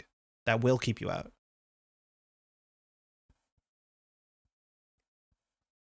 Server 15 feels like a Bologna to me, but I don't know how sure I am here. Because we just saw 2 go back into R&D. So that one was drawn. So I think we know server 15 is not a Bologna. Okay, that's true. Log says it's ping. Is this a ping on the deck? Yeah, it's a ping. It's known. It's face up. So it's ping into unknown and R&D. Nice shout out. Yeah, this is a hard one for Solwyn here because I think their line was to hope to find the Bologna in R&D, and that does not look like a good path for them here. Oh, diversion. Diversion at HQ is an interesting one, though. So there's a chance they're gonna patchwork. Off can try and get stuff. Duck a bunch of this, but the idea is now if this ping is rezzed, did it not cost 2 credits? Oh, then they're it did, 9, but they gained 2 from the tiered subscriptions. Yeah. Bummer. Yeah. So now you check this, and if this gets rezzed and this is expensive, oh damn. So how much with the Maryland now? You still can't keep it. So to score out, it's cost 4 credits. Sorry, 5 credits. 5, I think. Well, you can click for a credit. Yeah. No. Well, 6 to score a Bologna, but 5 to score a 4-2. But I think it's a 4-2 in server 15. Yeah. Yeah, I think you're probably right about that. That's probably game. Salwin not pushing on R&D, understanding it's a ping, 4 tags in. Let's see what the start of turn triggers do, but if off 15 has an agenda on the table. Back the shipment from Vlad. Oh, and then Gaslight. Oh, that's sick. Gaslight for that shipment from Vlad. Win the game. No worry about Econ. We've been wasting our breath, and a nice little closeout. Honestly, Gaslight in those R+ lists does seem like an interesting option if they're only going to play like the 2 tag punishment cards. Yeah. So it does maybe seem like they should maybe look at that what is it even called now? The 0-2 when the runner goes tagged. Post-truth freedom of dividend? information. Oh, freedom of information. Yeah. Freedom of information. So Bologna was in hand. We don't know what server 15 is. The board state is largely illegible, but off 15 figured it out. That's the most important thing, right? We got pretty close to 1 server per minute there. I think we ended up on 24 servers for a 28-minute game, which is like pretty impressive. It's only 10 turns. It's half an hour. Most of it started turn triggers. What's going on with NBN? More of the game is played in the start of turn than actually on the table. Oh, that's so wild. Yeah, your clicks are very simple. It's just getting to your first click is what takes a long time. Yeah. Oh man, that's so goofy. Only 4 cards in R&D. So like, yeah. Just like grinding the corp down can work. And this deck, we didn't see federal fundraising, right? Like this was just using NEH to get the card draw. Yeah, I don't think it's nice, but I don't think you need it as you do in R+, where you kind of need that additional card draw to find enough threats to put on the table. Whereas I think in NEH, in a small amount that I've played of it, and from what I've spoke to other people about, they just say that they don't draw off the federal fundraisings because you've normally already got about 6 or 7 cards in hand, and you don't want any more at that time. Wild. Okay, that was a bit gross, but we got there. Okay, we have only, I think, 1 game left in the round. There might only be 10 minutes. I think we're probably going to throw it to a break. Let's just catch up on the standings real quickly. So we have 1 more round upcoming. We're just waiting on 1 result. So that means Test Running is currently undefeated. Augustus now has won that game, so only dropping 1 game so far. I think that means that Augustus is the only player that's going to be at 12 points because Dave Z... No, Porco Bolo is also going to be at 12. Oh, yeah, right. Yeah, because of Test Running. Yeah, very, very, very cool. So we have a contention, mind you, it's a top 3 cut. We have 1 more round after that single elimination. So if I'm not mistaken, single elimination, second place third, and then the winner of that place first. That's usually how that goes. Easy. And then it's only 1 game in the finals. There's no like run back potentially. There's no run back. Yeah. Cool. Usually when I run these, though, the rules for this are not super clear in the organized play policy. Someone pointed out to me about 5 minutes after I posted them to the NSG site. Sorry. That basically if you're doing a single limb cut, you should, especially with best of 3, you should randomize sides for both matches, or at least randomize the finals so that the winner of the second, third seed game doesn't get to basically pick their side for the finals as well. Yeah, that makes sense. Okay, we're going to throw it a break. We should be back in around 5 to 10 minutes, if I'm not mistaken, for the final round of Swiss. Jeff, I think that's all for today from you, huh? Depending on needs, I might swing back for the final 2 games. Right, but cool. I have to duck out to eat some dinner, so I will catch y'all later. Real quick, thanks so much for having me on. Before, if you don't mind, do you want to just shout out your channel real quick? Yeah, if you've enjoyed listening to me talk about Netrunner plays or want to learn more about Op and Arasana, you can go to Bahram Wu's stream at Nice. Are you just at Bahram Wu on YouTube, or is it something else? I actually don't remember. I have it up. I don't really know myself. I have it up. I think it's at Bahram Wu. It's at _Ram_Wu. Right, yeah, best Okay, underscore. fantastic. If you want to see someone who's less deranged and more washed, you can come by my stream at YusendronSC on YouTube. I also stream on Twitch. And yeah, it's a good time usually, and looking forward to getting back to more regular streaming now that some travel's out of the way. So thanks so much for having me on, and hopefully I'll catch y'all later. Enjoy your dinner. Is this are you staying for one more round? I know it's getting late at your part of the woods.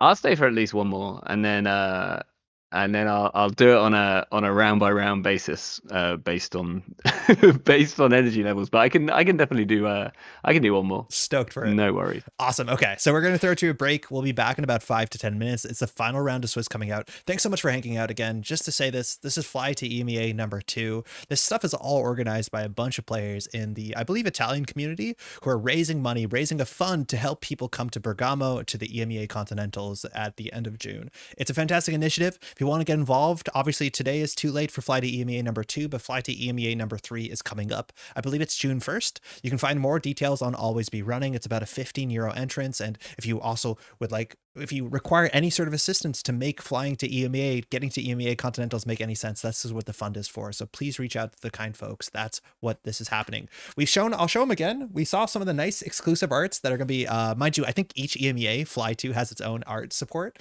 So Audrey, we see there from Flora Facci, and Piranhas from Claudio Pintore are fantastic arts that will be available. I think you actually have to win them. I'm not sure if these are participation prizes. I think one of them is like top half. One of them might be participation. I'd have to double check that, but the art is absolutely fantastic. So shout out to the artists who are getting involved with this to help make fantastic prize support to attract people to these events, which is super, super cool.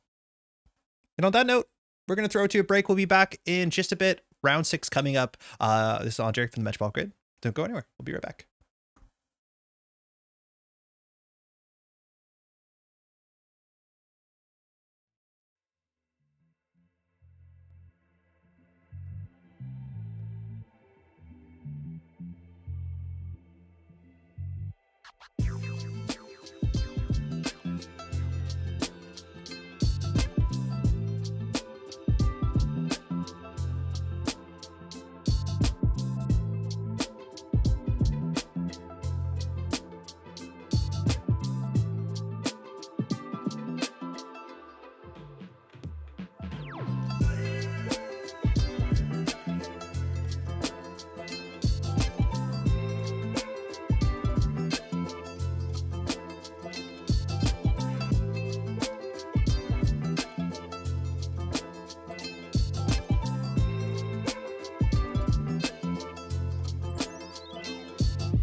Welcome back. Why is that a black screen?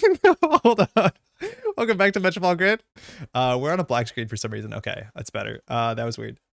My name's Andre. Thanks for tuning in. This is Fly to EMEA number 2. We're just about to enter the final round of Swiss, so a very exciting round. Mind you, the top 3 will be going on to our top cut. I'm not alone. I've been joined all evening by Bahram Wu. Bah, how's it going? It's going pretty good. It's been a long day of Netrunner, and I've managed to play like one game all day, so that's been fun. Yeah, you ran it's been great. You ran a CO today, which is like a lot of Netrunner in one day, and I have no doubt folks in your community are happy for the work you do. So shout out, that's sick. It was very good, and big shout out to Andy for bringing it down. He's the old head when it comes to Bristol Netrunner scene, so it's good that he took it down today. Heck yeah. We're joined also by Axu. Axu, mind you, did Fly to EMEA number 1. Axu, welcome back to the Fly to EMEA circuit. How you doing? Hello. Yeah, I'm doing really well. It's real I've late. been just watching the great ass commentary, but just jumping in here. Cheers, thank you. It's past 1 a.m. here already, so. I know it's quite late, and I appreciate you joining us. We have one more round, then we're going to go into the finals. Just to check really quickly on the standings in terms of our players, we are looking at 2 players, or 1 player who's simply undefeated test running, and test running said in chat that they don't want to ID, so we'll probably see that final game. Otherwise, Augustus and Porkable are fighting there for that last round. I think Chai, Traddle, Off 15 have a chance of making it in. It just comes down to strength of schedule and what happens to Porco and Augustus on the way. So a very exciting cut. I believe there's still about 6 players in contention. Axu, do you want to call the table? Like nobody actually can ID. I think I would love to see table 6, table 1 maybe. Giant test running, let's do it. I guess test running. So very importantly, test running is the only criminal we've seen so far. The table isn't exactly up yet, so we have a good bit of time to talk about it. But the only criminal at this whole event, which means currently criminal has the highest win rate, undefeated so far. We tuned in for Mercury for just about like 4 turns maybe. The game was over. We got to see Nubum fire a couple times, but oops, all agendas. Mercury is the one runner who can definitely capitalize on that. I don't know if either of y'all are excited to play criminal right now. Has it felt as rough as like the standings here might suggest? No, I think it has. Like the faction really just didn't get any like basic economy what the faction was missing, but like Mercury taking these coin flip games, it seems like it's working out. Yeah, I mean the only thing that the faction really got is an absolutely busted ass win con. Am I right, Axu? Hey. Have you? People can check out our tiebreakers tier list video that we made on our opinion Justinio. But every time that you see like a game 1, like the last game with the powers that be on the table, are you feeling better, or like are you still getting that monster in the mail ready? Oh no! The powers. I'm still feeling pretty solid about my my powers at beat. That one's still coming. That one's still coming through. All right. It looks like we're back on the table. So Jai there on the bottom side of the screen playing NBN Reality Plus. You know it, you love it. From System Gateway, 44 cards means only 18 to 19 agenda points. And those tags are going to be quite annoying because it's 2 cards or 2 credits. That means aggression, the sort of like criminal aggression, can be quite difficult because if you're forcing them to spend money resing their ice, you're just going to get most of that money back on VSAs or pings. That being said, though, a bunch of the ice doesn't end the run. Things like Sarievna, things like Virtual Service Agent, and Mercury just cares about having to break subroutines. So it's a bit of a tricky trade here. Mercury, actually, you called it a coin flip. I kind of feel you on that. Like if the early aggression doesn't connect, do you have an identity that scales into mid to late game? So far, the answer from test running seems to be yes. What are you playing around when you sit across Mercury? Has test running gone to late game yet, though? I think so. Game against Cold Lava was basically won on turn 2. I think. Oh, game against Alpi won like super early. There was a game that wasn't on stream against, I think, Augustus that seemed to go like a pretty fair while, if I'm not mistaken. I think I was chatting with Augustus beforehand. I think the game ended like pretty early. Okay, well then I don't know. Yeah, I think. But then that's the Mercury thing, right? Mercury is like the Adam of the new world, especially when you're playing Alarm Clock. And you know, we saw those always be running Adams kind of pop up at the last bit of Adam's life, if you like, before he was decommissioned. And they were like, I'm gonna win by turn 5 or just not. Or and lose, maybe this is the deck that does just win by turn 5. Dirty Laundry on RD. We saw two cards down was a prototype. Trashing that is now going to turn on Oppo. I don't believe Mercury is well suited to deal with assets. And if test running here gets Oppo'd, it's going to be hard to come back. Spin Doctor now breaking R&D lock. Death getting removed to put back Maryland, a working prototype. I don't think you feel bad about that Spin Doctor. Those are just assets. But Alarm Clock down on 1 credit, you are not able to contest 9 points in this 18-point deck of 3 Bolognas if you cannot fix your economy.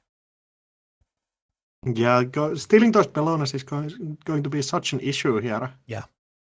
Even We have stealing seen one that is going to test- basically break your whole economy.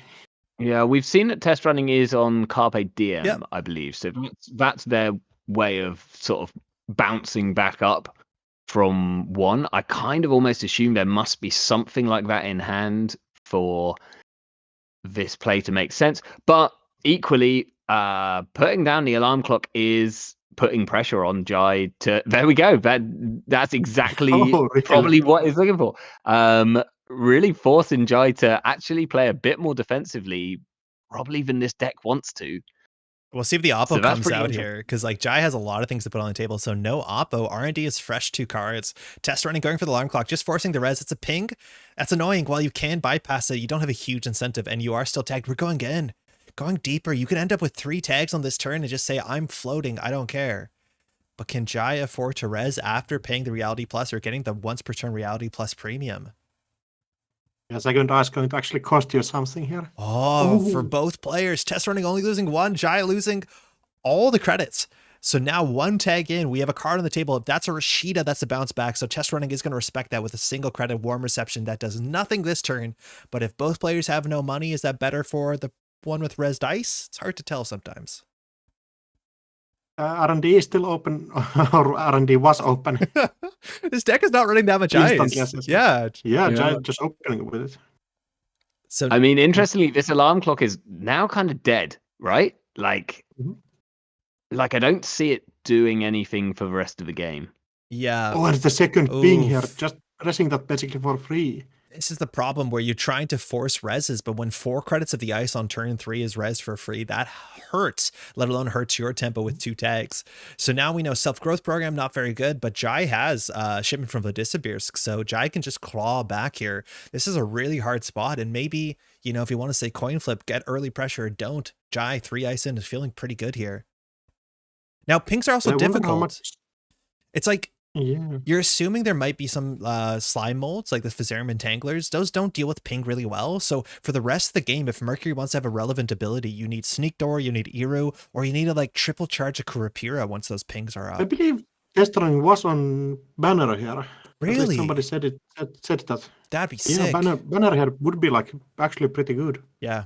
Stall for 4, break for 2 for ping, and that lets you not break subroutines. Yeah. But barriers can be tricky to deal with. I think the issue there is going to be installing it for 4 and then it probably getting bounced back to hand. Yeah, But eating like There's, how many we see it cents for I think- Scotland. Oh, there's a Fizarium. So Jai the can HQ is open again. just purge if Jai's pressured. If there's a blown in hand, you know you're not going to lose it. If test running spends 2 credits and their whole turn or most of their turn clicking through a ping, you're fine. But if Jai just purges here, you're okay. We know they have a Warm Reception server 3, so you can even build board state at the same time. Yeah, I think the warm reception really, like, the one thing I hate doing is purging if I don't have something going on the corpse side. Like I'll kind of quite happily, well, somewhat happily purge if I've got like a Marilyn or Yeah. you know, a Nico or something like that that's ticking Yeah. down, and the warm reception is kind of doing that job here. Also, if there's nothing, oh, that's wild deep Ooh. in the ping. Why not? It's free. That's sick. Also, if there might just be nothing in hand, which is, you know, like if there's no agendas in hand, then Jai can just leave the Fasalam there. Does I Jai think- double ice HQ if there's nothing in hand though? I don't know. Maybe Like, there's some diversion least- respect, but if it's just but Bologna, you're I fine. think- Yeah, I think what was in hand is now in server 4. You know, if it was like if there was a Beal or something like that, it's probably now in server 4. Message Yeah, SO. could be. 2 to bypass, 2 for the ping, so pretty expensive. Not that you're dealing with message chest, so 2 well and criminal. So this can be 2 axes if you want. You can't steal anything that costs money, so that's 9 points. You can't trash. Haul him in as a start. Bologna, this is a safe hand. Oh, there it is. Test running needs to make the money, and server 4 here, you're not scared of inside job. You're going to force a res. Is it the third ping already? There's no way. Apparently this is just a Rashida. Going to access here. No credits. Can't trash anything. So Jai doesn't have to res. Yeah, there's the Rashida. Oh, yeah. Yeah, if you click for 1 credit, there maybe is an ice res there, which is good, but federal fundraising to Rashida is going to be a pop-off turn. Jai can decide to purge after all these start to turn triggers. We still have a warm reception. You do need to res it before the Rashida or federal goes, so we're going to res it right there. Draw 3. Torren's asking if test running loses this, does he lose out on the cut? Not necessarily. Yeah, I'm unsure. depends He's on the already rest of on the results, I 15. believe. Yeah, test running strength of Yeah. schedule is really good. Yeah. So I think it's very likely that test running, like it's a bit of a bummer maybe for the narrative of this game, so let's try and not address it. But test running seems pretty safe. Jai needs to win though. That's where the narrative gets a bit more exciting. Jai is fighting for his life here. So Rashida, now we're doing federal fundraising, mind you. I do think in all the games we've seen, I think Jai has spent more time doing start to turn triggers than actually spending clicks. So this does cascade. Yes, after you get like 15 start of turn triggers, it starts to add up to your mental stack quite a bit. Especially if you want to order federal fundraising and warm reception like correctly. Yeah. Shout out to Jai. I'm not sure if Jai is Jai in a convenient time zone for this event, or is it like real weird early or late? No, he's probably pretty bad, I think, right now. I believe it's like 5 or 6 a.m. there. Nice. Yeah. He said he's had a 2-hour nap before it started, so I think that was an early nap.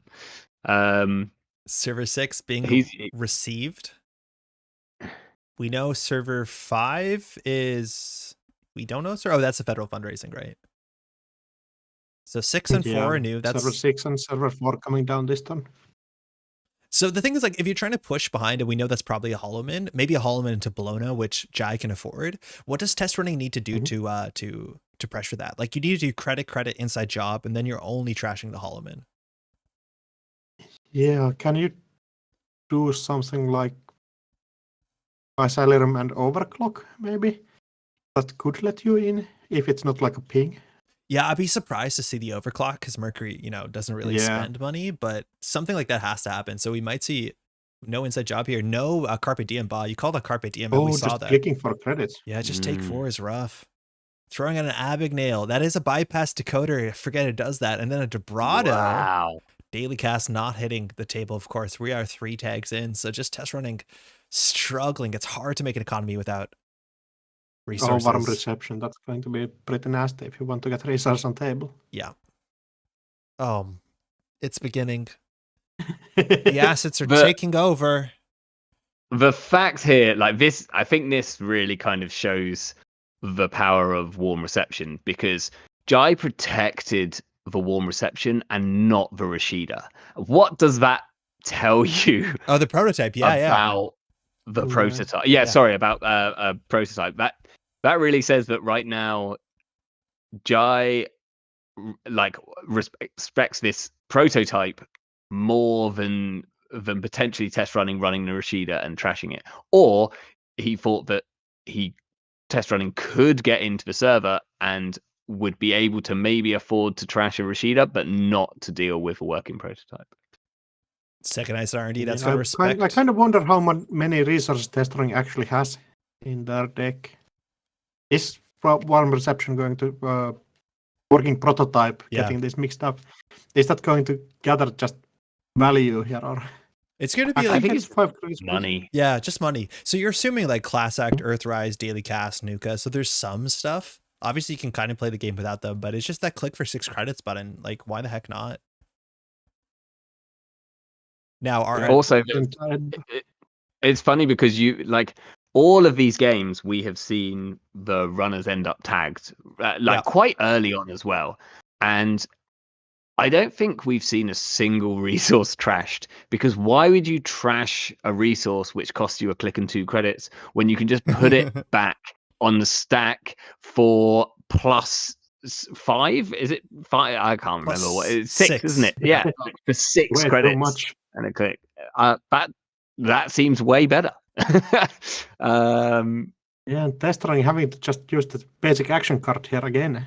Yeah, that's all test running is going to do for a while. So test running now, what the threat is, you unfortunately have to wait till threat 4, which is going to take you a while if you want to Estebrado R&D. But Jai very smartly put that ice on R&D, which means you're not worried about like inset job into double access into steal Bologna, which could be the upset that like a test running needs. But I don't think Jai here is like actually interested in scoring out agendas for the next 2 to 3 turns.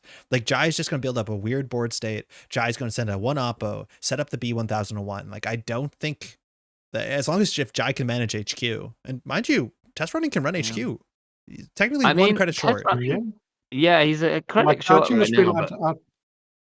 Because we know there's a Bologna in hand, if I'm not mistaken. I think it's still there. Yeah. I'm 90% sure, 99% sure, in fact, that it's still there. And yeah, like if test running had one more credit here, then maybe Jai needs to consider doing something about this entangler. Oh, start a turn hasn't started yet, has it? I don't think so. Oh, it just did. It just oh, did. there we It go. just did. There's a click. There's a click. Cool. First click. Cool. All right, game 6. Jai's on 18 credits. It's going to be hard to spend 18 credits before the game's over. We haven't seen like massive ice. We haven't seen toll booths. We haven't seen hydras so far today. I don't think we've seen what's the new big 10 cost ice? Seraph? Seraph? Yeah. We've just been seeing like at most Message Chesvo, F2P, stuff like that. So Jai second ice again, plays around inside job, plays around boomerang. You cannot Gibraltar server 4, let alone threat 4. Text is relevant. And we're pretty sure server 4 is holding the only upgrade we've seen in the deck, which is the Hollowman. So at any point, Jai can spend a lot of money to score a blank 3-2. You can do install Hollowman advance. But if you want to keep that thing on the table a turn prior, especially a Bologna, then you can definitely be scoring and pushing yourself forward 3 points at a time. Just click for 3. 19 credits, test running, click to draw, click to credit. Definitely want to end here on 7 credits at a minimum. 8 credits, why not? We saw emergency shutdown get discarded, mutual favor get discarded, diversion of funds, and those things are pretty tricky. We also do know that the HQ ice is a ping. So Jai now has a bit of a luxury, but of a bit of a risk, where if Jai's holding a lot of agendas in hand, on the run on HQ with the alarm clock, you can always res the ping to draw 2 to hopefully dilute the hand, as much as sometimes, you know, it could obviously make things worse. Basic action card, best card. It is very powerful. You can't have it bounce back to hand, most importantly. So here, I think Jai has to push for Bologna this turn. Yeah, and at some point you need to get it out of your hand. Kind of makes sense too. I guess he must still be worried about inside job, but now he's got the 2 ice on the server. It probably feels pretty safe. Yeah, I think you're okay. It depends. Like some of this ice doesn't end the run. Test running is throwing at mutual favors. Does that mean that they have breakers, or does that mean they can't afford breakers? Like it's kind of hard to tell.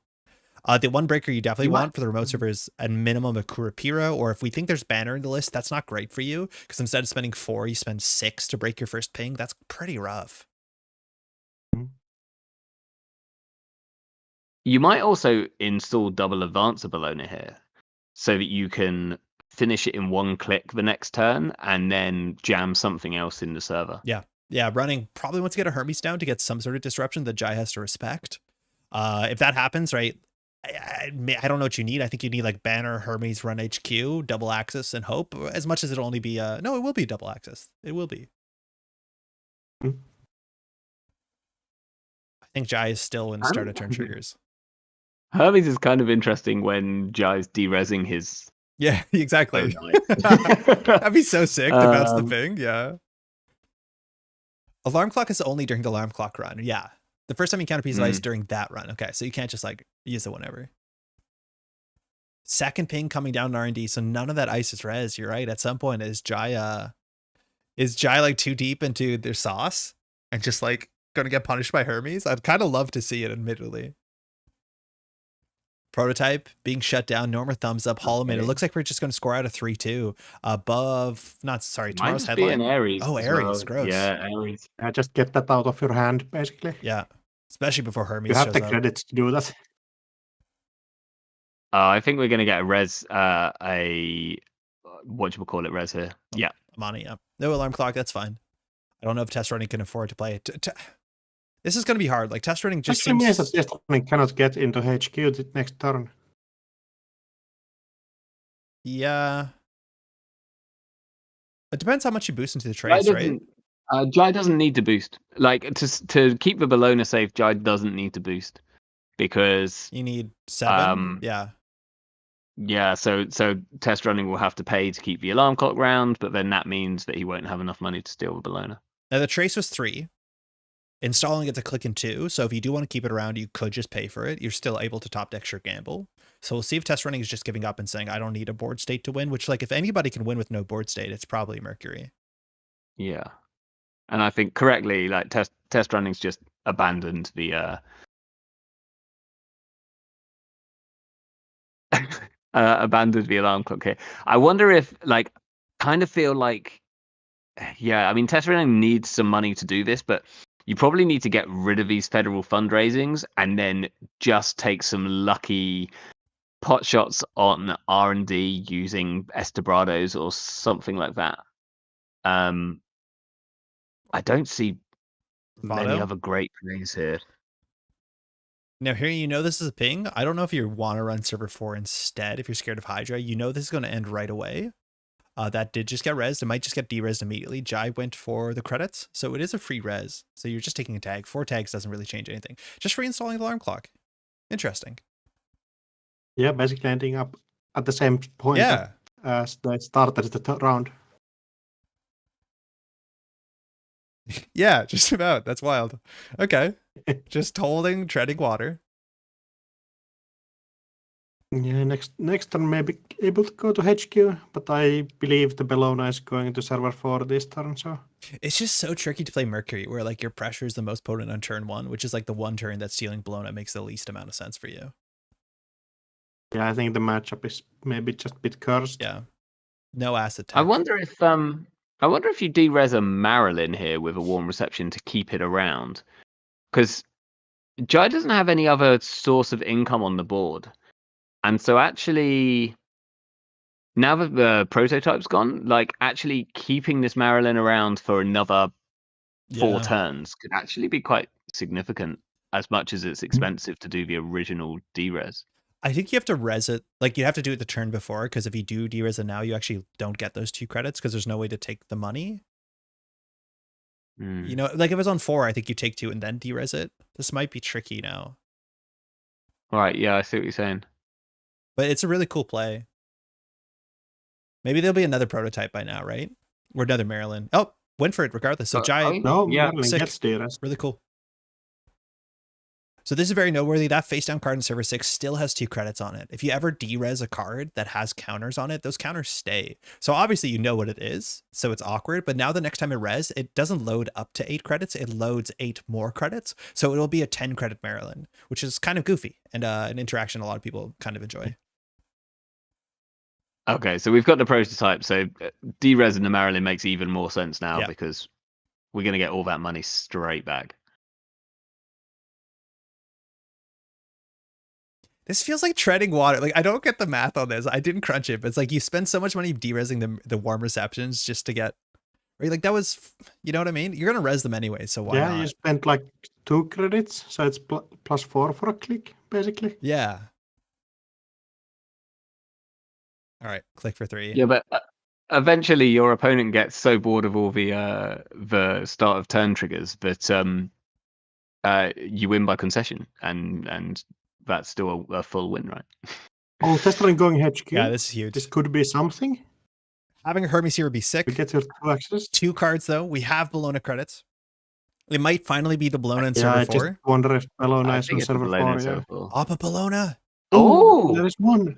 So Okay. we can guess who's going to get oppoed next turn, but that's fine. You're halfway towards the game point largely. Amani's going to return the card back to hand, so server 4 could be another Bologna. Now Jai needs to score that out. You're going to have the Maryland money coming in. You need to hit Holloman. You need advance twice, so that's 6 credits. Really hard to stop that.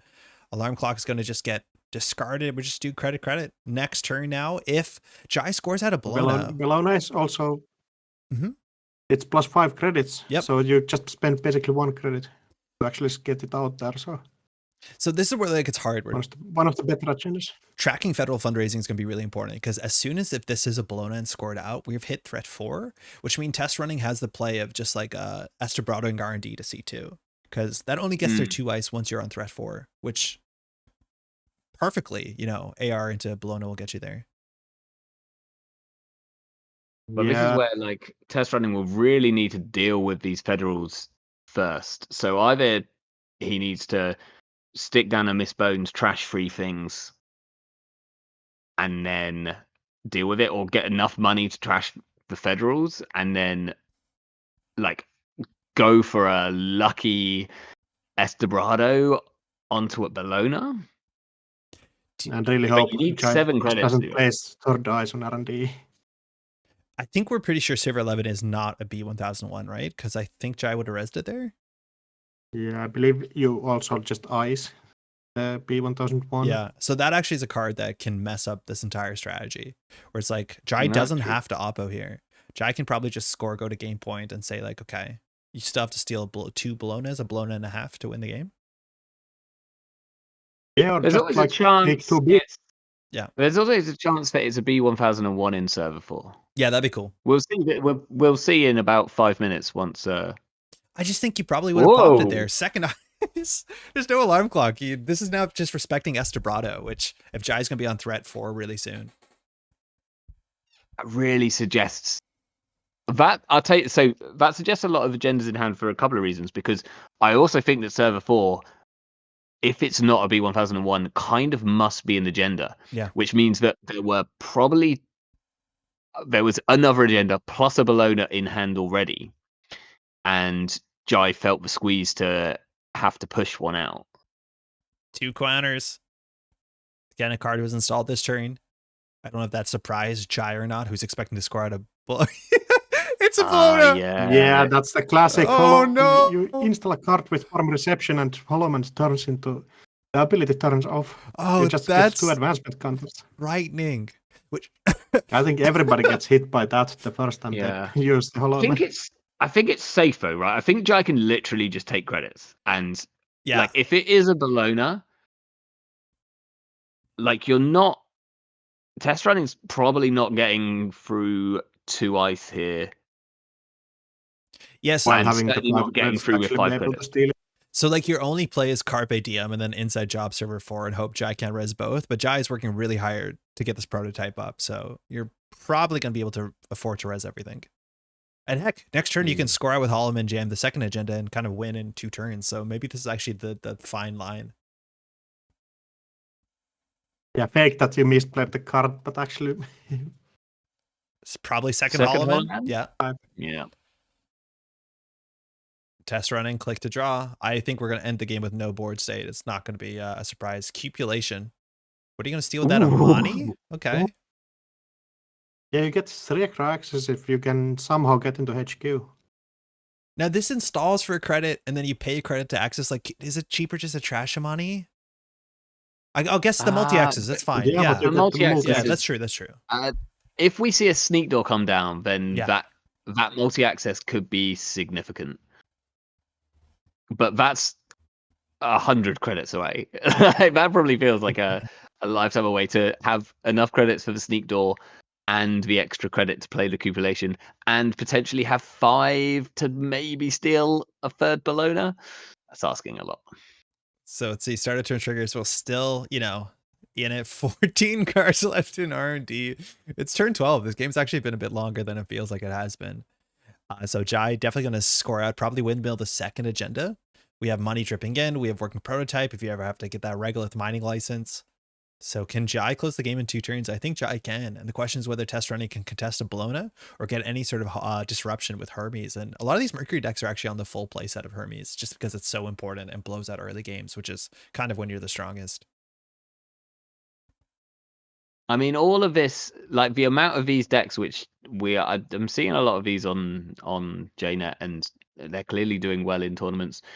And it just makes me want to go back and play the Ken deck that's running Ghost Tongue and Marathon and Free Aeneas and bankrolls and things like that. Because now, if there ever was a meta for that deck to be like ridiculous, it is right now. I thought you were gonna say Wizard. I want to play Wizard. Yeah, but I don't know. Trashing, like the problem is like as soon as they score in the Ares, like trashing stuff doesn't feel so great, you know. Then you just play your like Citadel Sanctuary as well. This is awkward. What's happening? Oh. Jai! It's 6 a.m. Jai's falling apart a bit. Do you want to score out here and push? Was he looking to score a big Beal? It doesn't let me res this newer. Oh, yeah, Mani. bugged. Yeah. It's bugged.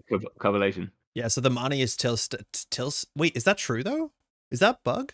No, it's a bug. Bugged. Oh, because it's not installed. Yeah. So my tip to anyone who's watching the stream right now, when you are playing Copulation, because I've been playing a lot of Copulation, so just before you are about to copulate someone's card, no matter what it is, ask them to de-res it. And then when it goes onto your card, it will be de-resed, and then there shouldn't be any issues. Because otherwise, for instance, if you copulate a wage workers, it will give them the wage workers click. That's really funny. Even though it's on your card. Yeah, we believe it should work. We're not judges, so we have to wait for Etienne, I think, to step in here. But yeah, that's a funny interaction here. Amani being unique, forcing the no res. Yeah, but specifically, Copulation says it is no longer, if it was installed, it becomes uninstalled. So it is no longer an installed res card. Etienne jumping in, sick. Yeah, you can you de-res the Amani that's hosted on the Cupulation? Is that legal? Like within JNet? I think you have to do it beforehand, but I've never tried doing it once it's on there. So, I remember I was playing against CTZ, and we had to jump through a lot of hoops, mainly because I copulated about 16 cards because he was playing Hostile Architecture, and so I didn't trash anything, but I just kept recycling copulations with test runs and going back and taking bits off his board. Quite funny. All right, we're sorting this one out. We're pretty sure that you can do this because it's not installed, but is it still resed? All right. Test running, just returning the Cupulation to grip. It's largely what's going to happen anyways off the Mani trace, so it's probably the easiest way to solve it. So that will be trace 5, so it's just going to go back to hand, so that just speeds it up. Bologna. Jaya on game point, Estebrado alive and well. Estebrado says run Essential Server, bypass the first ice encounter. Threat 4, you can spend a click to bypass the second ICU encounter. So test running can access 2 cards in R&D. Now, with the federal fundraising, some of those cards are known. Sometimes it's hard to break that lock where one of the cards is always one deeper. But I think, yeah, that's exactly the board state should be correct here. So test running has a small chance, but again, it's really hard to win the game when you can't steal the last Bologna. It's not on the table though, but Jai can just put a card in server 4 and say it's a Bologna behind 2 ice. What are you going to do? There you go. What gets you out here? And even credit, even a Beal wins here, right? Yeah, like a big Beal. Iru, there you go, and pretty sick. The Mercury support. We're going to run and going to take a tag. We don't care. Now, interestingly enough, Reality Plus doesn't care who gives the tag. So you can draw 2 or gain 2 here. So if Jai knows the top cards of R&D are agendas, that congratulations, welcome to HQ. So we're going to go in. Now, Iru is going to compile with Mercury, going to compile with Pretty. So this is a 4-card dig. We can't steal Bologna. We don't have a Hermes bound. So you have to win 3 cards in, still nothing. 4 cards in. Beal. Oh, no. One Beal. So, yeah. No Hermes. Iru. Just one more. Mind you, Iru's only once per turn, and now Amani's going to return these cards back to hand. You don't have time to Estebrado. You know there's pings on R&D and HQ. You can run server 4, but Jai's going to have the credits. You needed to find the last Beal or the tomorrow's headline to close the game there. There was a possibility. I was going to say I think it would be a mistake to return the Eru, because if anything, you need to trash the Eru so that it can't just come back down next turn. There's but gonna Jai be a returning next turn. the Mary there. Well, yeah, but if this isn't exactly I guess half of the agendas would be fine to. Yeah, here we go. And it is for Bologna, so it's been in hand for a long time. I feel like there might have been 3 Bolognas in hand at one point.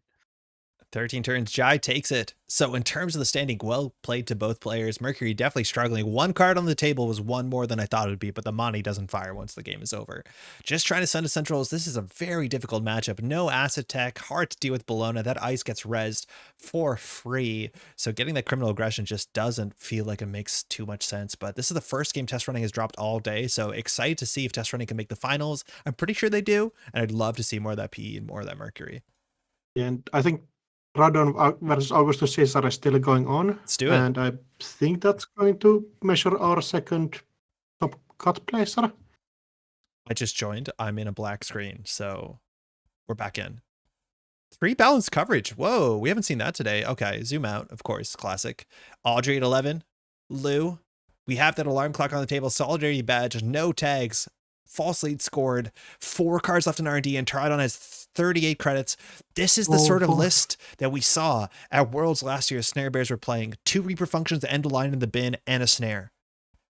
Does Augustus have to do anything besides click for credits?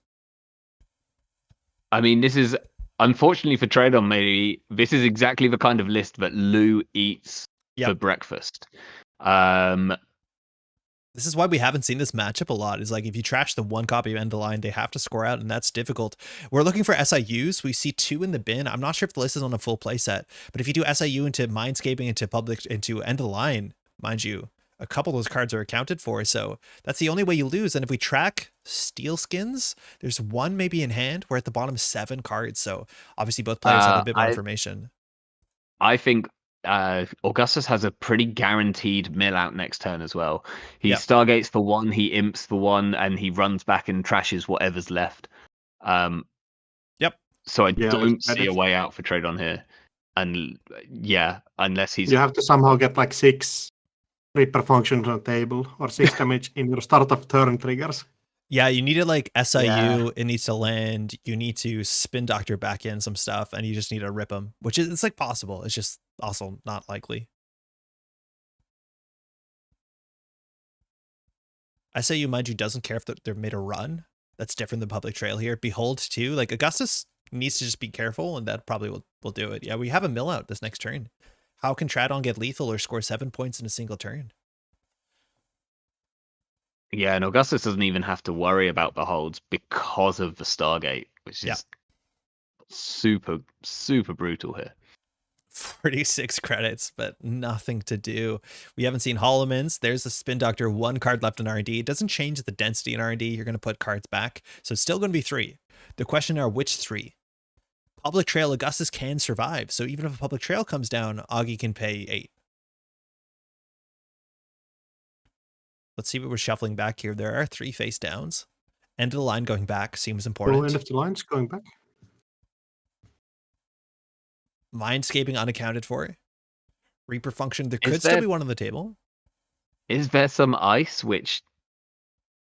There's no ice which ends the run that an AI can't get through at the moment, is there? Wrap is the most annoying, or hope you have a virus on the table, but it's not easy. But I believe Augustus will just like break the wraparound somehow. Yeah. Not sure if you can get through multiple times with Audrey, but... So End of Line and Public Trail. Tradon needs the Mindscaping in hand. HQ can get Alarm Clock for 2 clicks. Server 27. Mind you, the nearest hub draw card. It's not... Getting closer to the mill out. It's not optional. I think Tradon's play there for several reasons is actually to install over some of the stuff, including you want to install over this Marilyn so that it goes back into R&D. Yeah, that's sick. So you have 1 more card there. So as soon as Augustus fires the Stargate, you cannot res Spin Doctor. Actually, all 3 Spin Doctors are out, so Augustus... Yeah, they're all out. Doesn't have to do too much here. Just Stargate, Imp, credit. Yeah, Augustus also has, I think, one steel skin in handle also, so Yeah. even more kill lines are fleetingly hard to get. I think we This saw is it. interesting that Augustus is thinking here. Has he not realized that there's only 2 left in R&D? I think he has. He just doesn't want to like, get this far and then make a mistake, right? I guess, yeah. Like I've been there. You still have Like to you think can about it. you can run the final remote server, you know how much it costs, and you just keep doing the cost math to make sure you haven't done it wrong yet. Okay, yeah. So he's Maryland first, sick. So that's important because that will trash out. We'll go back out. Actually, it's not a mill out if the Maryland survives. So Oh, really? yeah, Okay. cool. I would have Yeah, I would have missed that. I thought Yeah. that would. Okay, so he's I think I would have missed that too. yeah. Stargate looking for 3. Now, think- Augustus is on less than 8 credits. That can be important. I was going to say at American Continentals last year, we saw, I forget who, it was against CTZ, but Ronki Doge like landed the combo between 2 steel skins. End of line, just got binned, seems good enough is the answer. We're going to go back. Maryland. And so you're just going to draw a false lead with no more recursion, no end of line. Well, Augustus can just go and steal it. Yeah, Augustus going back for the last one. And there we go. Yeah. Oh yeah, 1 click left there. Deck out. You haven't seen that in a long time, and a lot of the loot decks, you think they don't actually have a win condition, they just have a lose condition for the corporation, and this is the sort of matchup. I don't have to win, I just make you not win. Yeah, and especially Augustus's version here, which is on Stargate, it can really accelerate that when you're chipping 2 cards away from R&D every turn, and they're drawing a card. That's you're most corp decks are kind of smaller nowadays. Like there's a lot of 44 card decks out there. By this point, you're really slamming through R&D, and if you see cards that you can go back and trash for money or steal, then it just accelerates it even further. That's potentially quite a cursed matchup, but well done for Tridon for taking the distance. 46 credits. You're getting, what is it, 6 a turn with balanced coverage. Feels okay. And with that, we should have our standing.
Your wheels, your cogs turning when you think about some things, because even we've seen throwback tournaments before, but with the new splash of cards which has come out, there's some really interesting ideas which are being bandied about.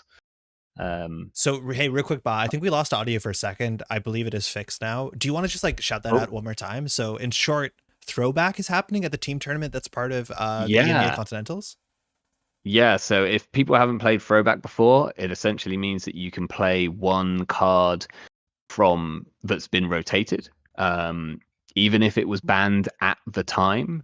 So if you want to bring back, if you want to play a Count Siphon Seb, for instance, you could do. Nice. I know that's the kind of thing which would get you interested. Wait, you can play currents? You can't. Currents are banned. Oh, because all currents are currently because banned. Yeah, all currents are current. Yeah, Sick. currents are currently banned. So no currents, but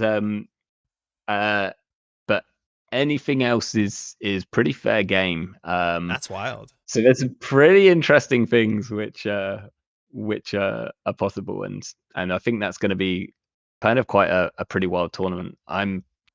I'm gonna make it there slightly late. I think I'm gonna have to miss the first round Oh, because of when bummer. my plane gets in, Okay. but I'm gonna hopefully still play. Somebody has and to hold the table for you. yeah. I'll find some good teammates who are happy to play as two midgets in a trench coat for the first round or something along those lines. So I pulled up the listing on Always Be Running. Mind you, you can find all the information there too. There's a separate like entry for the throwback tournament, which is usually the day before. So Bergamo, the whole event goes from the 28th to the 30th, which spans the whole weekend. And I believe, yeah, the 28th will be the team tournament, throwback team tournament. It looks like there's some cool prize support here. Ooh, cool. Mindscaping, Baya bands. There's a wooden Netrunner deck box with kind of the stylings from OG Netrunner. That's really quite nice. Deck box by Dice Troyers. Right. They make deck boxes. Super cool. Yeah. So if you want to find out all this Oh, information, this should be linked in the comment below. There's also been some really sick t-shirts which I know are in the Discord server. I don't know if I've seen them anywhere else, so I don't know what would be easy to link to, but someone's done these really cool like chibi anime versions of Seb, Arasana, and Mercury cool. on t-shirts, and I've already put in my order for at least one, and I will try not to buy all three. Good luck. Just because of money. But yeah, they are super cool and will be available there. So I just thought I'd shout out a couple of stuff. Real quick, Tron saying, do you know the scale of assistance that the Fly to EMEA folks are planning on providing? I can't speak confidently for them. You have to reach out for them, but basically, like, I'm assuming it's very similar to the Run Together fundraiser. So things are allocated based off of needs and based off of the other, like how much interest they have. So if you're looking for any support whatsoever, even if it's very minor, even if just like, a couple quid will help you feel better about dinner or, living, feeling good in a potentially foreign land, like, do please hit out the organizers. I'm going to just shout out Mr. Pele that you can find around. Etienne, mind you, is organizing this event, but they will definitely know a bit more than I will because the logistics of it obviously are going to be a bit more interesting. I believe we have a top 3, mind you, cleanly as well. Congratulations to all the players that came on today. Test running still on top, losing only 1 game, personal evolution, and no longer undefeated as the one criminal at the event, coming in on 15 points. Following that, Augustus Caesar, mind you, doing really well classically in Italian tournaments this last year. We have Op Super Heavy going 1 game down, and then Lou being undefeated. That is the sort of what's called alarm clock list. And then Jai making it back on 3rd. Reality Plus, win 1, tie 1, lose 1, and then Hoshiko again, undefeated Anarchs there at the top. Alpi just unfortunately. I believe Sorry? Looks like we're doing a top 4. Are we doing the top 4? And we're doing, yeah, it's a top 4. Okay. Test running is apparently dropping. So top 4 is going to be Augustus, Jai, Alpi, and Doves 131. Okay, very cool. Thank you. Okay, so test running can't make it. So apparently that's all the criminal we're going to see today. So it looks like, yeah, we have NBN, Wayland, and just Anarch, Hoshiko, Lou, and 1 Lat. Yes, so finally. Very cool. Okay. I don't know how soon we're dropping into the game. So if this is top 4, is it double elimination? It must be, right? I think there's going to be a 15-minute break, and it's single elimination top 4, I believe. Okay. 15-minute break, top elimination. We're going to sort all this stuff out. Quickly, we're going to throw to a break. Ba, is this the end of the line for you? I think it might have to be because it's getting pretty late here. I'm also worried about keeping my neighbors up. So I'll say like thank you because this has been like a ton of fun. We've seen some great games today. I'm gonna probably go and get into bed and watch the top cut in bed. Shout out to members of the tiebreakers. There are 3 of them in the top 4 today, so that's always great to see. We do love to come and bully the online tournaments, mainly because Augustus plays in every single one of them. So yeah. we've always got at least one good hand in there. But yeah, great. And I'm just gonna look forward to watching the rest of them. I think because it's time for me to bow out. Hey, thanks so much for joining. I know it got late. I'm absolutely a treat. I don't think we've commentated together so far, which is pretty wild. So thank you for taking the time. It's absolutely fantastic. No, I was absolutely happy to jump on, and if people want to see me play some nonsense, then you can normally find me on a Monday night. I start at the time that my daughter goes to bed, so you can work what that one out is. It's generally around 8 o'clock UK time. Yeah. Do with that as you will. But yeah, you can see me. I tend to try and play stuff which I think of in the shower that morning. So it's normally a little bit nonsense.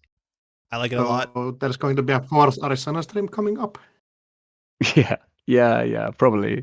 I'll probably get Axel on again sometime because we agree about almost everything, right? Yeah, everything basically. Thank you, Boz, for joining us. Actually, you're going to be around for a bit. We're just going to throw it to a break. We're going to put some music on, but don't go anywhere. We're hitting a top 4 cut. I'm pretty sure it's double elimination. Again, you're watching. This is Fly to EMEA number 2. Huge shout out to the folks for organizing this. This is Andre from the Métropole Grid, and we'll be right back. See you in a bit.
Welcome back. This is Fly to EMEA number 2. My name is Andre from the Métropole Grid. You're watching on the Métropole Grid. Thanks for hanging out. It's been a Saturday. Very exciting, organized play, and we're just hitting the finale of it. You want to hit that like button, subscribe to the channel. That stuff's quite nice.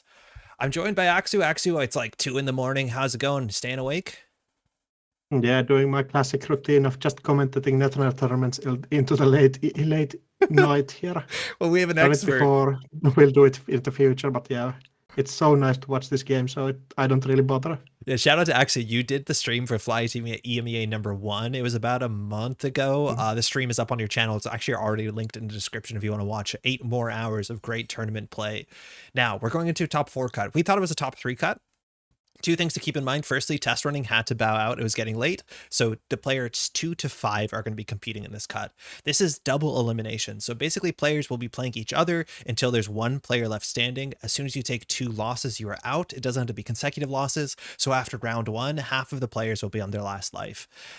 Another thing that's worth keeping in mind is the first player will be playing the 4th player, second into 3rd, technically shift that down 1 because we're starting at player 2, but you get to choose your matchup pairing. So because Augustus and Jai were the higher seeds, I just want to double check if that's correct. Yeah, they got to choose their matchups in this roundup, and it looks like Augustus wanted to play Lou into Reality Plus, and Alpi was comfortable playing Lat into Art Plus. I was actually excited. I thought we were going to see Alpi on Nuvum because I really want to see more of the Nuvum, but it looks like that was swapped in the last couple of minutes. So I think that's where we're going to start. This Lat deck hasn't dropped a game so far. Is there any side that you think, like, I think Lou into R Plus is probably a pretty good Lou matchup. The Lat one can be a bit more interesting. Yeah, I think it's pretty one-sided on Augustus' side, so I think Jai versus Alpi is probably the match I would watch. There's also like the team aspect rivalry here, like 3 of the players in the same testing group here. Yeah, so I think everybody is quite familiar with each other's decks. So yeah, so you know the decks, mind you, this is now open deck list, so you can actually look into it. I believe we already can look in it. The technology was added to Aesop's tables. Yeah, I believe. Let's check that out real quick. One actually, of the decks is a bit broken. Like Davos 131's deck, like R Plus deck has Ashen Epilogue and all of the runner cards, but interesting. other than that, yeah, I think it's just bugged. It's really cool. So, also, I think. Yeah. If we look at Lou, no, I was just yeah. Go ahead. If we look at Lou really quickly, this is the alarm clock version. We have 3 simulchips. We're no longer on that recursion of the buffer drive. The idea is that the game will be over sooner than that. And we did just see Augustus play this deck. This version is actually on a Stargate as some sort of pressure to close the game out. Breakers. We're on Noom. We're on Cleaver. We're on Buzzsaw. Of course, we have Botulus. We also have of course Audrey V2. We also have 2 Nukas, which is not something I think I've seen in too many of these virus anarchists. That's a lot of card draw, that's for sure. Yeah, it just allows you to get all of your cards online consistently. Like the biggest problem with the deck is sometimes you just don't draw the Nobkere. Yeah, but I believe the game here is starting. Yep. So Jai just dropping up 3 things installed turn 1.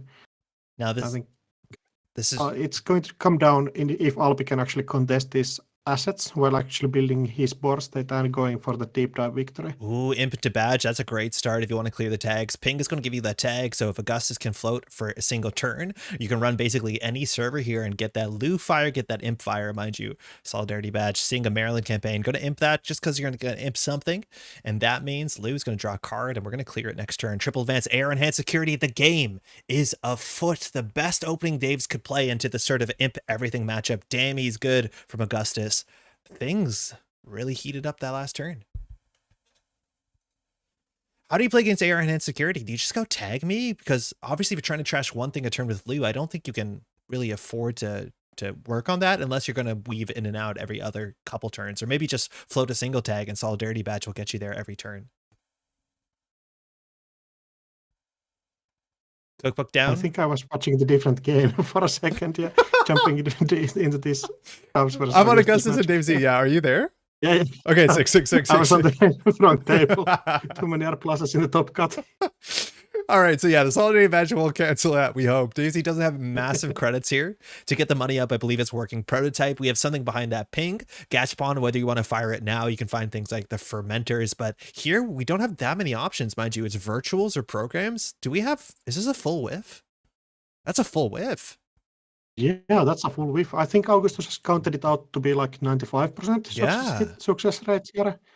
So unlucky here, but you sometimes get this with this kind of cards. So You can still carve your deck. You'll have to RFG 3 of these cards. So we're getting rid of that second Solidarity badge. That alarm clock in this matchup might not happen. And then that moshing is going to get out of the bin here. So Augustus drawing up, emptying Nuka. We have 2 cards on the table. Rashida would be pretty good, but Davzi is not going to be scoring out agendas. A working prototype. We've seen those kind of, spin up forwards. Those can be kind of rough as much as they're not too many resibles for the prototype to really get up there. Audrey getting a counter with a cookbook. Whether we're going to see a run here, we don't have the click on server 1, but that ping can now be contested. yeah, federal fundraising coming online, so Davos can somehow figure out what's on top of R&D. So Augustus not probably incentivized to run there before that's cleared. Server 1 not Rashida, so could be an agenda maybe. Yeah, agenda, Holloman. Yeah, both bit more dubious pushes here on credit totals where you can't actually score it out. So Augustus can and go check that dice turn if he wants to. Server 5 Amani, we're definitely going to imp that now. Oh, Amani going down. The Knob Carees are going to be important. We saw one get shuffled back into the deck. That card's really important because inherently you don't want to steal Bologna because you can't afford to steal Bologna. You're just going to imp it. So one of those sort of pressure plays where your economy is not robust, you can kind of work around that. Imp is now empty. We're looking at 3 Simul chips, 2 more imps, and a Nom Korea as ways to refill it here, but Augustus is totally out of credits. Server 6, we're building. Server 1 is still just stagnant, staying there. Whether it's I'm not sure if this version is on Lady Liberty, but Oppa Research is going to give Augustus 2 tags. So while you can clear 1 with Solidarity badge, you get 1. You're just going to float that That's tag for a turn. Get rid of 1 here. I'm sure if you can float it, beating something like self-growth program could be pretty nasty here, but yeah, it's a 1 of in the list. Mind you, shipment for the Disperse does require 2 tags. We're just going to click for credits, throw out a labor rights, and then next turn, hopefully trash. And then you're still always going to be 1 tag up because Solidarity badge is only first time a turn. So you still need to find an imp. You still need to trash something. Augustus has some homework here, but Dave Z, 2 cards on the table. No prototypes so far. No reception so far. Oh, self-growth. there is the self-growth. Audrey going back. Audrey and Also the badge. Yeah. That's a So just lone imp and cookbook on table. Those don't really do anything here. credit. Server 6 and 7 6 credit, also yeah. not rezzed. So whether that's a Maryland, whether it's a prototype, you might have seen them rezzed already. Augustus needs to get money to get back in the game. Just sticking a fermenter now with the 1 self-growth program out. The Spin Doctor will bring it back, and we are going to contest that. I believe you need to bring the self-growth program back in here. We'll see if the Oppo comes back in. But Augustus here Yeah, I needs to think get only trash. other option is bringing back your Maryland campaign just for the econ value. But let's Augustus hate it. Yeah. 2 tags now. Gonna remove 1 of them, card into credit. I feel like you need a fermenter here to get out of it. We've otherwise seen strike funds, 1 in the bin. Doesn't actually clear the tag, so floating 2 could just get blown out here by shipment from Vladisbersk though. So many of the games we've seen today, it's just like the corporation's like, where's that 1 shipment for the Disperse? And they never have it. If Davzi has it right now, it'll be killer. You have to play 2 just to find it. Yeah. We've seen Gaslights. I don't think it's this deck. It's most of the NEH decks I think we've seen. So yeah, 8 credits, server 1. That means if you do string in there a Bologna, Augustus might be able to contest it. Again, Audrey is back in hand. It will come in with a counter. Botchless 2 deals with the ping relatively well, and it is an Amani. There's an agenda on the table? Could be the Holoman play. Oh, he got the shipment. Oh yeah, shipment has the shipment. Beal, big Beal. Oh, that's a big deal. Not a Bologna. Points. Oh no. But we're going to bounce that badge, I There's reckon. something going back. Yeah, the badge is going back for sure. You don't want to return the imp just to get more virus counters.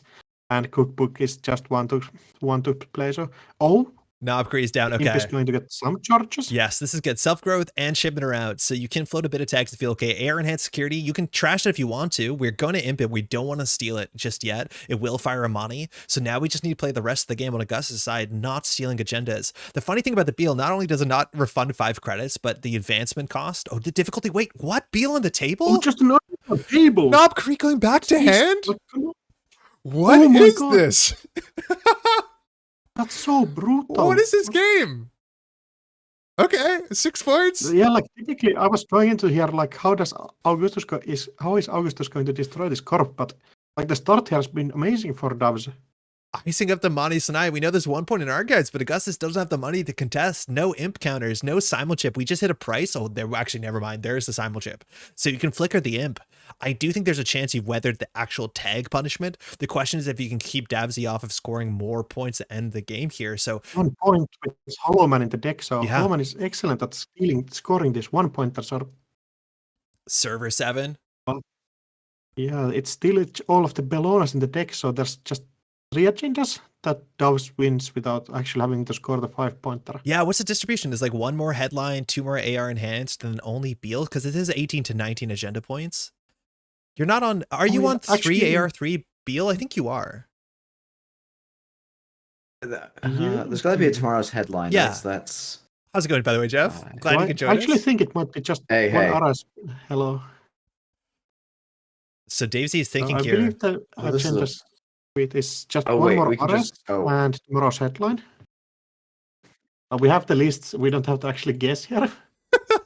Actually, There's don't have no the way list. of knowing what's in It's this the deck. Ashen epilogue. Davesy drawing a card. Mind you, Reality Plus hasn't fired. Oh, it's actually been firing consistently. Excuse me. That's one of the benefits of AR enhanced security. Just build your own, near Earth hub. I mean CTM. Yeah, yes. that's true too. Yeah, Yes. CTM's a better one. Icing up HQ. So Just every other. Oh yeah. Um, Your CTM and your Earth Hub, and you also have this other ID as well. Seems pretty good. Knob Curry coming down again. We're going to be charging that imp. Another AR enhanced security getting trashed. So there's 2. Wait, no, I'm reading that wrong. was the AR, the I tag think from it was- AR. yeah. Yeah, it's the JNet issue. But the second Spin Doctor also going down is like starting to become a real issue here for Dave Z. Like Yeah. it is it's like it looks bad for Lou here, but there's still a chance he's able to actually lock out the entire board from here if he Yep. can get all the Spin Doctors before the game closes. He has to play it perfectly. Yeah, I did miscast that. You read in the chat the AR insecurity, but that's just to give the tag on the trash. So now we have a card that's iced up. If that's a Hollowman, if that sticks, you need to spend 7 credits to fast advance. So it's within the realm of doable, especially if you trash something here and give the corp 2 credits. A ping on the outermost. Gachapon could find the answer. Otherwise, Simulchip does. Gachapon finds the cleaver. You can also chisel this for free and come back. Yeah, you can also install the chisel and Samuchip botules Yeah. for the I mean, the ping. chisel will actually just blow it up here because of the cookbook. Oh, so true. Oh, that's Yeah, true. on approach. Yeah. Yeah. Very cool. Yeah, they might need to rewind the clicks because it's very common to like hit approach here before, but no, Augustus actually did it correctly. 6 tags in. Something I have yet to ever do. E1001, that was a Oh, good B1001. run, imping that. Now, server 10 might be an agenda. We've actually seen a bunch of these plays where Davsy just said, I'm going to ice the B and just put this on the table. So Augustus might need to run this. If it's a Bologna, though, he needs to get the credits immediately, or he can just simulchip imp flicker. So he has to deal with this server 10. We've seen Davsy make these Yeah, plays. but you have to do it before you actually get the access. So it could be just some random asset and you spend all of your turn Well, actually, basically doing nothing here. if it's a Bologna, No, I Davsy don't can't think score it. Yeah. Augustus doesn't. Oh, no, really it have to- wasn't!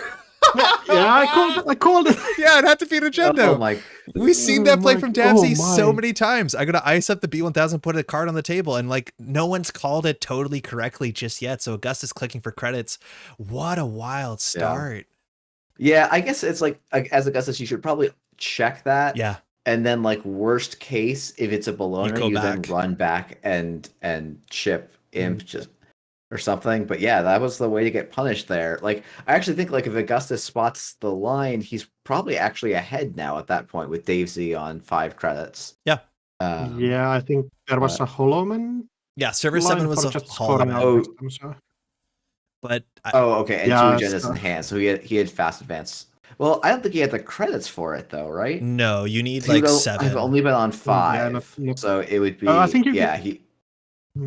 Yeah. Yeah, he would have. I don't think he actually. I think he may have thought he had it, but maybe didn't quite have it that turn. It'd but- be in a couple turns if eventually. But what a scrappy game, right? Like just pushing the Lou constantly back, all those bounce effects. Hey, we still got a bunch of time to round. I'm going to jump over to the other side of the table, and it looks like we have a Swift Lat kind of set up. Advanced card and remote server Reality Plus. We are not tagged, but we'll see what the scoring here is. Jai, Reality Plus in the bin. 2 Oppos are already out. 2 Amanis are out, and it's just an AR enhanced security. Again, 3 NBI and identities in a trench coat. Jai can still jam in this remote server. Oh, interesting that Alpi is running both Cleaver and Propeller. Not something I would necessarily expect, but I guess it's something I don't think it's new tech per se, but it is a little bit unusual to me. The Swift It allows you to also deal with catch me like surprise.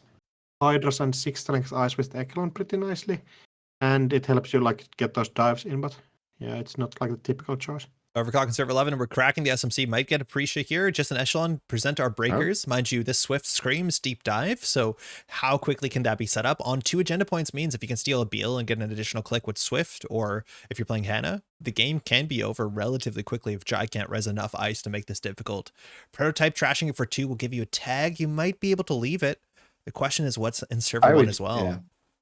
I would leave it here. You're just trying, like, honestly, at this point, you want to get to probably like 15, 16 credits. Just win. And then just deep dive. Yeah. Just win. Yeah, and it's 2 agendas and win. Now you can get caught unaware. So Rashida in the remote server prototype res as well. Like you can sometimes get caught if it's like ping and then there's a B1001 in server 1, but Jai has to do a lot of work to line all that stuff up on the turn that it actually matters.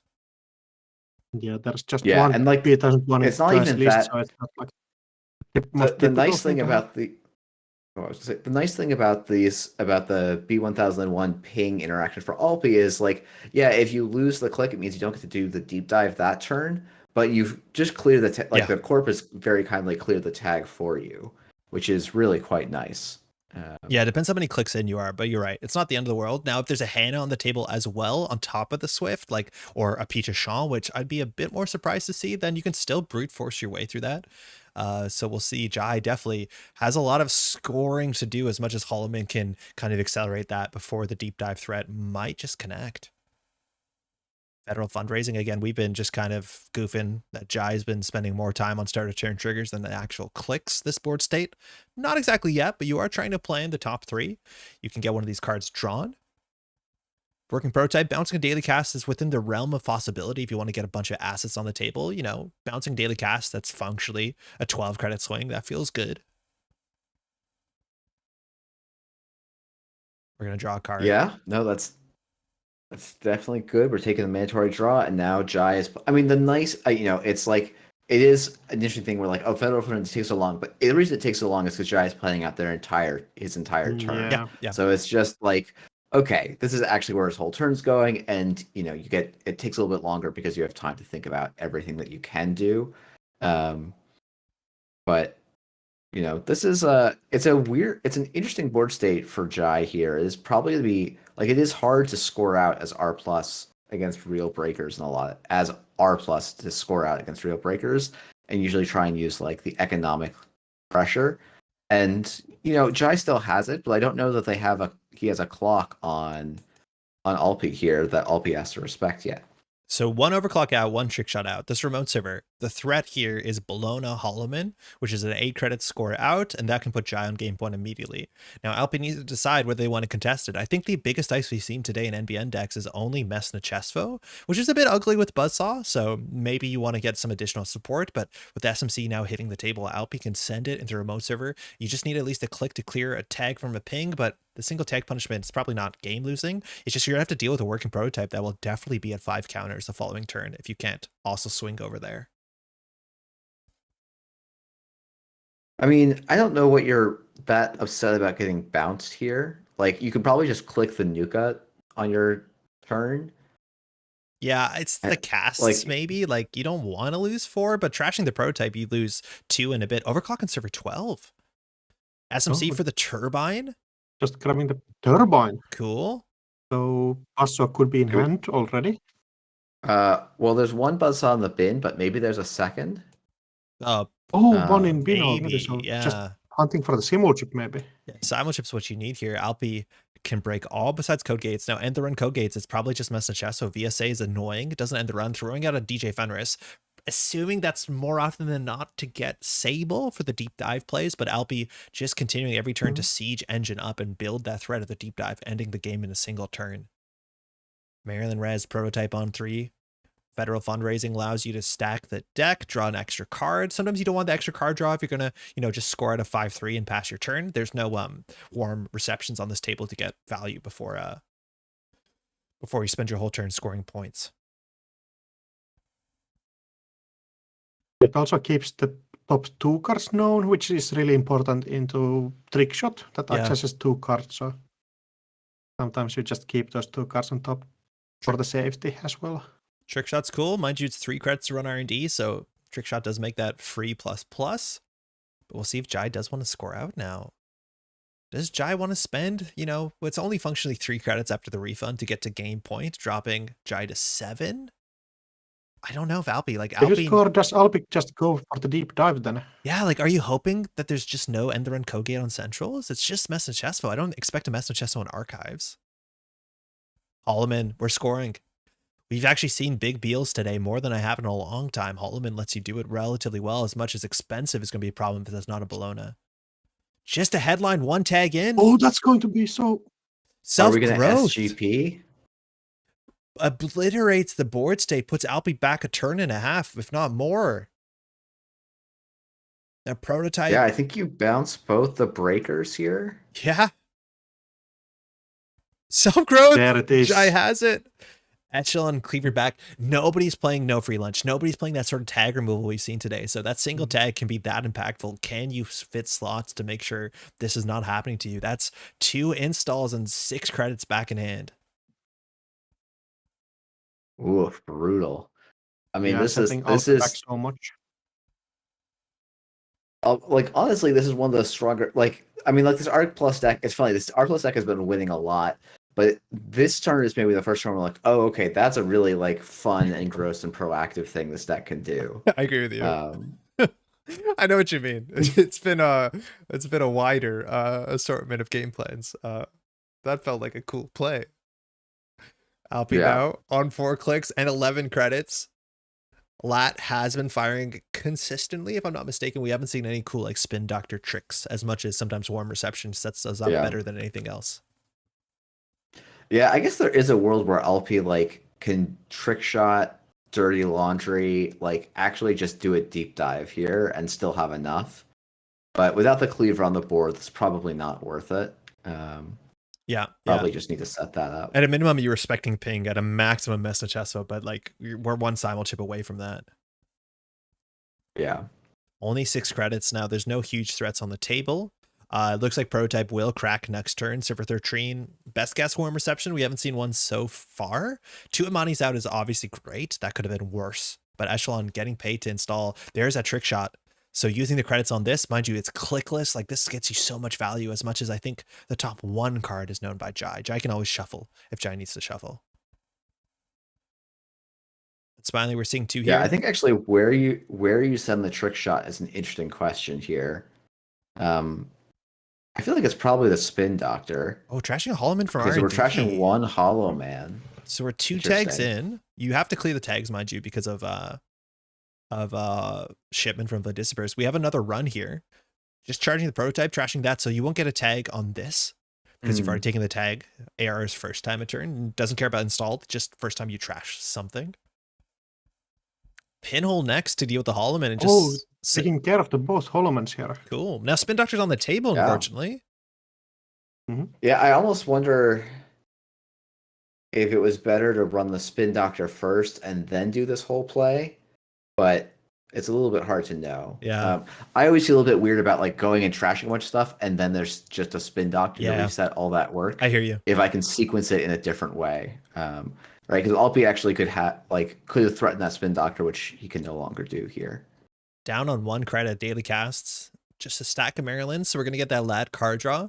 We are now super far away from landing that deep dive because you are going to need 5 credits to steal a Bologna.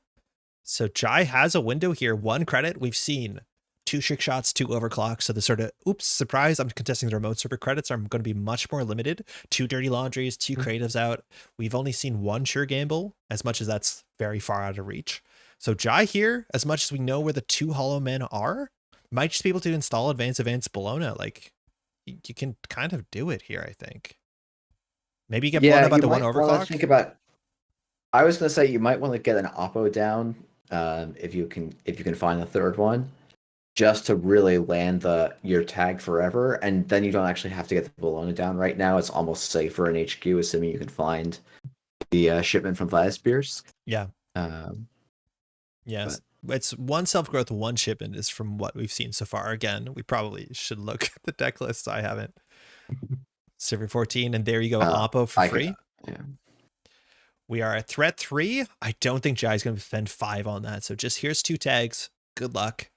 Now, Daily Cast did survive that whole fight. So now 14 and 1. Just the double ice remotes over Jai on a comfortable 10 credits. If you're fearing Hydra, you know if it's in the deck list at this point. It's not on the deck list, is it? And no, the ice is 1 hammer, 3 message chestos, 3 pings, and 2 unsmiling Serevnas. Cool. So most likely there actually probably is an end the run message chesto on one of the centrals here, I think. So definitely an interesting challenge for Alpi to get over. Is clicking for credit on 4 credits here. Mind you, Swift gives you click, but only for a run event. It's not like Onicom. It's a similar idea as long as you're drawing. So we might see a sure gamble on 5. Very deliberately slow clicking up. We know Buzzsaw's in the bin. We know Cleaver's in the hand, and we've only seen 1 simul chip so far. So producing that Buzzsaw can be pretty difficult. We're not expecting compile or retrieval run or, test run. I think sometimes works. Like, you're just going to have to trash one of your cards, and you're going to need a simul chip, which is not that easy on this board state. This is not a coalescence deck, I don't think. We would have seen one by now. Yeah, I think it's just deep dives it's and normal value econ. Yeah, the list is on only 2 simul chips, so Alpi has to find their 1 remaining simul chip to have any kind of legs here. They also don't have any programs left there's to actually programs. chip with. So actually their program, to cut the turbine or something. So it's like tossing the turbine, which is tricky. Yeah, I think it's still possible, right? Like, you run R&D first, and then you can sell the echelon because there's no end the run sentries. But if it's Sarevna hits the deep dive, it hits the deep dive. I'm pretty sure that's how the coder was lost. Oh, Mesny, worst case. Oh, Mesny chest pocketing. So we now know we need a code gate breaker, so that simul chip is going to have to eat some of the board state. Only going to lose 1 credit. Mind you, it's not toll booth. It doesn't say if able, and Burner's just going to bounce off that tree. Yeah, I mean, as Jai here, you're now, yes, there's only 8 cards left in the stack here for Alpi, so it's, it is actually fairly plausible he'll get the simul chip in time, but then he has to pilot correctly, and if you have, like, the right things, it's not too difficult to close out from here. Just scoring a regular Beal, no biggie. So I guess the shipment from Vladisbirsk must be somewhere in the bottom 7 or 8 cards of R&D here. I'll be now on. But still should be a pretty easy path for Jai. So now in terms of the 2-pointers, there's actually not a lot of 2-pointers left in the list. Is it on 3 Beal 1 headline? Or 2 Beal 1 headline? I believe it's because this 3 Beal 1 headline. I think it is 3 Beal no headline. Wait. Oh, I think it's the Wait. Tomorrow's headline has a bug. Yeah, it should have a headline in there. Okay. Yeah. So there's one more 3-2 there. Now the 3-2s, I don't know exactly what that matters, but what's more importantly is it's hard for Alpi to win on being sub 5 credits. Because again, is there 3 Bologna or it's 2 I think Bologna? it's impossible. Yeah. Yeah, there's 3 Bologna in this It's list. like nearly impossible. 2, 4, 5, Yeah, 6. no, I think it actually is. Yeah. Damn, buy bands. You just need the credits up front. Federal fundraising, we're charging that. Again, you can draw 2, you can trash this for free. You're going to take another tag. What does 4 tags matter? It only matters for Jai. It looks like we're just going to bounce off of it, not even get an install. Oh, is remove a tag. Cool. Throwing out 1 deep dive. I'm surprised it wasn't a trash on that. I think Alpi's trying to feels clear the like tags. You get also 1 tag extra. So yeah, but ending on 2 doesn't really matter here. I think Alpi's trying to rush it out where they if he clears the tags before the shipment comes up. Now Maryland just shuffled. I don't think that actually does matter for federal fundraising if you know the next card's not what you want. That matters a lot. Yeah. Let's hope shipment's at the bottom. Exactly. Alpi is trying to race the shipment out. And if Jai has it, Jai has enough credits to score anything and even has a click to draw if it's the last Beal. So federal. Yeah. Judging by how quickly Jai resolved that, I think he's got it. There you go. There it is. Install shipment. That's going to do it. Even a 4-2 if you want, but it should just be a Bologna. Jai taking to 13 credits. Alpi taking his first loss in the top cut. Got it on the shuffle. Good game. Yeah, that self-growth program kind of blew that game wide open, huh? Yeah, like Yeah. -7 credits on the 2 clicks is so much. Yeah, that's wild. GG. Didn't find your simul chip. Yeah, just one simul chip. Still hard to land though, because there's just no programs. You have to sell something meaningful to it. And Jai probably could have rezzed Archives Ice. How taxing is going to be, I'd imagine it's a ping, maybe a VSA. So you definitely need at least 10 credits to try and close the game out. Because if you can't find that last Beal, you're in a really rough spot. Yeah, I feel like I usually see these sort of lat lists will run like fermenters just to make that simul chip a little bit easier to play. But that's sort of the cost of. I would say like that's what Swift is taking the slot for here, is the 2 fermenters you could easily run. I think. Yeah, we've seen very little fermenter today. I think only in like the Lu decks and like I don't know. I like fermenter. Good luck for the I next think round. people are afraid of like Ob playing Trima Virus, where that's not like optimal. Yeah, I hear you, but that matchup's so fast anyways. Like you can't even do the fermenter well. Okay, that's round 1.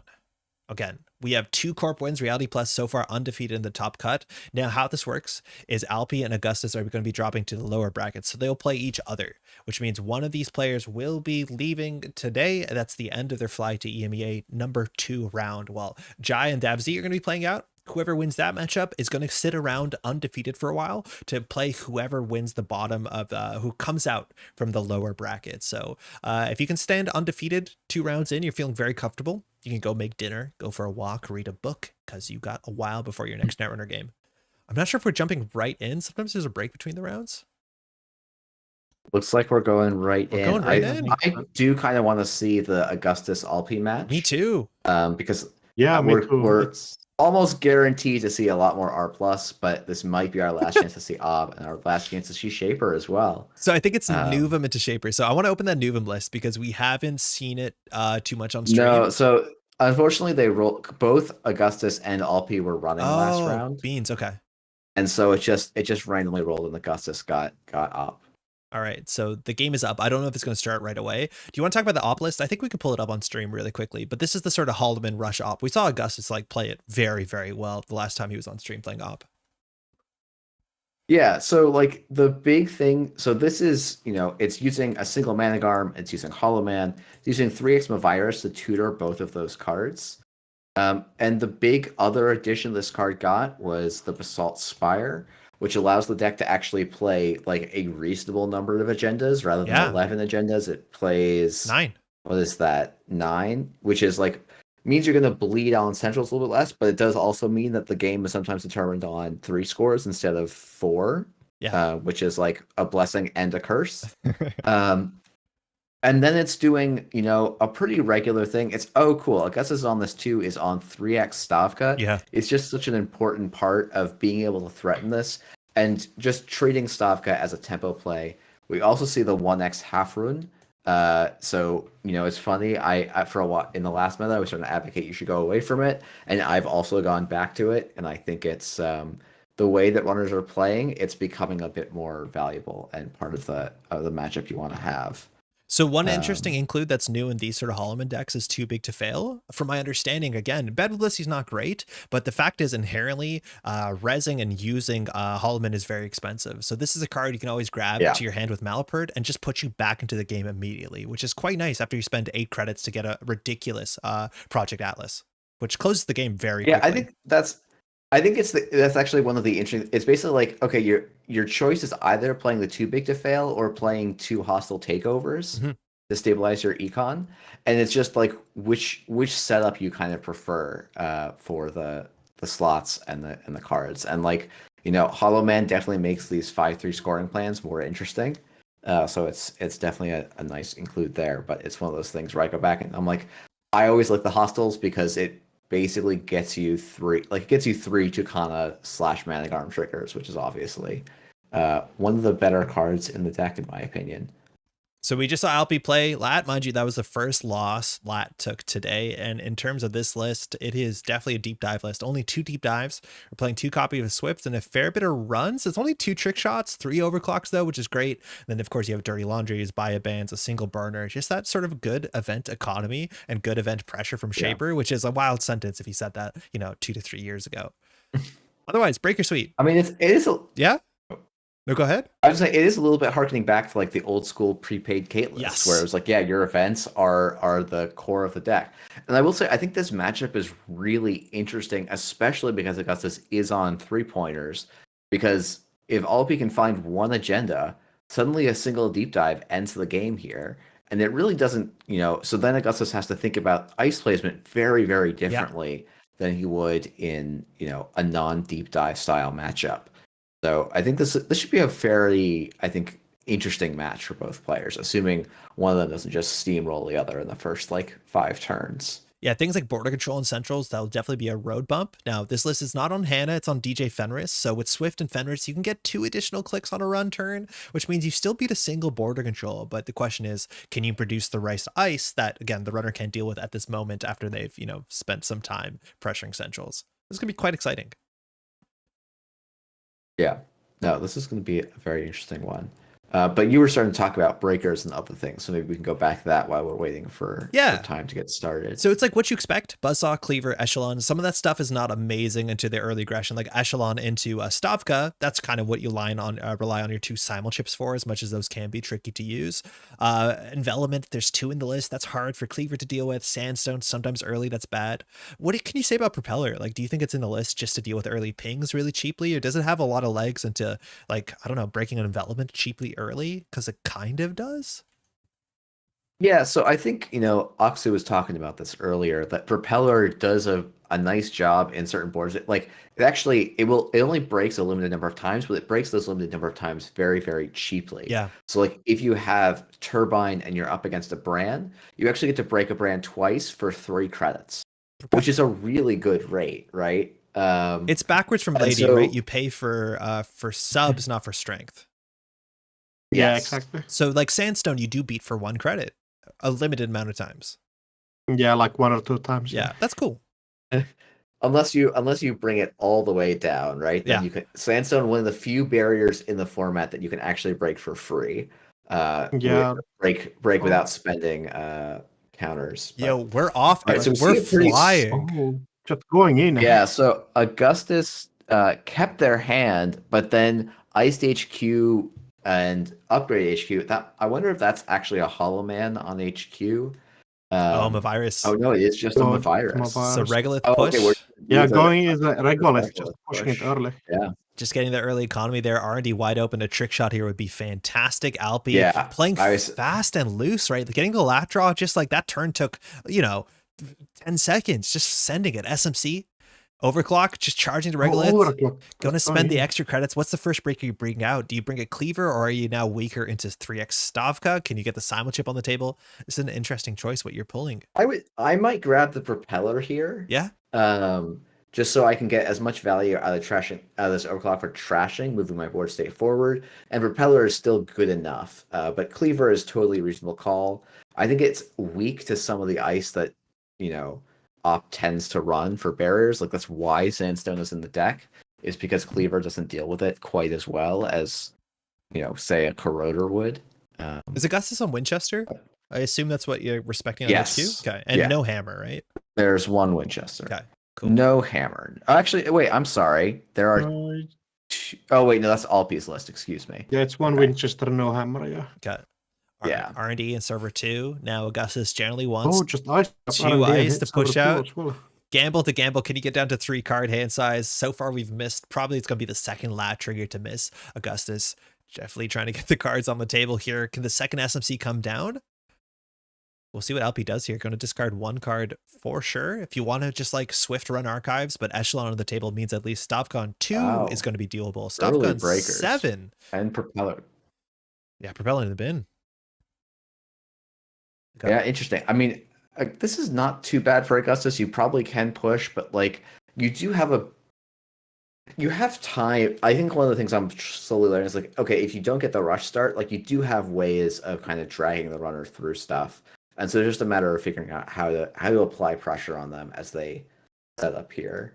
And Shaper can be one of the harder matchups because of the simul chip diffusing the stop cut to such a degree.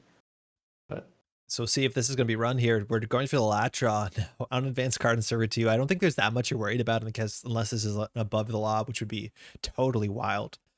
But if Augustus definitely wants another card on the table, Spin Doctor in server 3, getting some more options. So server 2 looks like a Tucana, or I think a Malapert is the easiest one to stick on the table. Yeah.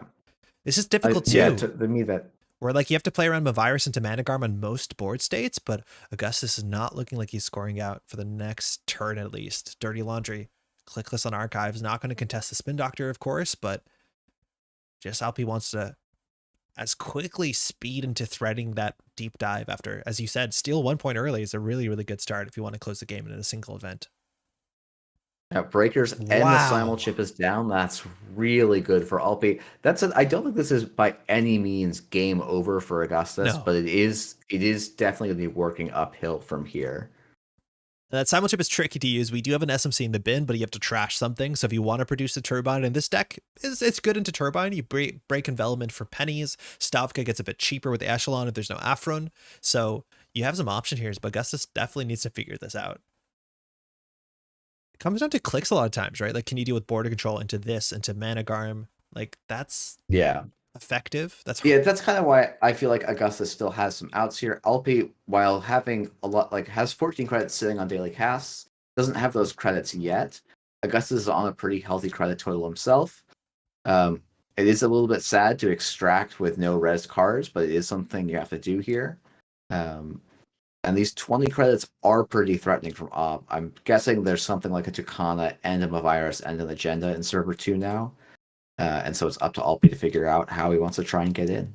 Yeah, I think Tucana you definitely like. Obviously build board state. If it's a Holloman, turbine from hand, click this over. Oh my goodness. I mean, I'm like, oh wow, this is a wild draw. But then I look, it's like, oh yeah, the runner only has 19 cards in the deck. Like, yes, they found their one of breakers, but they are more than halfway through their deck here.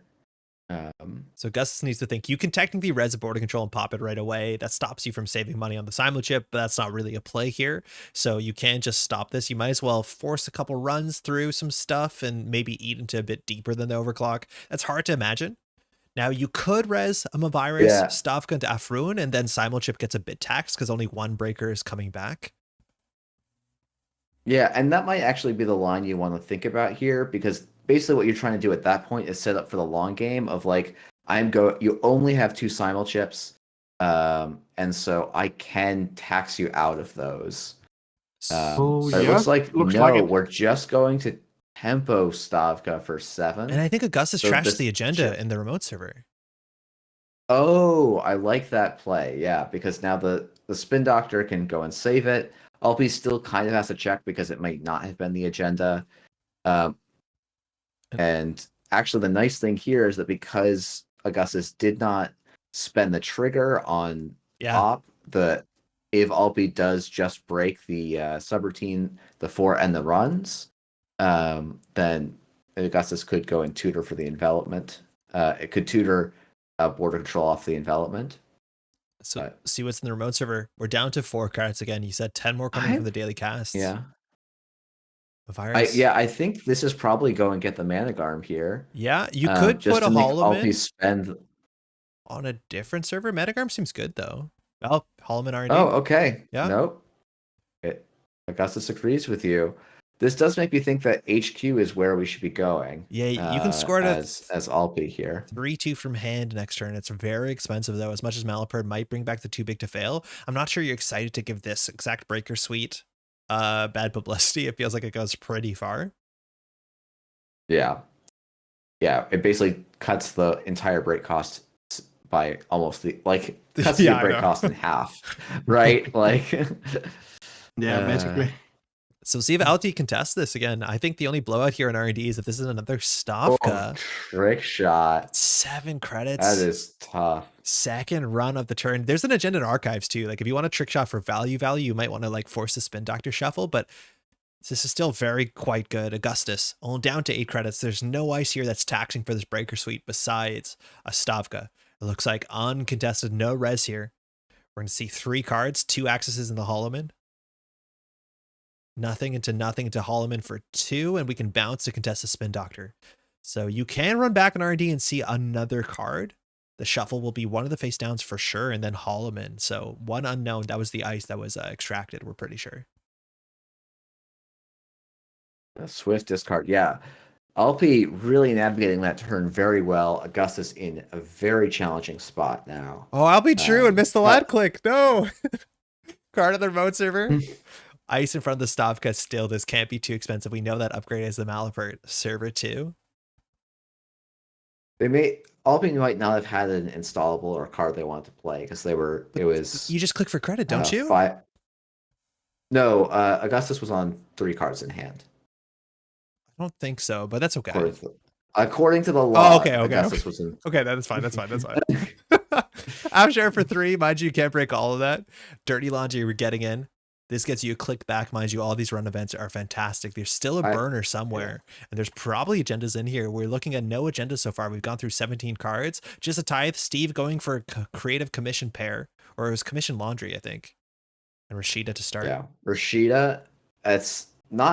Doesn't feel like enough, but it is like it's something that you need to do to get going here. So I don't know how Augustus gets out of this unless there's an Afrun into Stavka. Now with an Afshar rezzed, it's a possibility. You can even purge him a virus. Like a lot of people don't see this play. You purge him a virus to pursuit the half run while the Stavka's already rezzed, and then you can force the trash program subroutines. And maybe if the next simul chip is on the bottom of the deck, you have a window. Check. Okay, too big to fail gone, no. and the half run gone. That was trash. Ooh, that is Augustus's out here, and that is no longer on the table.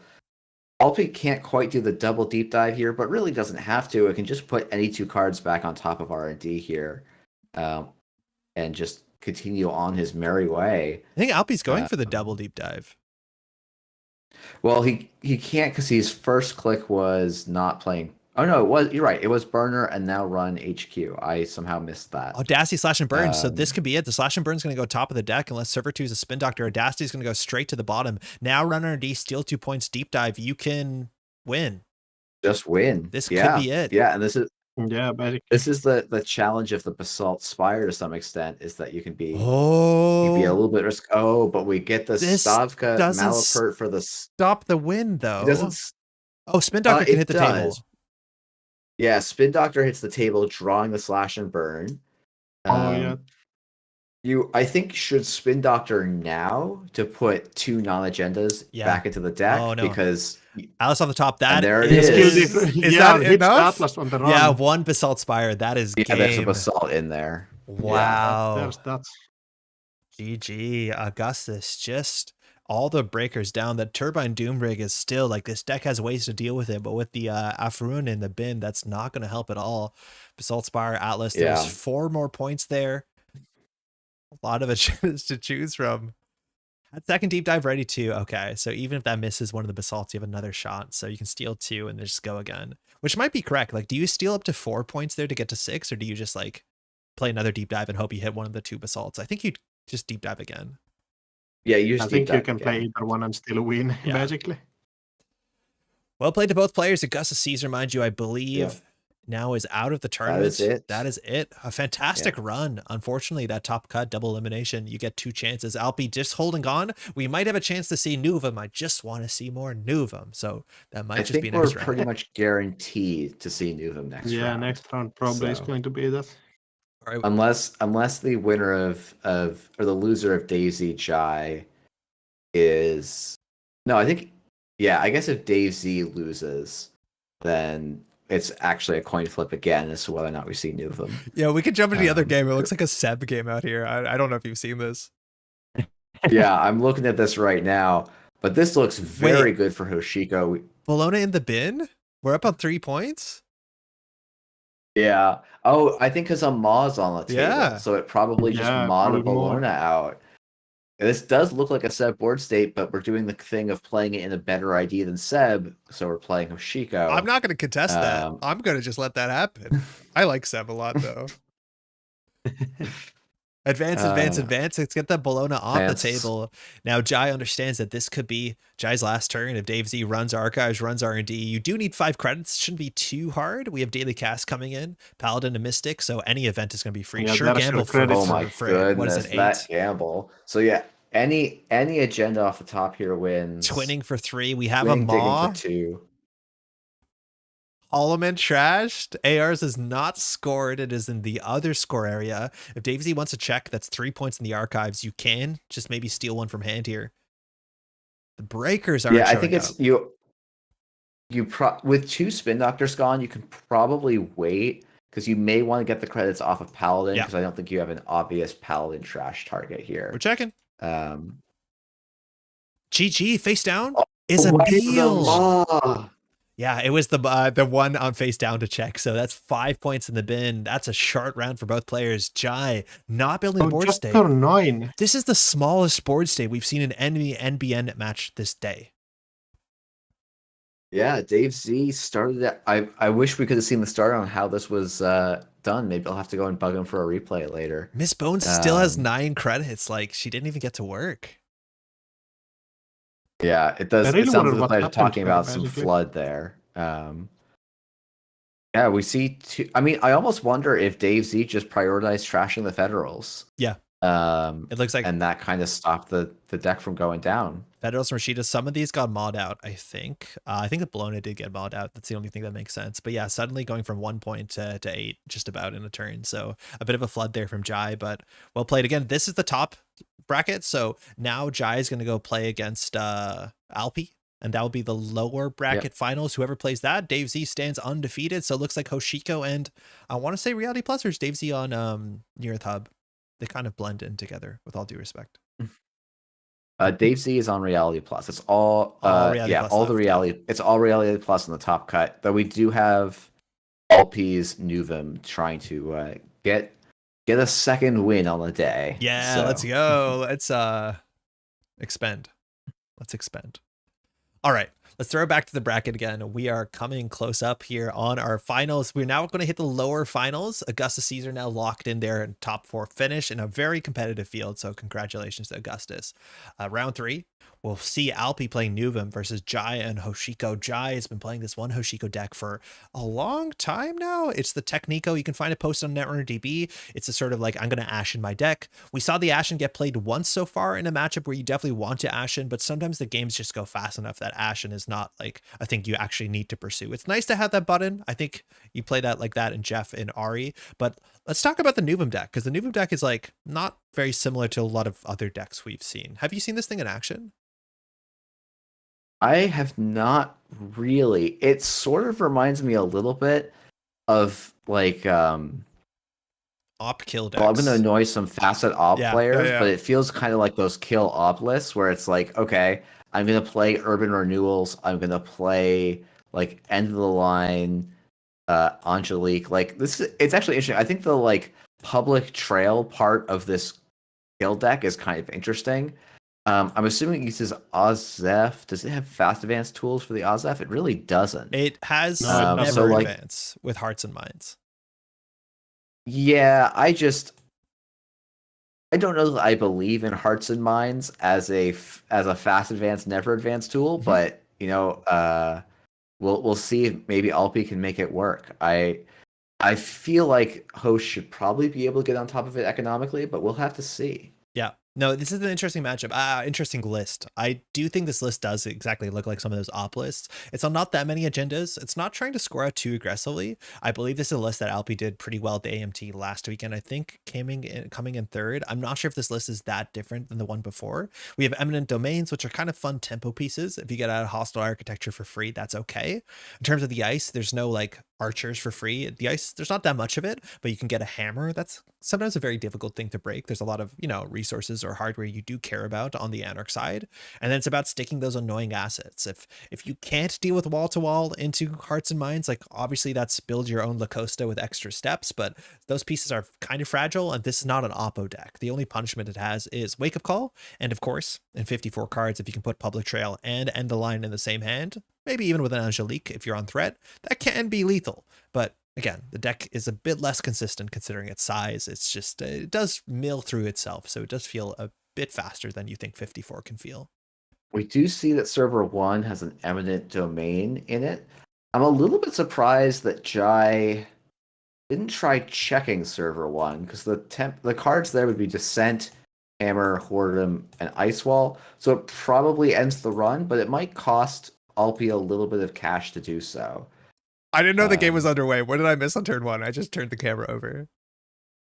Oh, okay. So turn 1 for Alpi was install a card in server 1, install an ice protecting it, and then install a remote. Jai did some runs and pinhole to see an eminent domain in server 1. Cool. And the domain is now scored, and there's a hammer protecting server 1. So some sort of win is going to be tried to push out of server 1. Though, honestly, I look at this and I go, can't Jai just like run right past this? Yeah, I guess it's 3 net damage with the Bankar, but I almost think you just put Bankar on another server and just say, okay, I'll take a tag. Show me an actual piece of ice. But then you lose your Banhar or your cast, right? So you're assuming the innermost is a descent or Oh, a you're border right. control? It does says trash Yeah. a resource. So- I was thinking of it as trashing a hardware. That's my bad. Yeah, I still think you can but Banhar even it for with 3. bunker, you can still walk through it. It just- Depending, of course, if your hand is full of breakers or something, you really can't do that. Yeah, it forces a res. So Urban's going down for 3 credits. Mind you, Jai is weaving in and out of Hoshiko. So we're going to get that flipped this turn for sure. Steel Skin Scarring again. An easy way to fire that's to hit the hammer, but we'll see if Albi can res and score out. Because in theory, a second eminent domain here can be expensive, but actually can, push you forward. It's just a Rashida. Draw 3. You're playing Steel Skin and Strike Fund instead of just walking through the hammer. I wonder what Jai has in hand. Yeah, we've 1 echelon in the bin. Yeah, So if you have an echelon, you lose that. Like, you're depending on labor rights to get back in. The list is, I believe, on 2 labor rights, 1 Ashen. So not that you want to echelon the hammer anytime soon. And I think this might be the only sentry in the list. Citation needed. No, there's more hammers. But this is like the only sentry. Yeah, double. Yes. There's Cool. it's the 2 hammers is basically what you have to look for here. Server 1, 4, and 5, mind you, Hearts and Minds, wall to wall, urban renewal. Clearinghouse is in this deck too, and Hearts and Minds into Clearinghouse is technically something that can kill you. If you can combine that with Public Trail, that's something. I believe Nubum has fired once so far. We should count on Nuvum, see how often that is, and even that information is sometimes worth more than 2 credits. Oh, Miss Bones, great.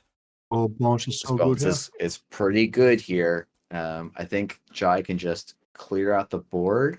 Hearts and Minds. The Hearts and for Minds 2. We're going to trash. spend 3 here. Oh, Urban Renewal. There you go. There's a 3. So the question is, can Alpi score on a remote server? And this deck has a lot of 5-3 agendas. You cannot contest the remote server until things are advanced and do okay for a while. Jai now wants to get down to twinning, wants to get some sort of pressure down. Can you deal with the hammer? Can you deal with the innermost ice? The hammer is definitely a taxing piece of ice with reasonable subroutines. But the question is, how can Alpi capitalize on having a remote server that Jai doesn't want to interact with? Double advance is a start. We're scoring out a 5-3 Next out of this turn, server? maybe. And that's expensive. Even if you face check this and force a Out of res. that online, it's pretty nice. Sorry? Yeah, I mean, it could be an SDS in server 1, in which case Jai actually has to put a program on the table. But if this is a Basalt Spire, then Jai, Alpi does at least have to res probably the Ice Wall or the Descent here. Yeah. I'm gonna guess it's one of those 2 because Alpi pushed behind at turn 1. A Maw comes down. I actually like this quite a bit to try and switch the game back over to the runner's control here. Yep, just ripping those cards out of hand, mind you. Maw, an interesting one. We're checking archives. There's an Aziev and an Eminent in there. That's 3 much It is not a punitive list as much as Punitive Nuvum, I think, is like a startup special. But up on 4 credits, we'll see if Alpi does score out an SDS. It's just a blank 5-3 as much as Alpi will be on game point. But we're now maybe 3 to 4. A Spire would be great. Yeah, Basalt. Yeah. The planogram back. Yeah, I'll be just missing all of the fast advance tools to actually capitalize here. I think Jai could have contested that potentially, right? Like you have to res this ice for 2, so it has to be a descent or nothing, and then Alpi's totally broke. Well, it's also an Ice Wall. So the list is on, like, Alpi is playing this list for 3 Ice Walls, 3 descents, I think. Just bare minimum of what you need to end the run, a single Whoredom. So it's like this list it's an interesting list where I feel like it folds to breakers coming out, but it just tries to stop the runner from ever getting to that point where the breakers get relevant. I think I'm liking the runner board state here, getting rid of a clearinghouse, being a card off the top, mawing it away. Maw is tricking to Basalt Spire. That's definitely worth keeping in mind, is that once per turn, Alpi can rebound the card. Now, if it's on Alpi's turn, that will be 2 credits. So far, again, I think Nubum has fired just once.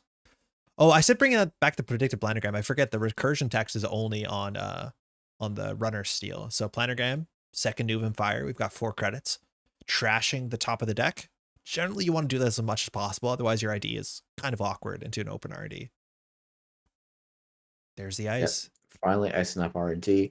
I think the nice thing is Jai here. Like, yes, if you hit the hammer, you're sad because you're going to lose your Maw, and I guess probably your bones here. Maybe your Banhar. But like, yeah, yeah, maybe your Banhar. I don't know that as LP you're as worried about the Banhar here, just because you've got the hammer on your like most important server. Yeah, but now you just have I to think check Jai with the is- Banhar so you don't eat that last hammer. Yeah, exactly. So I think just like honestly, I feel like Send at HQ here is Yep. pretty solid unless there's a very important card in hand. Twinning, mind you, will be the next thing. We have the Paladin, we have the Miss Bones, as much as Miss Bones is only installed cards, but generating some pressure, just mauling once a turn is a pretty good game plan, as long as Fenris going for Steve. Okay, now we're definitely running Yeah, that's HQ. the important. What's the res here? Hammer Yeah, is yeah. very expensive. There's no Winchester. There's no, it's just an ice wall. Like there's no tree line in this list. So this ice is probably not going to be taxing. 1 net damage. You're returning that card immediately. We lost the cleaver though. Oh, hitting the cleaver is pretty rough. Oh, That's unfortunate.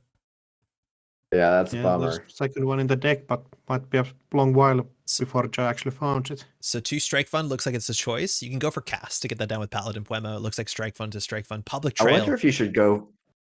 I would maybe think about like Steel Skin and the price or something like that, just to try and get to your breakers quickly. But Alpi, Basalt Spire for unknown card. Mind you, the Public Trail was just mod. Card and server 1 double advance. This kid's game. If Jai just doesn't have breakers, that's it. yeah, Ooh, totally yeah. would be. So you can run HQ. You lost the one. You You can lost the one cleaver, right? You can do Price Cleaver, run HQ, and then you're still just hoping there's 3 Descent in the list. I don't know if there's a Horde, but like you have to figure out how to get through this. The deck is not unbotchless. Yeah, Yeah. Still, like you have to find your second cleaver if that's a barrier here.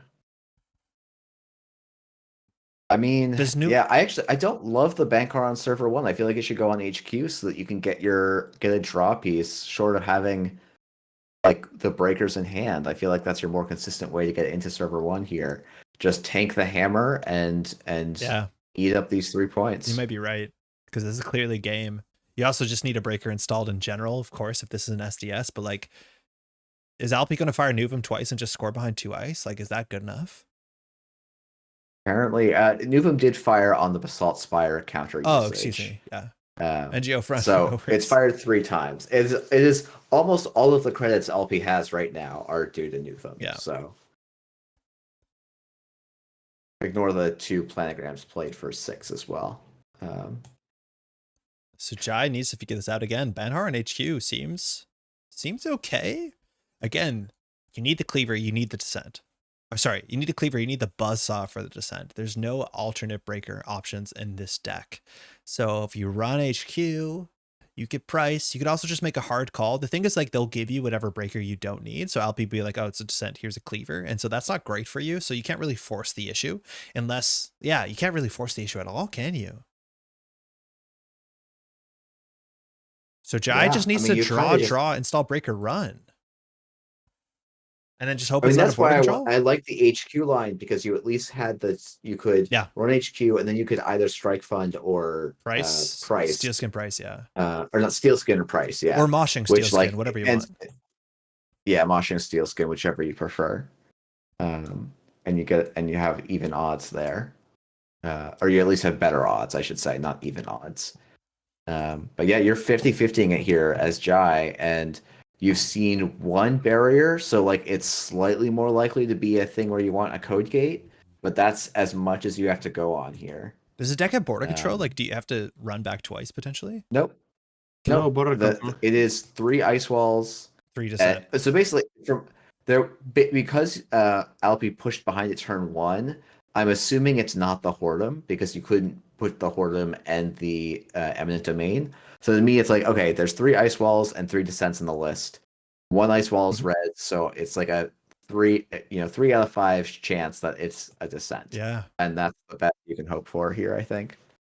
Now, is there any chance that Jai ignores this and tries to win off central servers? Alpi needs to start the turn on, well, technically only 1 credit because you could just Basalt Spire to gain 2, which is kind of a cool interaction. Yeah, I think and Alpi's ice is all cheap to res except for the hammer and the Yeah. Hordem.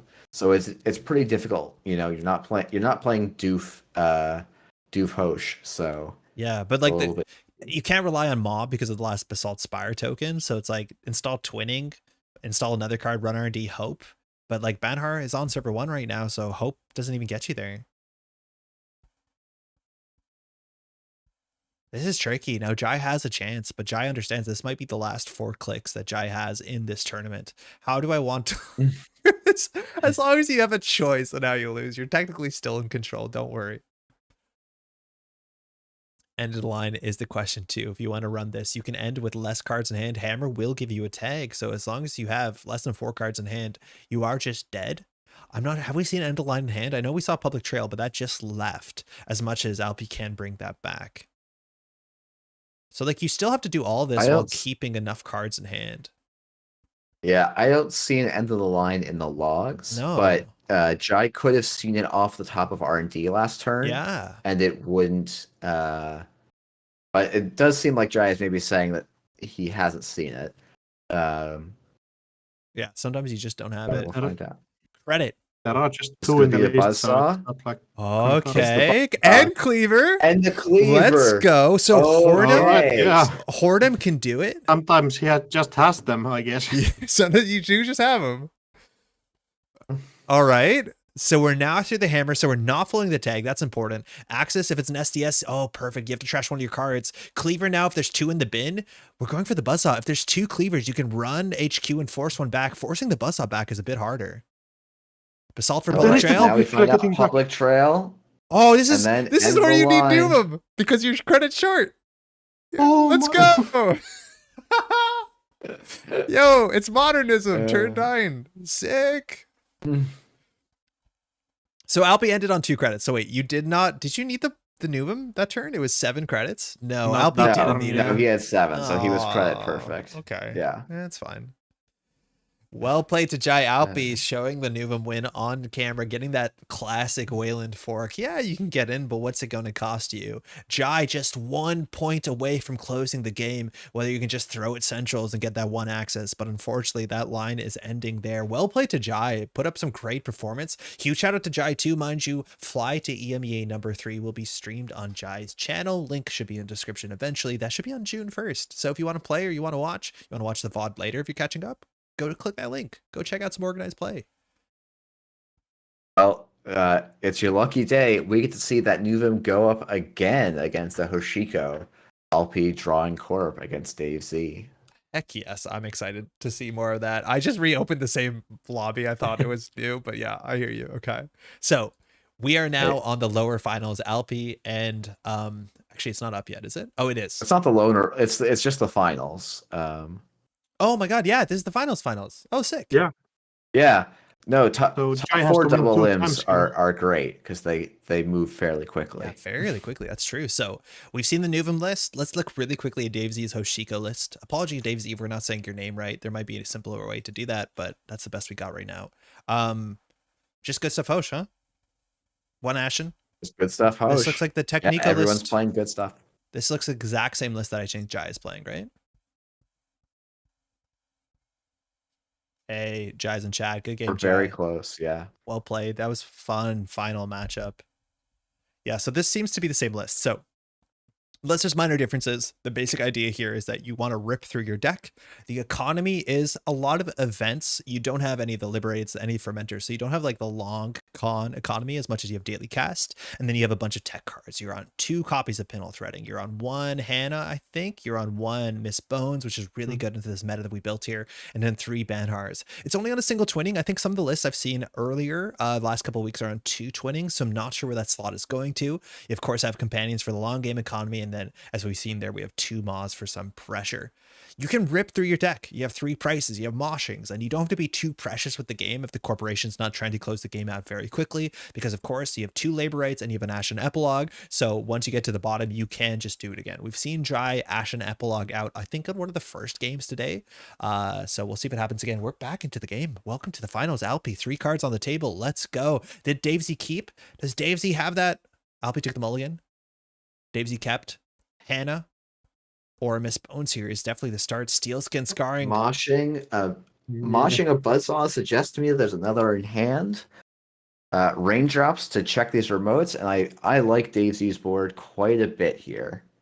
Roll 3. We rolled 2. Let's check out 2. Urban Renewal. You don't have to trash that right away. You can. You're here. Yep. You might as well. Hoshiko going to get that flip. Perhaps you're clicking the long run. Interesting. I'm probably not Uh-oh. trashing these, but Rashida stays. about the end of the Oh, misses the one important card. You got to get another die there. Got to get a better die. 4 and 5. Yeah. Where's our Metropole Grid expose on how this die is also weighted? I threw the Jada die in a lot of salt, and let me tell you, my computer doesn't work anymore. Price to Moshing, Benhar, Cleaver, Daily Cast. We just have some money. Hoshiko flips. Do you need to check out the table this turn? I think the blowout is arguably eminent domain. I think the worst case is another Rashida, but Benhar just going to say, hey, Singleton Ice, I can get through. We'll see what Alpi can do with the board state on the table. So far, we'll see if there's advancements. Spin Doctor the start. A lot of times you can read the Hoshikos. They want to weave in and out. So sometimes the second wave, the second barrage, they kind of leave there. But we'll see here what Alpi can contest. You need 2 ice on the remote server as soon as you can. This is one of those things that doesn't quite make sense to me about this Nuvum deck. Is like, I'm not sure what the compulsion is on the runner to actually trash things that aren't Rashida if they're not rezzed. And I think that's probably something I just haven't looked at this deck hard enough and thoughtfully enough. But like, I don't think the idea hate Daisy's play of to sneak out the hearts and minds and clearing house. But like a single hearts and minds firing, does that shift the game? No, I think you're right. It's like when there's a combination of cards, that's where it gets more interesting. Not dissimilar to the Wayland, acid decks. But I agree, unless there's an eminent domain on the table, which will have the biggest board state swing. And maybe if you don't contest this, Alpi can set up, like a hostile architecture into X into Y, and then you can build a board state, which Public Trail into End of Line does do something. But I agree, not immediately, but some combination of cards can be a problem. Second price. Losing a labor rights, Hush or Gamble Echelon's the only option there. You're not too excited to get this down again. It's only hammers, and you're paying a lot of money to break a hammer this soon on. 7, 8, and 9. Hoshiko wants a flip, so I think we might roll a die. Hopefully Dave has a different one, but probably gonna check one of these. Just gonna do it the honest without way. the dice. Or maybe found a die on his own desk, like I might. Urban Renewal. Oh no, sorry. So it's popping a Spin Doctor, then finding the second Spin Doctor. It's a pair. Now, trashing the Spin Doctor means that the final Spin Doctor is going to matter. Sometimes trashing Spin Doctor makes a fair bit of sense. It's not a slash and burn deck, but like a lot of times you can just Nuvum whatever the heck you want with the Spin Doctor on the table. So it is 2 to trash for sure, but that's going to stick. So we're going to flip back with Hoshiko. We got that digital access. So Alpi now starting. I think the deck has warm receptions. We could see the bunch of cool start of turn triggers, but currently 5 and 6 not being rezzed. I don't know what the board state is. Also, architecture is a bit expensive and not necessary on this board state, but most of the assets do something faster than leaving them on the table for a turn. I don't know what this is. Yeah, I mean, this is I'm pretty happy as Dave Z here. Are we on a Bones? Because that feels like the card that just like 1 Bones, 1 ends Hannah. This matchup. Yeah. Maw too, mind you. If you're going to try and win from combo from hand, which I think Alpi does do a combination of push out and win from hand, the Maw can matter. I don't think it's your priority exactly here, but now a card on server 10, there's only fast advance acceleration if there's a wall-to-wall into specifically hearts and minds here. But in theory, you can fast advance the 5-3, and by fast advance, excuse me, I mean never advance, but it requires a very specific range of cards. Yeah, and it also just doesn't work to a Banhar on server 10. So it seems quite risky. Yeah, it's like some combination of like wall-to-wall hearts and minds into clearinghouse into Public Trail into End of Line, which like, okay, I just said 4 cards in a 54 card deck, so who knows, but I think that's the idea. Buzzsaw's coming down. It's just a hammer. The best thing you could ask for. That's 3 net damage knocking out of Dave Z's hand, losing a Bonhar, a Pinhole, It's an urban renewal though for 3, so that's coming down. Dave Z now needs to get the credits up as much as LP doesn't have them. You want to at least end your turn on 8 credits so you don't just die to Public Trail. 4 cards in hand is another acceptable option. I don't think LP can make a lot of money immediately before start a turn unless there's a Rashida. So you're not too worried. Public Trail into end of line, mind you, only costs 5 credits in Nuvum. Server 10? It costs 6, I think. Isn't it 4 plus 3 Right. minus 1? Or minus 2? Oh, it's Yeah, you you're get right. the Nova I in the miscount. I middle. thought Public Trail was 5. That was my bad. Second ice now. The hammer does connect either the Banhar or the casts. That is an expensive break. Paladin Puemo, we might just ignore this again. You can check the table. There's no traps, I don't think. Yeah, and LP's only on a single credit here, so Hearts and I Minds. think you have some real options. Yeah, I think Rashida's probably the worst case. Even getting a wall-to-wall up is like, it's definitely value for LP. I don't think Nuvum's fired once so far. We're on turn 5. We're going back. There's the end of line, so we know that's in hand. There's only 2 in the deck and 54 cards. Rashida is the best case scenario for the corporation. 4 credits. Mind you, Dave Z needs to keep in hand 8 credits or 4 cards. Shouldn't be too hard unless you're forced to rely on Banhar. So LP just doesn't have enough credits even to do install advance to threaten out an SDS, and trashing one of these breakers is going to have an impact on the game for sure. 10, 12, advance, single advance. So this means there's a Hearts and Minds on the table into a wall-to-wall. I don't think there's any other combination that makes sense. Both. Yeah. Yeah.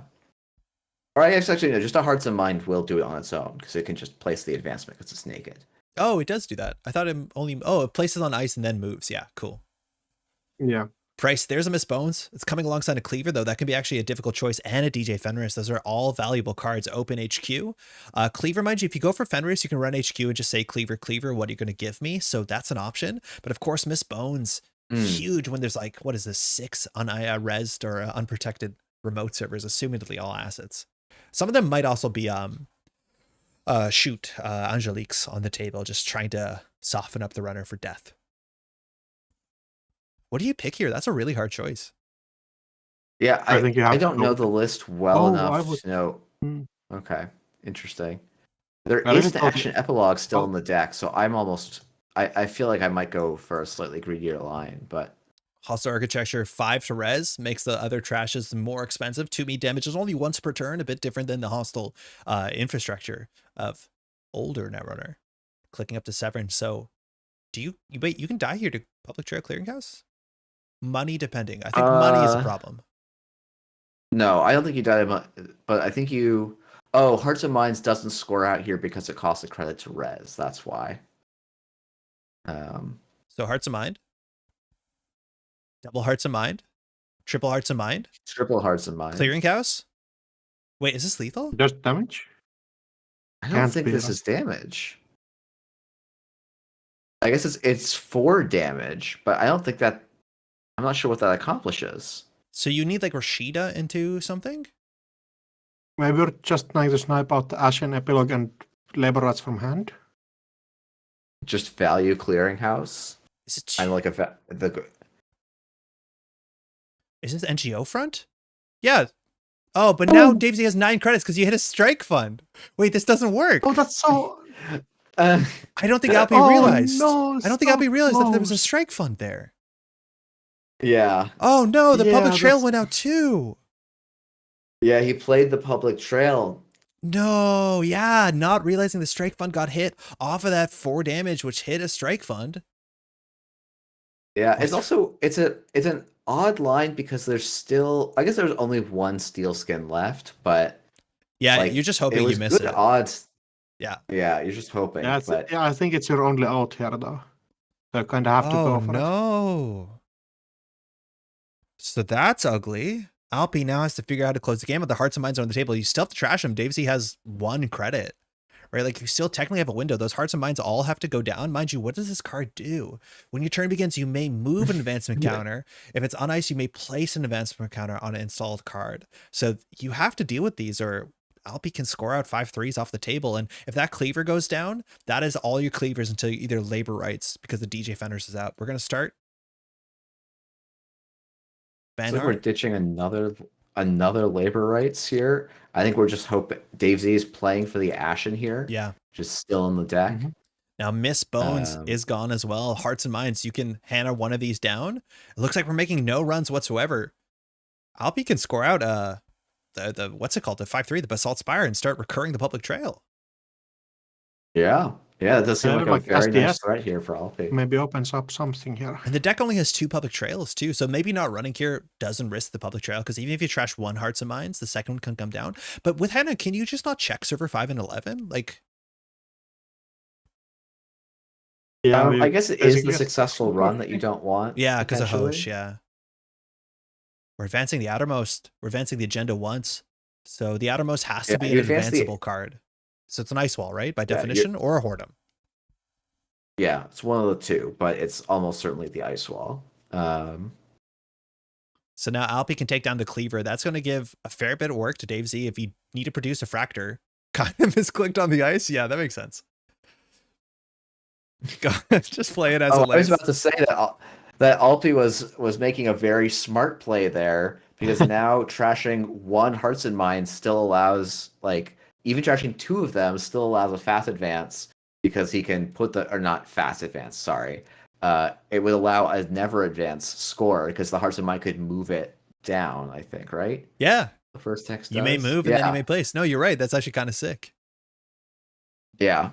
I'm sure Alpi wanted to use that extra click, but to jam. You know, because now if the Hearts and Minds stays, any never advance can be points. We know 11. We don't know 5. I don't think it's an agenda, but Dave Z has to Ashen here. I'm pretty sure.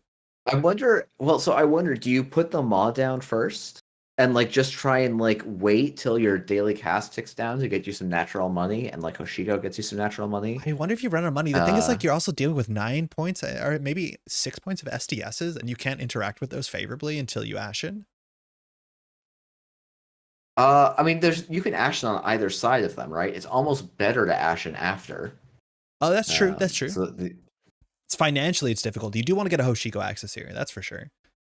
There's the Mahe, just like you called it, coming in for 5 credits with Paladin. Well, no access. Not running. Okay. I don't know why we're not. I guess it's to avoid the public trail end of the line. Yeah, it could but there has to be damage on the board. Yeah, it'd be damage on the board or an Angelique in hand, but money is going to be rate limiting there. Again, with Basalt, you're technically on 6 credits this turn, and Angelique's actually click for credit as well, as much as Nuvum's only once per turn. The money from Nuvum. Yeah. Immediately, this is an ice wall. It is now strength 5, so it is actually annoying for Cleaver to get through. Yep. Even if it's a Whoredom, like this, if it's fires, which it won't, so you're gonna Banhar it, right? And value meat damage off of Angelique, hitting the pinhole. Oh my! Yeah, trying to snipe the Ashen is it's like a very heads up play here. Okay, Nuvum is second one as well, but just misses. And then tried to snipe it again with the Basalt Spire and missed. Angelique is meant to be super accurate. I missed my shots. No, Ashy. Yeah, so now we're gonna go Strike Fund. I think we have to Ashen here. Yeah. Oh, Turbine first. No, we're gonna massive. And now now we're gonna Ashen. We lost a Banhar, we lost a Hush, and then Strike Fund and a Diesel alongside I think that's it, Rashida. Oh, Angelique, just hold shift to hold your breath. You just got to get that shot in. It's so important. Yeah, that shot would have been so good. It would have won the game. Yeah. Sharp in quotes shooter. Okay.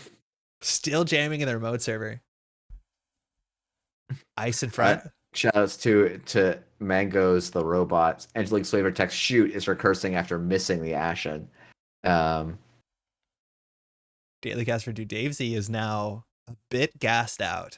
Obviously, Banhar's pretty good here. Moshing's going to put him back into it. 5 I don't credits. know about gassed out. We just hit all of the gas all over again. Now we can run. Yeah. Well, you gotta draw hot here, and you still have to play around public trail into the line. Like, it's still difficult. You have Hannah for the remote server. You know it's not going to get stuffed. Click for a credit. Run HQ is safe to public trail end of the line here. Because you're going to get 2 off the Hoshiko flip, and then you'll have 8. Sure, Gamble does it too. But this, these agendas are just getting never advanced in server 10. Like, can you contest it? Because if Alpi reses ice, you don't have to worry about that whole line. And now, because the ice is in front of it, that's a massive ice wall. Like, these Hearts and Minds have just been on the table for too long. Eminent. So let's see if we get the hostile architecture to make the Hearts and Minds even harder to deal with. Again, you can get any card res. You can get an agenda. Do you get an agenda? And just say you can't break? Agenda in server 10 could be interesting. Yeah, because you can't break that ice wall that easily. But that easily, so you still can spend 5 credits. Yeah, it's just 5, you're right. Yeah.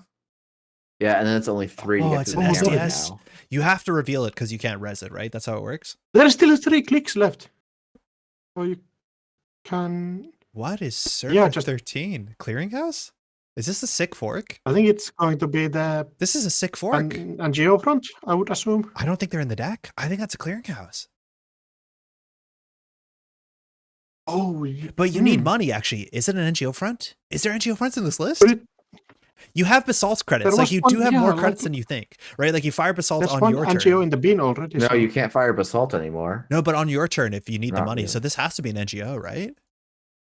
Descent on the outermost, okay. Yeah, there are 2 NGOs in the deck. Okay. So we're assuming that's an NGO front. So Davesy can still get through this. Spending or saving a credit, it's an NGO. Okay, that makes more sense. Let's see a massive ice wall. Is this the Horde? No. 7 strength. Massive ice wall. Break for 5. Goes down for 5. Hammer for 3. Go in for 3.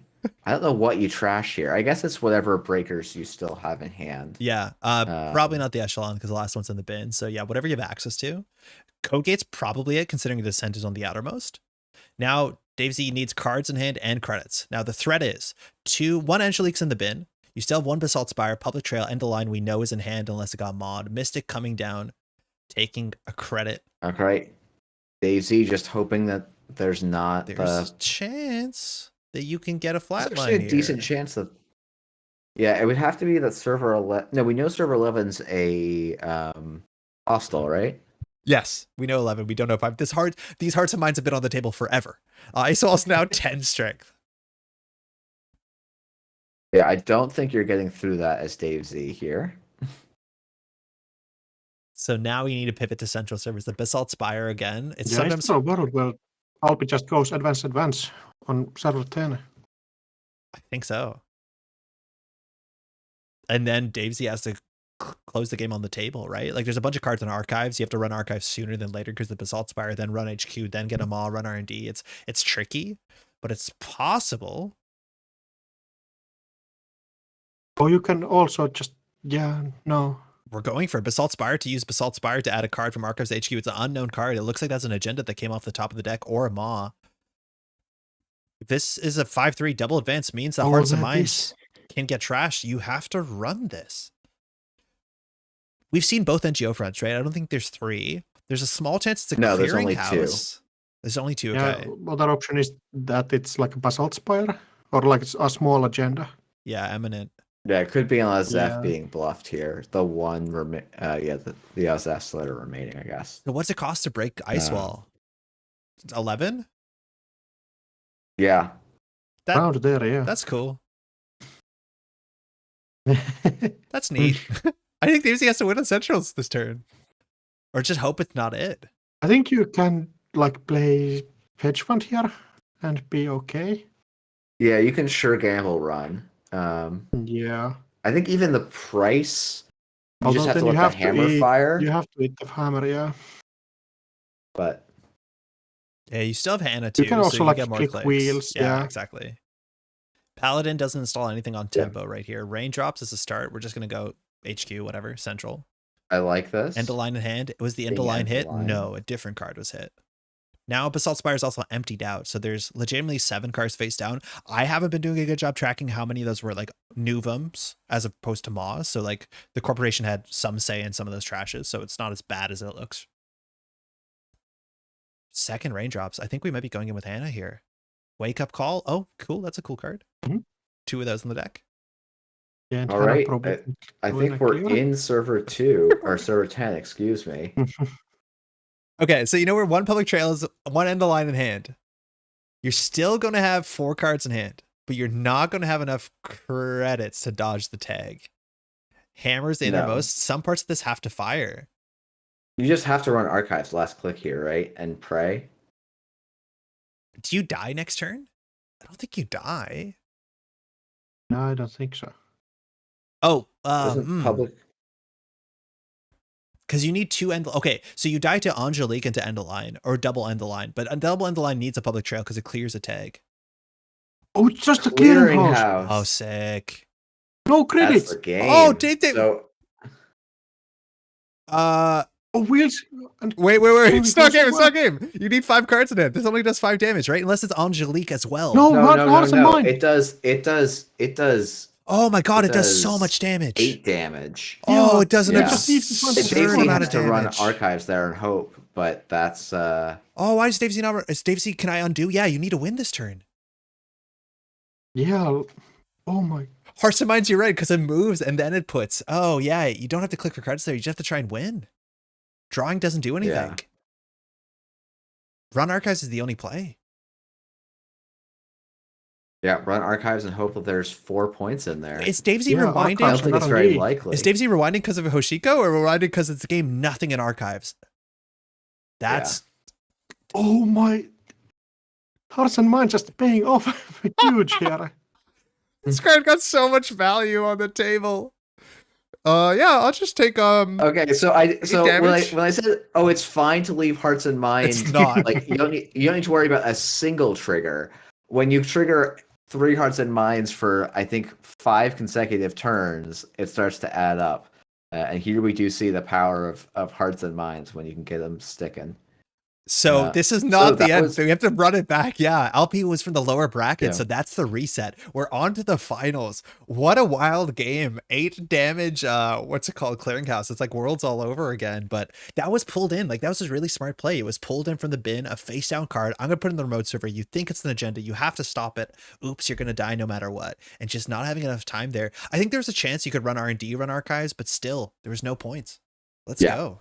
No, I mean, yeah, run RNG, run archives, but it did not matter in the end. Yeah. So now we get to see if R plus can take it home, or if this deep dive flat can carry Alpi through to the end. Then it would be a great finish for him. I think Alpi's only lost 1 game on Shaper so far. We saw it on stream. It was against Reality Plus, and there was like a self-growth program, if I'm not mistaken. I think Alpi was 1-2 on this lat in. Oh no, undefeated. You're right. You're right. Yeah. So Only it's 1 just game. the one loss. We saw it was the self-growth program that absolutely obliterated the board state, where LP was like, I got 2 points, 1 big deep dive wins. So we'll see how this matchup goes. I can't see your list. Oh, we got to fix that. I reckon it is open deck list. Good luck. Have fun. Davesy starting with the mulligan there, Reality Plus. I think we got a couple minutes maybe. Axu or Jeff, could you kindly talk us through the Reality Plus deck? I don't have it up right now. Yeah, none of us do. I will see. I'll see if I can get that list. So I might have Oxu talk me through it. I don't have the list. I think no one has a list. I think the list is getting sent through Yeah, I Discord think, right now. Like, oh yeah, it's in the Discord. So it's 1 late Liberty. I think it's kind of a basic shell with 2 P1001s, and the attack punishment is just 1 self-growth program and 1 shipment, I believe, Okay. in combination of the like ID ability, of course. How big's the ice get? There's nothing over Mesnachesso, I take it? Yeah, there's just 1 hammer here. Oh, Not sick. anything like too big. There's not like the 1 Hydra like Sokka was playing Yeah. before. Love the Hydra. An open deck list, that's a really big difference, though. Face checking on 10 when they res a Hydra for like functionally 3 credits is a bit messed up. But it looks like both players now have the deck list. So this is, what is it, like 18 assets, 20 assets? I guess it's Yeah, smaller something because like it's that. this is also notably 49 card Reality Plus. I think we might have missed that before. So this is actually playing the full 20 to 21 agenda points, which is a choice you can make. I don't think it's a huge disadvantage. There's certain agenda suites that like really like 44 more than 49, but you got a bunch more agendas in that deck to deal with. Yeah, if your idea is to score out with 2 2-pointers and a 3-pointer, I think going to this 49 is like kind of solid. Yeah, seems fine. Sometimes you're just trying to hunt for that 1 2-pointer so long. Early stuff. Let's see if we have a trick shot here. I think Alpi's only on 2 of them, but at minimum we're gonna get a dirty laundry. See if the dice roll. If Alpi wants to be in it. Only on 2 for this deep dive list Yeah. is a little bit Interesting. I love Trick Shot, man. What a fun card. So I'll be definitely starting here. We've seen Alpi play fast and loose. This is the longest I think we've on turn 1 seen him think about this line. The question is, what on the table do you need to deal with, right? Like obviously Rashida would be good. An AR enhanced security on turn 1, maybe into lat you can get away with that. But this is a run-based lat as much as some of the runs are more in central servers. SMC, I guess this is so we can use the overclock here. Going to charge server 2. Now if you commit to using the overclock, you don't have much credits you have for trashing stuff, but this is clickless cleaver. Alpi really likes this line of just SMC overclock, get the breaker down. Sanai, you don't love spending that much money on the installable and finding a Sanai. That is tough unless you can find the Ares here. Can you go down to 0? Maybe there's not an Ares on the board yet. On turn 1, can you go down to 0 credits? We're going to go down to 0 credits. Dave's has the easiest tempo oppo, as much as this was a mulligan. No federal fundraising, no Rashida. Just click to draw. Lat getting that draw as well. Yeah, I mean this R plus list has been doing a lot of damage, though it's been taken down quite a bit, and we see here Dave's didn't get the pressure he may have wanted here to try and close out the game, like just end the game on the spot with an oppo. And we're actually here with no credits, so like you can't even trash Rashida. So we're just checking to keep the corporation honest. Albi's going to need some money to get back in here. I think credit, dirty laundry, but Holloman there is also just going to stay on the table. Creative commission, that's a good jump back. Going to get that lat draw as well. So well planned, Maryland. Credit neutral on the res. So 5 is a Holloman. That's important to keep in mind, because as long as DayZ has the credits, you can always just res that and move it at start of turn to score out an early AR, as much as that will cost you $600. Yeah, it'll cost you all your money, but maybe it will be worth it. It's called investing. Oh, burner, love it. Let's see the whole hand here. Ping Bologna shipment, so you can put the shipment on the bottom of the deck. Bologna is relatively safe, but you also know there's no oppo here unless server 6 is not a federal fundraising, but maybe a Rashida. So do you bottom both ping and shipment, credit, run back for the Bologna? No. I think you leave the ping on R&D. I think you put the ping back on top because you have the cleaver now. So it's just a trade of tempo. Oh, blown on R&D, that's fine too. Maybe if you have a trick shot here, it's even sicker. Alpi, credit run, daily cast leaving the Bologna. No, it doesn't find it. Now it is a Rashida too, so a couple more cards there and a warm reception. It looks like we're going to build a board state pretty quickly. We know there'll be a Bologna in HQ, but now DayZ had a chance of finding that oppo. You also sometimes want to just avoid getting to threat 3 as soon as possible because we haven't got oppoed once so far. So leaving that Bologna, it could be at server 6 now, and with the Holloman, that might be a problem on the following turn.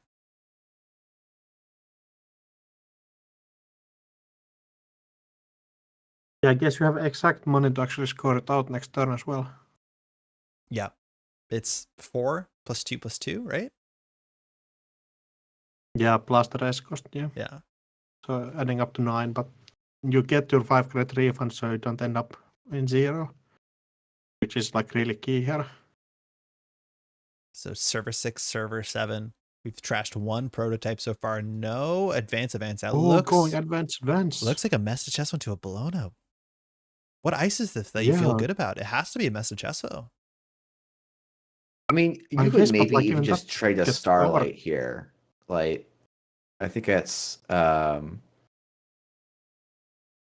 I think there's like basically any ice except ping. I actually feel like you can make this trade as long as you can find your oppos in a reasonable amount of time. I think on a deep dive deck, you're okay. You know the self-growth is on the bottom of the deck, so you're probably okay just getting to game point and then threatening a deep dive the next like 3 turns, especially because you don't have to steal Bologna. It's not self-growth. It's because the burner just put ping and Bologna back on top. So there's a shipment in hand, which like maybe you don't have to care about. But yeah, the burner choice was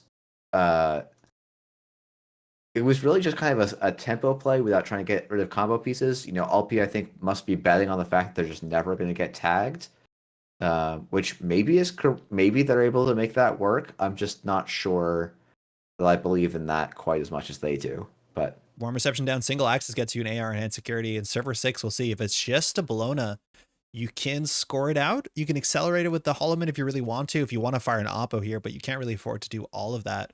Getting that lat card draw, it's been firing pretty consistently. I'm a little surprised actually that we didn't see Amani rezzed on that random R&D access. Oh, Amani server 2, yeah. Yeah, because it would have just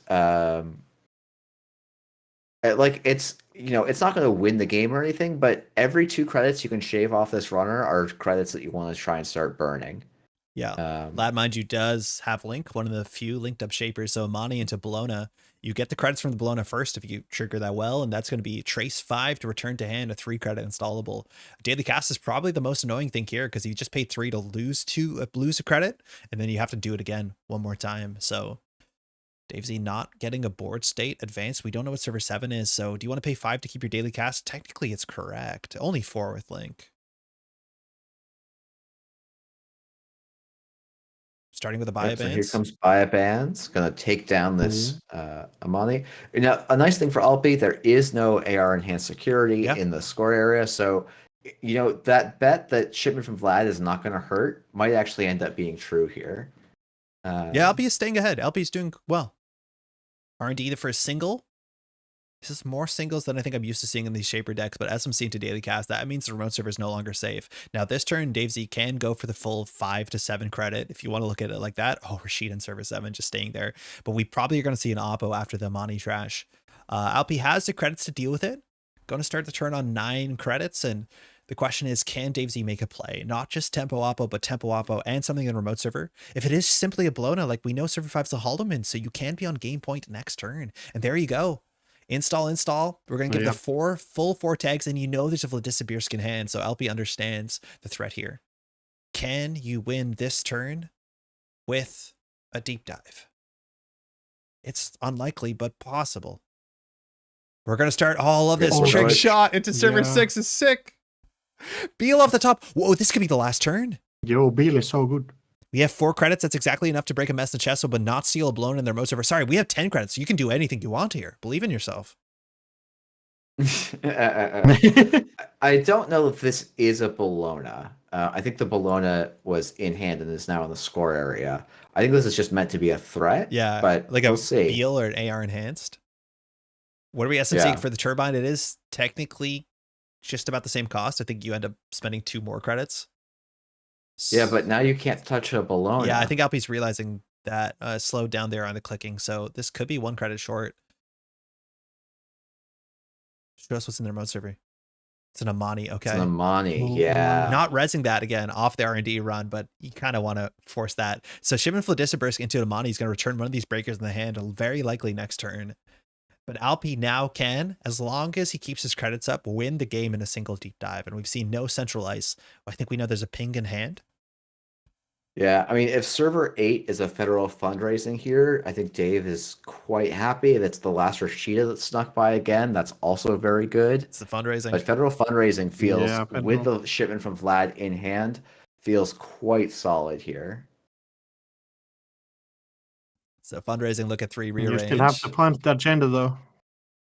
Yeah, Alpi did see 1 card on the top there. The Beal was a card down, if I'm not mistaken. So you can break that lock, let alone you don't know for sure what was drawn there. So if you saw like, oh, another ping, Dave Z doesn't have to draw that.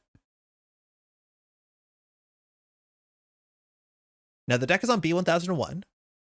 We know that's not on the table, but if you want to ship in for the Disappears for the last Bologna, that makes Alpi need to do a lot more work, where if there's only 1 Bologna left in the game, it's much harder to win off of a single deep dive. Yeah, not instantly going for the shipment here. Do you trash casts? I don't know if you can afford to do that. There's a thought. It's like, because at some point you probably do need to make the deep dive a little bit more challenging. Yeah. So 1 cast finish, working prototype, ice on R&D. If that is a Starlit Knight, that is the one thing. The working prototype. Yeah. Yeah. Echelon's not accounted for just yet. Swift, we're going to go Dirty Laundry HQ. Like to see that. Monty Snides Rise. There's the points in there. Tomorrow's headline. Tomorrow's headline. Whoa, we're on game point. Wow. That's going to be Trace 3. You can boost into it. Mind you, Lat does have a link, so it generally makes sense for you to afford to pay into this, not boosting. So it's just a 2 credit loss there. You're going to keep all your cards. They're worth more than 2 credits. So single deep dive closes the game. The question is, does R&D end the run? Overclock. We're going to go for it. We're definitely deep diving. Show us the Starlit Knight. Threat 4. There it is. Oh my goodness. Starlit Knight gonna end Alpi here. From Alpi, yes. That is the one thing you didn't want to see there, and I think Dave Z prioritized that. There's no ice. He'd be excited to get there, so that gives you 2 more tags and ends the run. Dave Z's window there, throwing an overclock down the drain, unfortunately. Echelon breaks that for, I don't know, 9 credits. You could take 2 tags, so 7 9. credits. Prototype coming down, just Yeah, I do think trashing the working prototype is a very heads up play there from Alpi. Just saying, no, you can't play if I can't play. Scrappy game there. Still the Bologna credits. Dave Z on 1. Federal fundraising firing. Mind you, Holloman in server 5. So we'll see what you want to draw into here. Again, with 1 credit, you're actually short of Bologna Vladislavsk because that is a 2 credit play to get you back up to 5 and onto game point. So you're pretty sure now that, right? Like that headline probably came into hand off the Rashida because Dave Z is now full in control of the draw. Install credit. 7 tags in. That looks like an iced up B1001, doesn't it? Yeah, but I don't know what I guess. Yeah, I don't know what ice you actually care about there, especially on 2 credits. Like the ice is ping, just not that impressive. Just be annoying. This deck is running on 1 of hammer, which I miss. Yeah. But it is ping. You know, I don't think it's Rashida. Ping or VSA, but like neither are that handy. I'll be just keeping the core bonus. We're running HQ here again. If there's agendas, they've been in there for a while now. Opera research accessed. Going to go back and Opera research again accessed. There's 2 more in the list. Alpi, if you install a card, you get the lat draw, but resources are kind of hard to stick. Just need to keep credits above board. Dave Z is on 2 credits, so I don't know that it's that important. But yeah, I think it's the credits to get through the. I mean, getting through the Starlit Night is going to be a challenge. Yeah, that's not going to be fun. It's you're 11 credits away from doing that, which isn't like unachievable. It's just quite a long haul to get there. In terms of like those credit jumps, right? We've seen 2 overclocks, 1 trick shot. Those are the nicer ways to like cheat down the Starlit Night. But Alpi has to do that and still, like, in theory, probably have Bologna credits. It's not necessary, but you'd like to, right? Yeah, with just two pointers left in the deck. There's no hush in this list, right? Like we can't. I'm checking that right now. No. There's no hush. I think in Davis's list there's a hush. Okay. Shipment. Oh, there goes the shipment. Right. Yeah. If it's a big Beal, it's a That's Bologna. Be the second Bologna. 6. I almost wonder if Dave Z would prefer the big Beal there. I think so. Yeah. Yeah, probably. So that definitely came off the top of the federal fundraising because Dave Z was waiting for that play for a while now. So now, unless you probably have to trash the fundraising so that Dave Z doesn't control the draw, because he can draw bad if he doesn't control his draw. Currently, he's drawing perfectly. Yeah, you probably. I mean, the federal fundraising does that. There's also. Oh, sorry, Aksu, go ahead. There's the Holloman on server 5, which you need to clear. So Dave doesn't just fast advance out. So to fast advance out of 3-2, you need what? 6 credits? 7 credits? Install res fire. Install advanced fire. Credits. Yeah, 7. So you're right. Yeah, 7 credits. So it's. Oh, Cleaver's back. Cleaver's back in hand. That's. I guess you don't need the Cleaver, right? That's the reason that you don't pay for that trace there. You don't need it yet. I guess also it's not worth 4 really. Yeah. So like, do you res the Holloman and like move it into server 10 and start a turn just to get it like ready? Like you might honestly want to do that. No, you move it to R&D. Oh yeah, sick. Why not? We've barely seen Holloman move this event. Like people have it, and like I think we've seen a couple turns where the corporation probably should have pre-moved it but didn't. So we'll see if Dave Z like wants to value protecting it, because there's still, again, AR enhanced securities, Beals. There's a lot of it's not staying. Buy advance. Holloman's going down with the credits. Just draw 2. Federal fundraising probably the next target here. Now on game point, the money doesn't need to be that necessary. Dirty laundry, nice. Swift is doing good work. Unless Alpi touches the AR enhanced security, the next agenda for either player will win the game. Yeah. 7 credits. Yeah, I think. Yeah, getting rid of that federal fundraising. It's something we didn't see much in the Swiss, and I think is very heads up by Alpi here to just kind of keep the game somewhat in range for them to get at some point.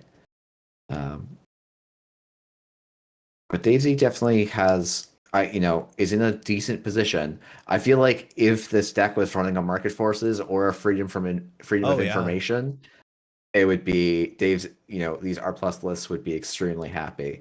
But I assume the people that tune these more than I have very good reasons to not run Freedom of Information. even though I think it would have won every single R+ game on stream that we've seen. Install throwing out 2 simul chips in Cleaver. So now we're still in 5 credits. This card draw is not a good card draw. We're assuming last turn we looked at 3 with Federal Fundraising. The bottom was a Bologna, and we added that to hand. So these you can still rearrange. So the next card draw is the worst card draw for Dave Z. This one was the medium card draw. So the question is, what do you want to do with this? If you draw up, obviously it's open in HQ. You can put it behind the Messna Chesso and force 1 credit. Ping is 1 credit as well. There's a lot of assets in the deck. So you can constantly force runs and just say, like, you have to spend credits. You have to access this. But in terms of win conditions, Shipment's out. No Spin Doctors are out. And 1 Hollowman's out. So Dave Z still has a long, like, road ahead where you can shuffle back in the win conditions and just, like, kind of hope. It's probably 5 to 6 agenda points, though. Maybe you don't have that much time. R&D seems tight. I mean, with 3 Spin Doctors still to go, I feel like Dave Z should have some decent odds here. Yeah. But maybe he knows that there's a couple of agendas on top of R&D and has to take a long think about it here. Yeah, he does know the next card guaranteed, I'm pretty sure. If it's a Bologna, what can you do? Install Advance. It's like such a easy read from our opponent who only spending 1 to break. Okay, draw. So this was the worst card. Draw again. So quick 2 draws because Dave Z knew that card. So there could be an agenda in hand here. Could be in server 10. Yeah, this might just be like, that would be a decent server for the Spin Doctor to go into. Yep. Albi's going to check it, respecting 5 credits to get that Bologna. It's a Maryland. Do you need to trash that? I think you have to leave that. Yeah. Which is unfortunate. Now there's 1 in HQ. That's an AR and hand security. That was the that must have been the draw. Amani firing now. That's the worst case. Okay, Amani has done all Amani can do. So now putting back the Buzzsaw or the Cleaver are both quite interesting. We're boosting that trace. So Alpi just has to eat the card back in hand. So interesting that it's the Cleaver and not the Buzzsaw. Yeah. Buzzsaw's a bit more expensive. There might be another ping in hand, but I don't think so. Well, I'm just thinking because like the Messna Chest, like getting through Messna Chestfo is, I guess it's with Turbine, doesn't matter. Yeah, but it's more expensive to install the Buzzsaw. Yeah. So now Alpi here, not going to get the card draw. Suffering from stealing agendas. Maryland is going to be credit neutral. Dave Z can still afford it. Server 11. Let's see a Spin Doctor. We're building out warm receptions. I don't think these are agendas, but these are too many things for too many credits for Alpi to deal with. Yeah, I think it's the challenge here for Dave Z is that if Alpi finds a Spin Doctor early enough in the turn, he should probably just run HQ. To try and snipe agendas that end up in hand, because there's still 2 Beals and a Bologna left in the list, I think. I think that's it. It's on 20 points, right? Because it's 49. Yeah. Roll 3. And so 1 more AR enhanced security. Yeah. Warm reception is there again. Get some click compression, trashing for 2. Alpi just needs to do the best to keep above 5 credits. Maryland out there. Okay, server 11 is unknown. You're looking for a Spin Doctor or a Rashida. A B1001. That's, you need to deal with that, I reckon. Oh, yeah. A good find. Yeah, I mean, that's like one of those cards where it's like, oh, maybe you are supposed to install that. Like, if you bounce the Buzzsaw and then install that over the Amani Sinai, that might be a slightly better line. Yeah. But that's pretty niche. Yeah. No, I do think you're right. You couldn't just put something in from top of the money. The money doesn't do anything anymore. Spin Doctor, that's huge. Because while now Dave Z is not controlling HQ draw, so running HQ here is legitimately quite okay. You're going to see the shuffle back in, the shipment from the Disperse. So ice on HQ is definitely necessary. I'm assuming that's a ping. Because there's not much else you can throw into ice here. I mean, I kind of hope for Dave's that he didn't draw an agenda there, because I almost think that installing the ice is almost worse than just leaving it in hand. Well, if it's a ping, because now it's a 50-50 rather than a 1 in 3. But say, I guess a ping does a good work. Because you have to install the Cleaver, you have to break it, and then you still have to have Bologna credits potentially. Well, that is like 1 Bologna left in the deck. Yeah, and 3 normal. Yeah, it's 1 Bologna, 1 AR, and 2 Beals. So it's actually more likely that Alpi can win without needing the 5 credits for the Bologna here in terms of touching. Of course, when you agendas. say that exact action you access is the Bologna. Yeah. So does Every Yeah, time. yeah. does Alpi Hulk hard call this like credit, install cleaver, run HQ? In terms of run events, again, like there is 1 burner out, 3 dirty laundries out, 2 overclocks, 2 like it's hard to get a good value run here. Jonas calling out ping in drawing, stream. yeah. Ping draws 2 cards. That's yeah, tricky, which though. helps protect it. Into an HQ run that can Yeah. be hard, but yeah, there's always the flexibility there. Dave Z's money is attached to the Maryland campaigns. Probably feeling good enough here to score out with all the money left. Just click 4. You can lose to Hollow Server Man on the 15 table. could be threatening here. Yeah. Yeah. Unlikely, but Hollow Man's a credit short here, but 7. I think we knew that server 12 was a warm reception. Oh, as yeah. well. Arm reception is pretty good here. Federal Federal fundraising. fundraising doing so much work here. Look at 3 now. The Spin Doctor wasn't shuffled immediately, so like there's a big chance Dave Z could have considered putting the Disappears back immediately and then having a good chance of looking at 3 with fundraising. Yeah, let's see. And I'm I a think you little actually surprised can that custom as wasn't the well. line, but Maybe he needs it to manage HQ if things have gone really pear-shaped. But yeah, you have a pretty good shot there. Even if you just shuffle back exclusively the shipment, you could put the Holloman back in or the B1000, though they're both worth it. And then you're looking at 3 and 20, I think. That's not bad.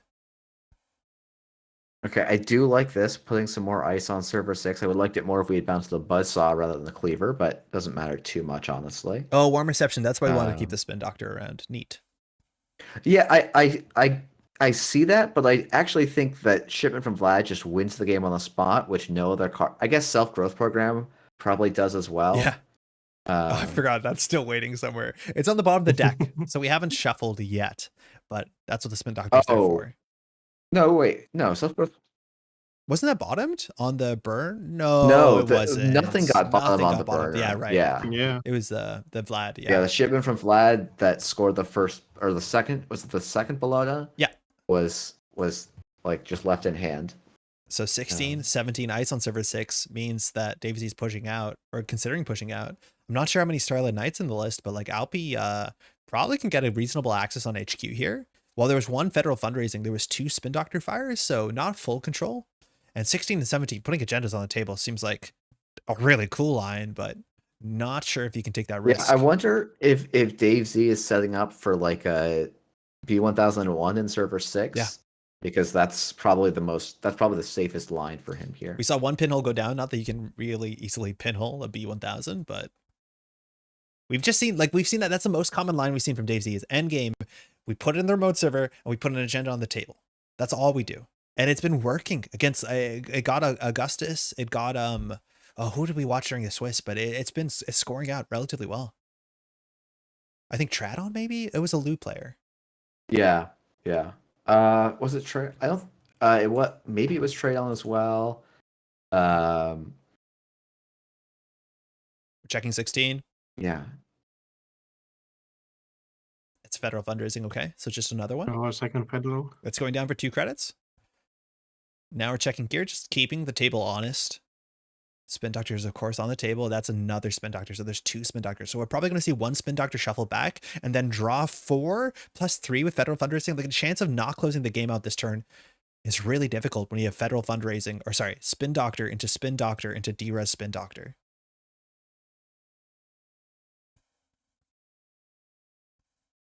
I mean, I think what you do as Dave Z is shuffle back your win conditions. Yeah. Whatever you feel like those are. And then just draw 5. It looks like that's what's Yeah. happening. And then, draw 5. Shipment and you're B. probably going to get there. Yeah, so we're looking at... Doesn't Yeah. shuffle back the Holloman? No, I think B's good, right? Yeah, both work. I Yeah, guess. B1001 just wins That's it. more cleanly. But, there we go. Shipment from the top deck. Dave Z's going to take out, scoring out an AR and security to go to 7.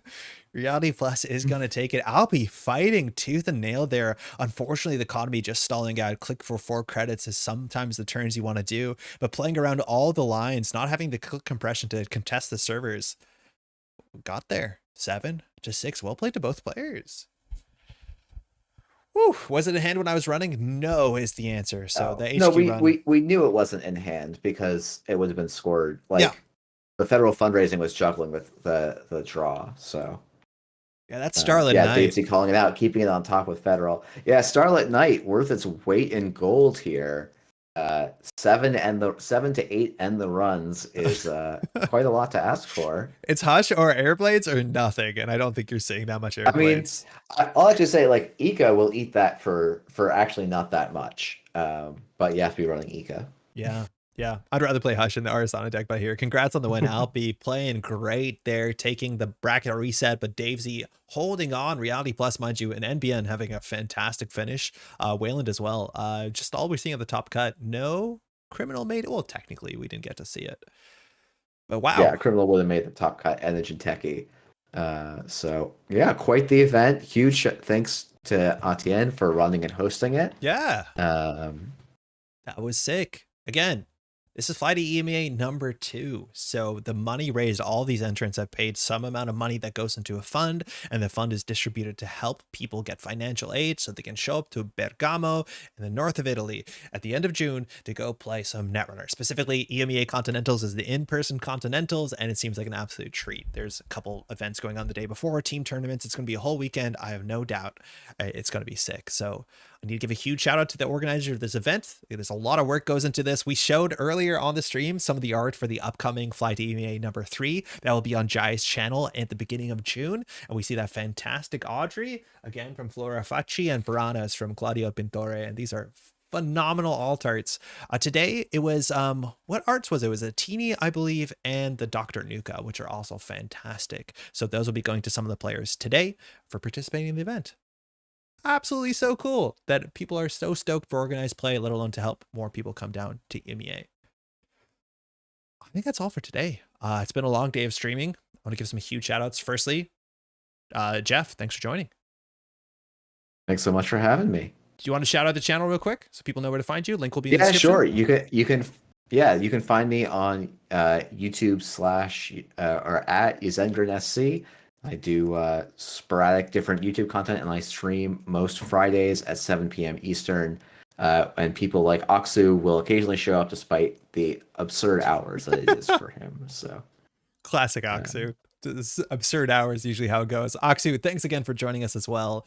You have a YouTube channel, you put up content. I like it a hell of a lot. You've been putting up, mind you, recently, just a month ago was the first Fly to EMEA. So if you want to watch some more organized play with an RWR, thanks for joining. Do you have a shout out?